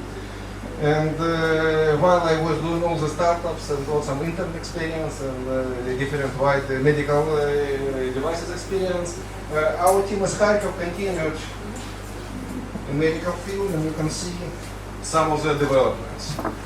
Sphere 4 is a quite well-known system in Ukraine to doctors. It's a multi-channel. It was developed in 1999 with expert systems for different, for ECG, radiography, for phonocardiography and spirometry. This Midas single-channel cardiograph. It's developed by our team in Ukraine and Kharkov. Also well-known. The Holter system Arnica. Same as our development since 2006. And suddenly comes 2011. It was my first visit to Ukraine, to Kharkov, after 21 years in Israel. And I sat with my partners from regional company, and I saw this Holter system. And after selling company to Yahoo internet company, it was absolutely clear that this device should work not only with desktop, that it should work with mobile, with cloud, it should be internet connected. And we started work in 2011 on Bicardia project. Okay, and it's a good thing that I'm able to fund it myself, that I don't need an external investor. That simplifies a lot all the business activities. And in 2011 we started develop cloud platform, and after that started to add different devices. So 2012 it's B Holter device, small sensor. I will show it to you now. And after that it's a small sensor that converts a tablet or smartphone into professional cardiac cardiograph. Okay, so it's 2013. It was called 25 years of innovation. We really started not in 88 and 87, and next year it will be 30 years. It doesn't matter. Okay. So I have another presentation, but I will ignore it. I will tell you and I will show you the devices. So what is our approach? We say something strange for startup. We say no to medical innovation. We would like to bring technology to standard medical procedure. And what we are doing is not some kind of wellness devices. It's professional equipment that produce for doctors the same signals that they are able to get with the most expensive, the biggest devices on the market. Here I have some examples of the kit. Okay. What do we have here? This is professional cardiograph, 12 lead, low cost. Our approach to make affordable and high quality devices. Our philosophy is that price of devices is barrier to entry. It's necessary to bring it down. It's absolutely no need to fund them, to subsidize. It's possible to sell them with regular margins of electronic devices. And it's necessary to build service around it, to provide services. Okay, so this device, as you see, it's really small. It connects to any Android device or to PC computer if you need. A tablet like this, for example, a nice 7-inch tablet in the same kit. And this is the device, so it could be used as wireless sensor or as a Holter recorder, or at the same time together. Holter recorder is something that you attach to patient for 24 or more hours recording of ECG signals to get something intermittent, that you don't, the patient doesn't demonstrate all the time. This is our devices, our philosophy to simplify, to do good engineering work to bring costs down. We do not replicate the hardware that we have in tablets. We have no screens. This device has no buttons because we have full interface. We can use the tablet. And this one could work standalone, so it has only one button. Another device that I have here is simple electronic stethoscope. It also connects to the tablet, to the Android device. It's a really low-cost device. It's technology that exists for 198 years. Allows to diagnose cardiac, heart diseases, lung diseases, and stomach problems. And it's a very nice channel for telemedicine. And we connect to platform third-party devices as well. This is spirometer. Spirometer, low-cost spirometer that connects to the smartphone in the same way. High-quality professional spirometer. We have pulse oximeter, and we're in process to connect additional devices. So as I said, our philosophy to bring costs down to simplify hardware devices, to bring services around it. Our team combines its personal medical devices and internet and the cloud, which you don't find too frequently on the market.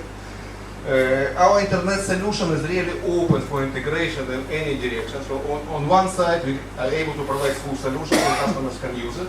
On the other side, we are happy to integrate or to connect it to a bigger system as part of the system, or include other third-party solutions as part of our system. So open for integration.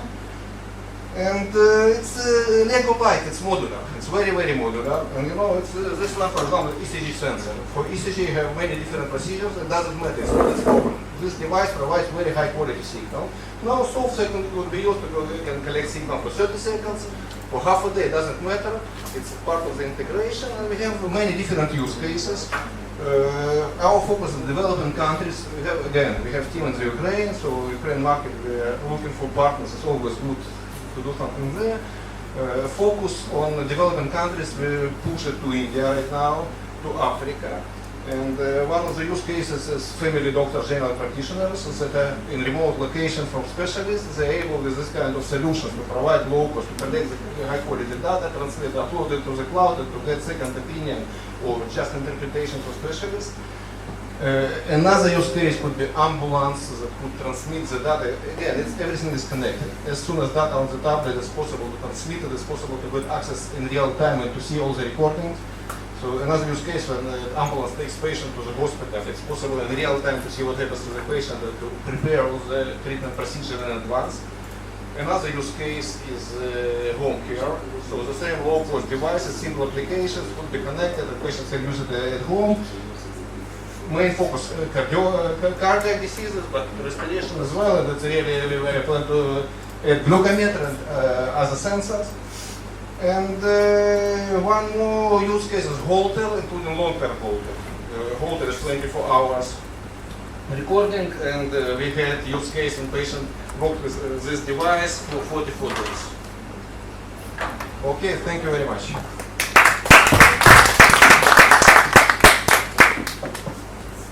Thank you, Vitaly. We'll keep going with Guiding Medical. Ariel, you're welcome.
Hi, good afternoon. My name is Ariel. I imagine you're all very tired, so if I'm boring, just tell me and I'll go home. Take a nap. So I'll try to do this fast and hopefully interesting. I am the CEO and co-founder of this company, Guided Medical. This is what we are doing. We call it a guided intubation device. And maybe some of you are wondering what is intubation. So let's go back to anatomy class. So basically, whenever we need to mechanically ventilate a patient, first we need to insert this tube into his trachea to connect the ventilator to the lungs. And we have a problem. God created us in a way that just beneath the trachea, we have the esophagus that leads to the stomach, and we don't want to go there because our stomach gets food and not oxygen. So the challenge in this procedure is actually distinguish between these two pipes. Usually we need to do it under pressure because the patient does not breathe. So it's a very fundamental procedure in hospitals before operation. in other departments such as ICU, trauma, and of course out there in the field. It's the third most common procedure in the US. So basically, if it takes me time to locate the correct place in which I want to insert the tubing, so I'm probably going to damage my patient either by multiple attempts of intubation or by lack of oxygen to the brain. So that's basically the need. So if I want to emphasize the need is find the fastest way to the correct place in which I want to insert the tubing. So just a few numbers to better understand the magnitude of the need. So this study examined the cost of failed intubations, and they found that minor problems are connected with $2,000 extra payment per patient. But if we need readmission due to serious problems, so that's an extra 5 hospitalization day that cost an average of $11,000. So that's quite a lot. So who am I? My connection to the field is actually my background is I served as an airborne medic in the IDF, the Israeli Army. So I had hands-on experience with intubations that were what we call in this field difficult intubations. And then I met, during my MBA studies, the second guy here, Dr. Fried, which is the head of the ICU in Hadassah Hospital. And then we decided to try and actually find a better way to do this procedure. So I'm getting to the point. The point is this device. So we actually discovered that if you take this device that contains LED lights here in this side, in a wavelength that a normal person cannot see with his own eyes. You can see that I'm activating the device, it's working, but you cannot see the light from the LED lights.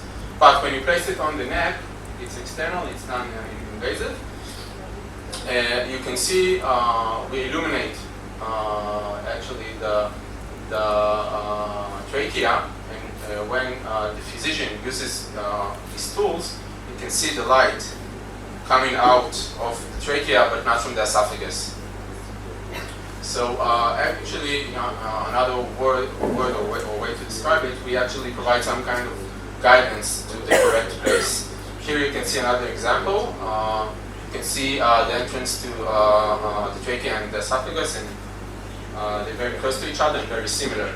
So it's very confusing, and if you don't have enough expertise, you're probably gonna lose your way. But when you add the device, it becomes very clear, even if you don't have the required expertise. So what we did, we went to Italy to perform a study on human cadavers, dead humans, and I want to show you some results. Okay, and you can see, I see the glottis, and I know I'm in somewhere here, right? Now let's put the light on. There we go. Now I know exactly where I need. Let's put the light down. I want you to see once again. Put the light down. Now, I don't see the vocal cords here.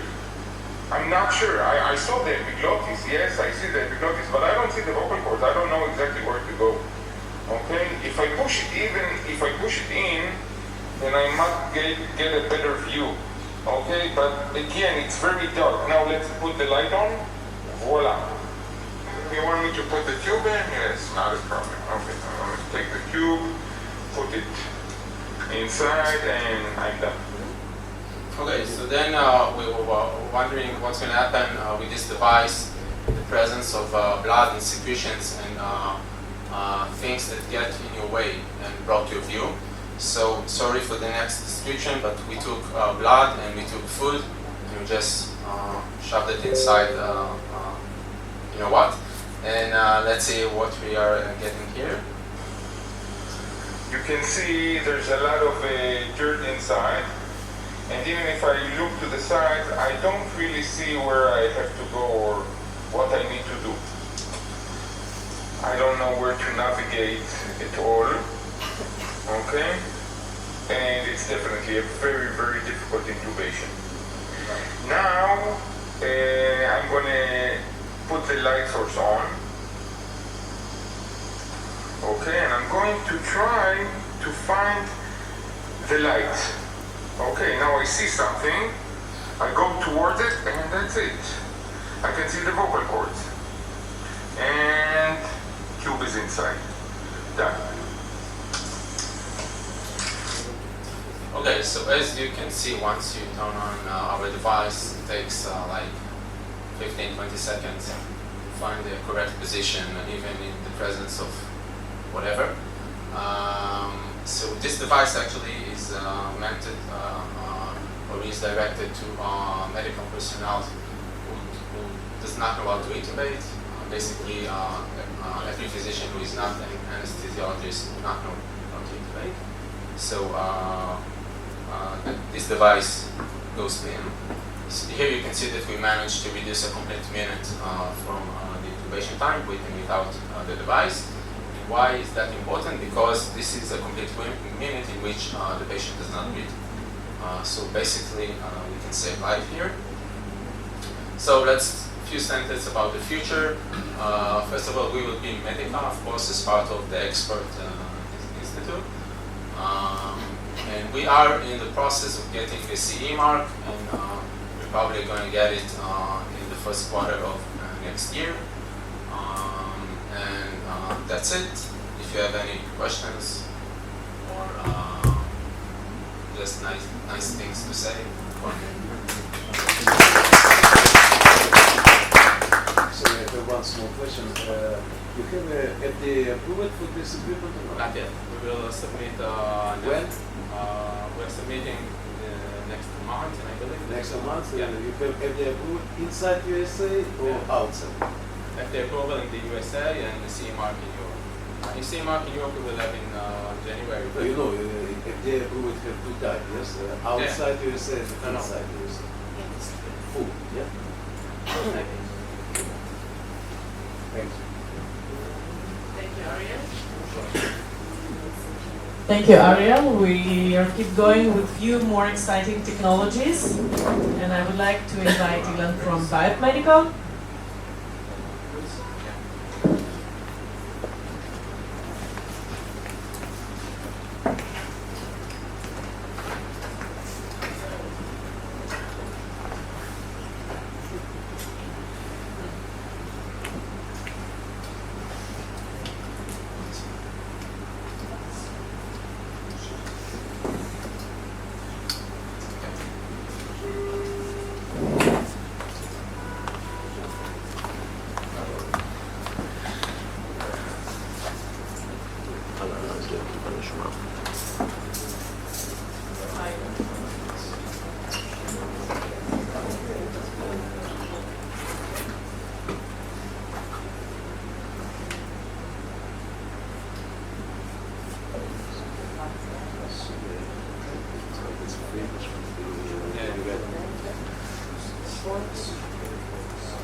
Okay, so hi everybody.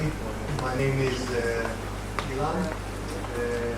I'm a physicist, and I'm the CEO and founder of Biomedical. It won't take too long. Bio was founded in 2013. We are a company that developing an optical probe for identifying cervical cancer as our first application. The company is basically a multidisciplinary company with the area of biology, algorithm, engineering, software, and so on. And I'm really related with what Michal actually said about all the issue regarding the big data. We are graduated of the IBM first ever accelerator here in Petah Tikva. We won the first place there as the best company, and we actually were located inside IBM for 1.5 years. So I'll move forward with the slides. Cervical cancer is the leading cause for women death, one of the leading cause for women death in the world. It's one of the most leading cause for women death in Ukraine as well. It affects young women, and this is what makes it more tragic, because the women is the center of the family. In the developed countries, the screening process is long, complicated, and unoptimized. In the developing countries like India, China, and so on, there isn't any screening process that is effective, and obviously this is the leading cause for women that there. Numbers, 100,000 people are dying in China every year from cervical cancer. More than 120,000 women are dying from cervical cancer in India. So how we actually screen cervical cancer today? Women will go to do HPV or PAP tests every year in the United States and Europe. The gynecologist will actually scrub with a stick some cell, will send that to the cytology lab, and they will try to identify if it is abnormal. 6% of the tests are come as abnormal, and they are being sent to another procedure which is called colposcopy procedure. The gynecologist is actually looking through a binocular, trying to identify a suspicious area. He done that with his very eye. This is a very user-dependent procedure, and if there is a problem, the women, after that there was identification by the pathology, will be sent to do a procedure which is basically taking part or all the cervix out. This obviously involved with the problem of infertility, and child problem with birth and so on. What we are trying to do is to replace all this procedure with 90-second scanning procedure with our optical probe. How it's actually work?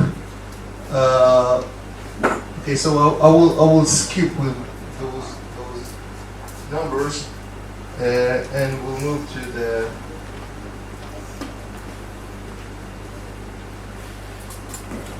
show you how it actually works.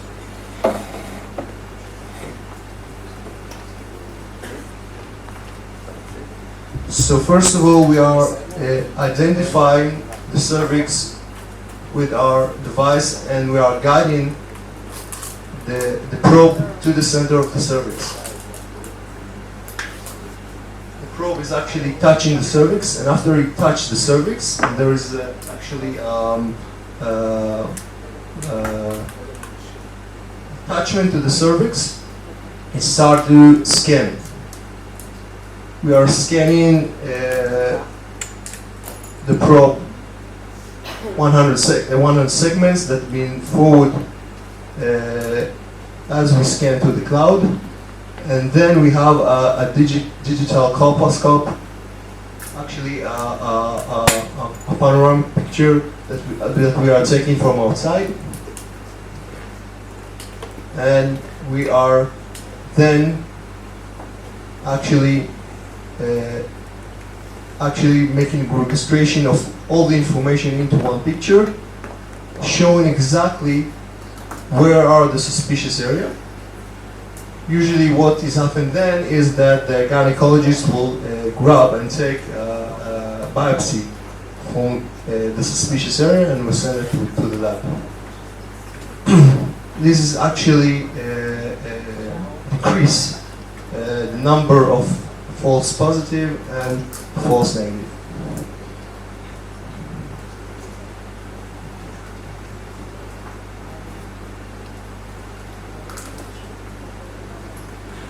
Now, our probe look like the same as a standard vaginal probe, but it has all the ability to be used as a colposcope device, which can actually take picture from outside. And in addition, this is the only endoscope device that actually been attached to the cervix and start the scan. So what basically BARP is doing a colposcope and an endoscope, the device that actually mixed it all together. So how it actually works? We have like 4 different optical effects that are being connected together. We actually integrate them into a machine learning algorithm. We actually isolated features that actually give us a very good correlation between the condition of the tissue and the optical signature. So if I will move to this slide will actually demonstrate what this BARP is all about. BARP actually developed a medical device that actually can grab and extract optical features in the way that we want it to be extracted. The information is being sent in real time to our algorithm. The algorithm is actually a machine learning algorithm that actually isolate the relevant feature. We have like 30 features. They give us a very good correlation between the condition of the tissue and the optical signature. We actually also try to identify what is called pre-cancer, not only the cancer, but also the pre-cancer, the starting of the disease. You know, the real challenge here is not to see what is already obvious, to see it outside. We are trying to see the change in the cells as the disease start to initiate, and this gives us a very good. We have a very good result so far. The information is being sent in real time to the cloud. We identify that, and we are sending that back to the physician in real time. So we already said that this is a really huge problem in the world. The market is very, very big in the United States and in Europe, and in China, Africa, India, and other emerging markets. There isn't any solution at all. Here, for example, you can see a very good, one of our features. Here you can see a normal tissue, and here you can see a cell, SIN3, which is one of the advantage stages of the cervical cancer disease. So, what we accomplished so far, the company is currently finishing its device. We actually moved through all the models, which is in vitro, animal, ex vivo, and we are doing our clinical in vivo studies in Israel and in Europe. We will submit that for CE and FDA early next year. And BARP is, we won several awards. We will publish about us. You can see us tomorrow in the marker, in the technology section. So this is who we are. This is the team behind all the project, 12 people. And we have obviously people around the world, including our chairman, which is president of Olympus for 2 decades ago. I will finish with a very small, short clip. We were finalists in Cleveland Clinic, which is one of the distinguished events in the medical device industry.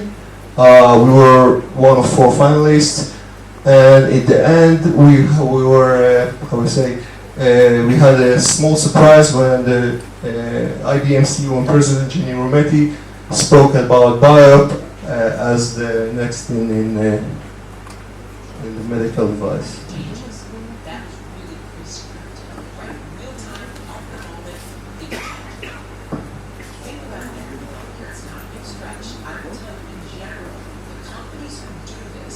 They are 4 times more likely to drive progressive streams.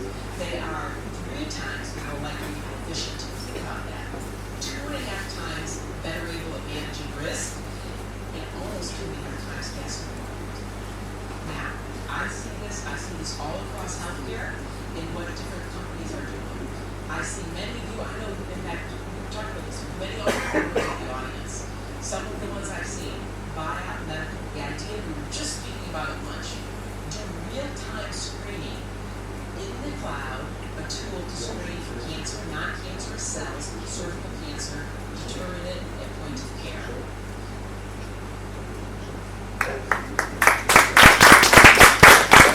Thank you very much, Ilan. We'll finish up with the excellence plan.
Okay. Good afternoon, everyone. My name is Eitan Blank. I'm the Vice President of Global Operation of Excellence. So what do? We manufacture a diagnosis device. This is a non-invasive breathing device that detects H. pylori. This is a bacteria in the stomach. And we also develop on the same platform liver function and gastric emptying. Our device has a CE. As a CE, it says an FDA and also a CFDA. We just started marketing in China this year. So we are a public company traded here in Israel, founded in 2007. We have the headquarters in Israel and a subsidiary in the US, which is our main market. We sell direct in the US and globally we sell through distributor. We have about 500 devices globally, mainly in the US. A very large button, and the outside of the company is the liver function. Today, the solution for diagnosing liver is just invasive. It's biopsy, or measuring the blood pressure going into the vein of the liver. So we think we have a good solution by doing a breath test for about 1 hour to assess the liver function. So today, technologies to measure the screen for H. pylori. This is blast testing, serology. We know that this is very commonly in most countries. It has a very low sensitivity and specificity. In fact, in the US, insurance companies stop reimbursement just because it's not that accurate, and also it can give a false positive. The other ways to measure is stool testing, antigen testing, and what we offer is a breath testing with very high sensitivity and specificity.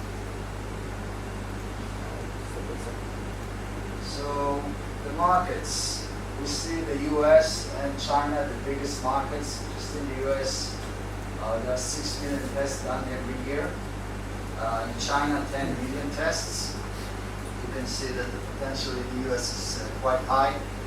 We see a transition from blood testing to breath testing, and that's where we want to be. We know in the Ukraine that the prevalence is pretty high, about 60%.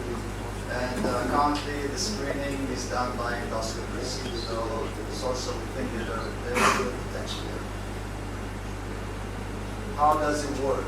What we do, we actually measure the ratio of the C13 and C12 in the human breath. We collect the baseline, and then the patient drinks substrates with C13, which enrich the C13 if there is a bacteria in the stomach. The C13 is being expelled, and we can detect it with the device. This is a 10 to 15 minutes test. We have a short movie, about 3 minutes. Excellence introduces the Breath ID HP Urea Breath Testing System, advanced non-invasive testing technology for the world's most common bacterial infection, Helicobacter pylori, more commonly known as H. pylori. The Centers of Disease Control and Prevention estimates over 2/3 of the world's population is infected with H. pylori, often unknowingly. The bacteria causes a variety of gastrointestinal issues, including the majority of gastric and duodenal ulcers, and is even linked to gastric cancer in recent studies.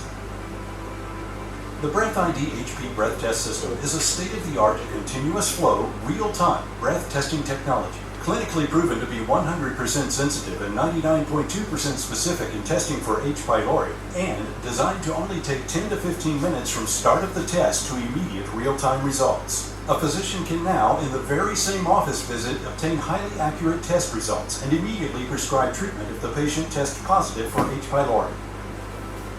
The Breath ID HP has also been designed to be CLIA exempt, enabling any physician staff member to administer the simple and intuitive test. And with established urea breath testing CPT codes, the Breath ID HP offers very important opportunities for greater revenue potential, most often with higher reimbursements and revenue than with other non-invasive H. pylori testing methods like blood antibody and stool antigen testing.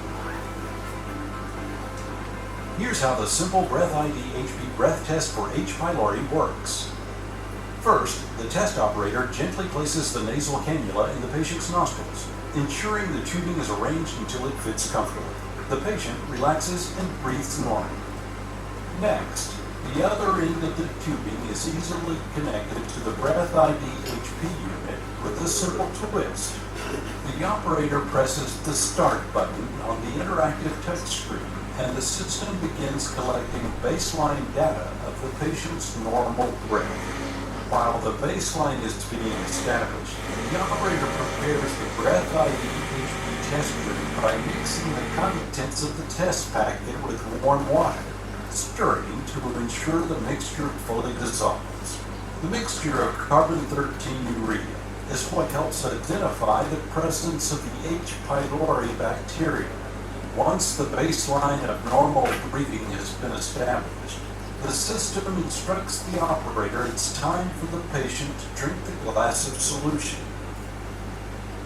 After the patient finishes drinking, the operator presses the Continue button on the touchscreen, beginning the system's measurement of the metabolization of carbon-13 urea. Progress is shown on screen. If H. pylori bacteria are not present, there is some problem with the voice. The Continue button on the touchscreen, beginning the system's measurement of the metabolization of carbon-13 urea. Progress is shown on screen. If H. pylori bacteria are present in the stomach, the Cardia pylori bacteria is naturally eliminated. Measuring continues until sufficient data is collected. When the result of the test is conclusive, the Breath ID HP automatically prints the results, which can be stored in the patient's file, or the test results can be downloaded onto the USB drive key for EMR-compatible data transfer. The Breath ID HP system is recognized by renowned organizations such as the American College of Gastroenterology as the clinically proven non-invasive testing method of choice and recommendation for managing H. pylori. The Breath ID HP tests are highly reimbursable with established CPT codes, meaning greater revenue potential for your practice. It's safe and non-invasive. It's convenient for you, your staff, and your patients. The test is simple, easy to use with one-touch operation with immediate results. The Excellen's Breath ID HP breath test system, advanced technology for improving the science of healing and the business of medicine. For more information about the Breath ID HP breath testing system, visit www.breathid.com online or call toll-free 1-888-EXCELLENCE. Okay, so that was the movie. So we took the same principle, the device, and we saw that there is a high demand for lab and lab environment. The patient cannot be connected. We cannot have many patients treated at the same visit. So we come up with a lab system, which is basically collecting the breath using bags. So instead of connecting the patient, we collect the bags, and the bags are being put into the auto sampler, and we can run many tests, 10 tests in half an hour. This is for large facilities, large hospitals, and for also central labs. For instance, in the US, there is one lab servicing the whole of the US. So we have like 6 devices on one bench, and we can do as 100 tests, hundreds of tests every night. The future, as we see it, is, as I mentioned, it's in liver testing, gastric emptying. Liver, again, there is no real solution for validating the liver with a non-invasive technology. This is the system that with 1 hour testing, you can collect the breath, you drink a substrate that goes to the liver, to see if the thing is being excelled, and we can actually assess the liver function. We are cooperating with many pharmaceutical companies that are in phase 2 and in phase 3 for different liver diseases, mainly for NASH, also for HCC, liver cancer, and acute liver failure in emergency. That's it. Thank you.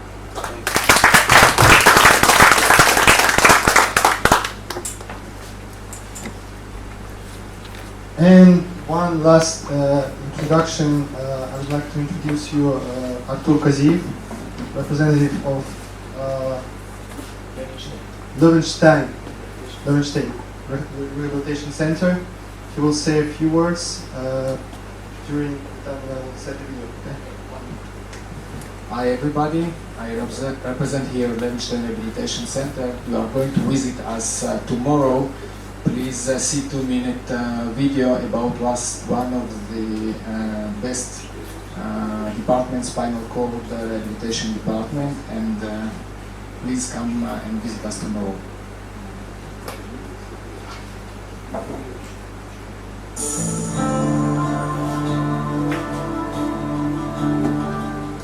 איכות השדרה זה אחד התחומים ברפואה שחלו בו אחת המהפכות הגדולות בעשרות השנים האחרונות. המחלקה שלנו היא המחלקה הגדולה ביותר בישראל לטיפול בנפגעי חוט השדרה. רוב החולים שצריכים אשפוז שיקומי מגיעים למחלקה הזאת, ויש מעט מאוד אלטרנטיבות שמתמחות בתחום הזה בארץ.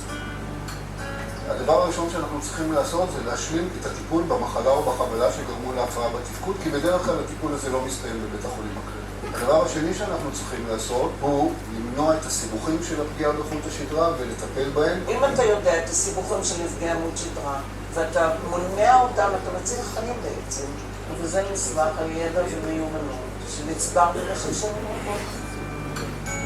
כל מטופל בעצם הרבה חשיבה מוקדשת סביב ההיכרות שלנו איתו והבדיקה שלו, ובעצם בנייה תוכנית טיפול שהיא סוג של קאסטומר. המומחיות הספציפית שלנו היא לזהות את הפוטנציאל התפקודי בכל פגיעה, בכל רמת חומרה, בכל גובה של פגיעה בחוט השדרה, לדעת לאן אתה יכול להגיע. זה הדבר שבסופו של דבר נותן לאנשים את האפשרות להקים משפחות, להוליד ילדים, להיות מעורבים בחברה, לחזור לעבודה ולהיות בעלי איכות חיים שהיא הטובה ביותר שניתן.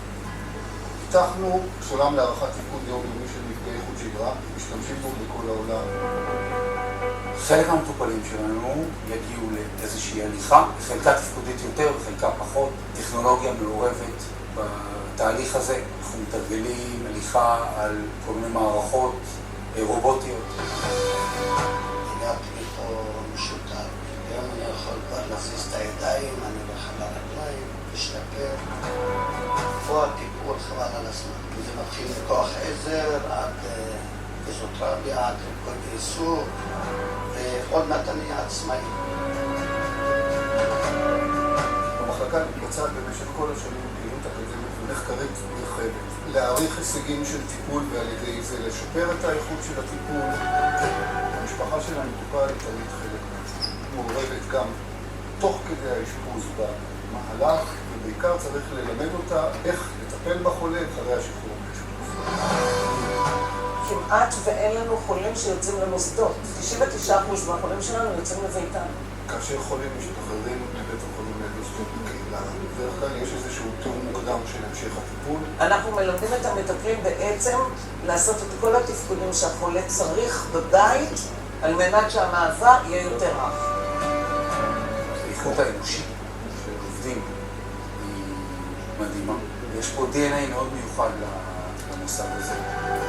אמנם רואים אצלנו את התוצאות אחרי זמן ארוך, אבל מי שיש לו מספיק סבלנות וזמן כדי לחכות את הזמן הזה ולעקוב אחרי התוצאות, זה גדול והצלחות גדולות. זה שחולה מתקדם ומגיע לעצמאות ויכול לטפל בעצמו, זה בשבילנו המון. המון, זה מה שמחזיק אותנו.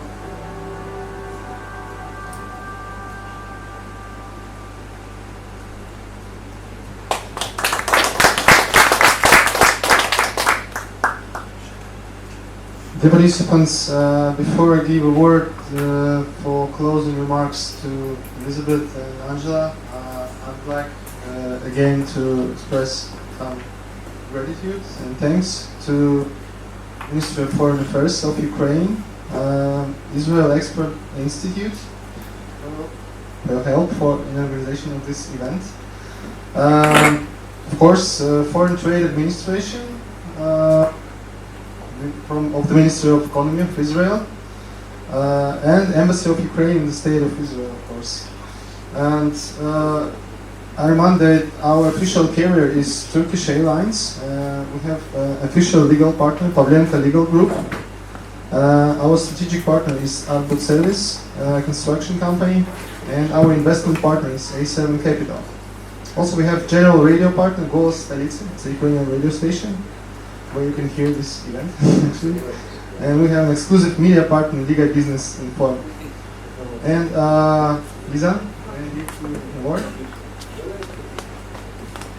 Okay, guys, after this long day and a lot of information, I would like to thank you for the speaking and for participating and for holding for such a late hour. All the people who came here, all the company technologists, I would like maybe make a brief presentation and exchange of contact between you and between Boris Clinic and the Ukrainian delegation. I think that we really heard some breakthrough solution that can be relevant for Ukraine. I would like to thank you all, and whether you have any questions or wish for cooperation, you can always come to me. I am located in the Embassy of Israel to Ukraine, so we will be glad to help you, to assist you with Angela, with Expert Institute, and please come to us and we will be glad to help. And Angela, in the name of Angela, I also thank you very much for your participation. And whether you have any questions, we're here for you. Thank you guys and have a nice evening. Thank you. Bye-bye.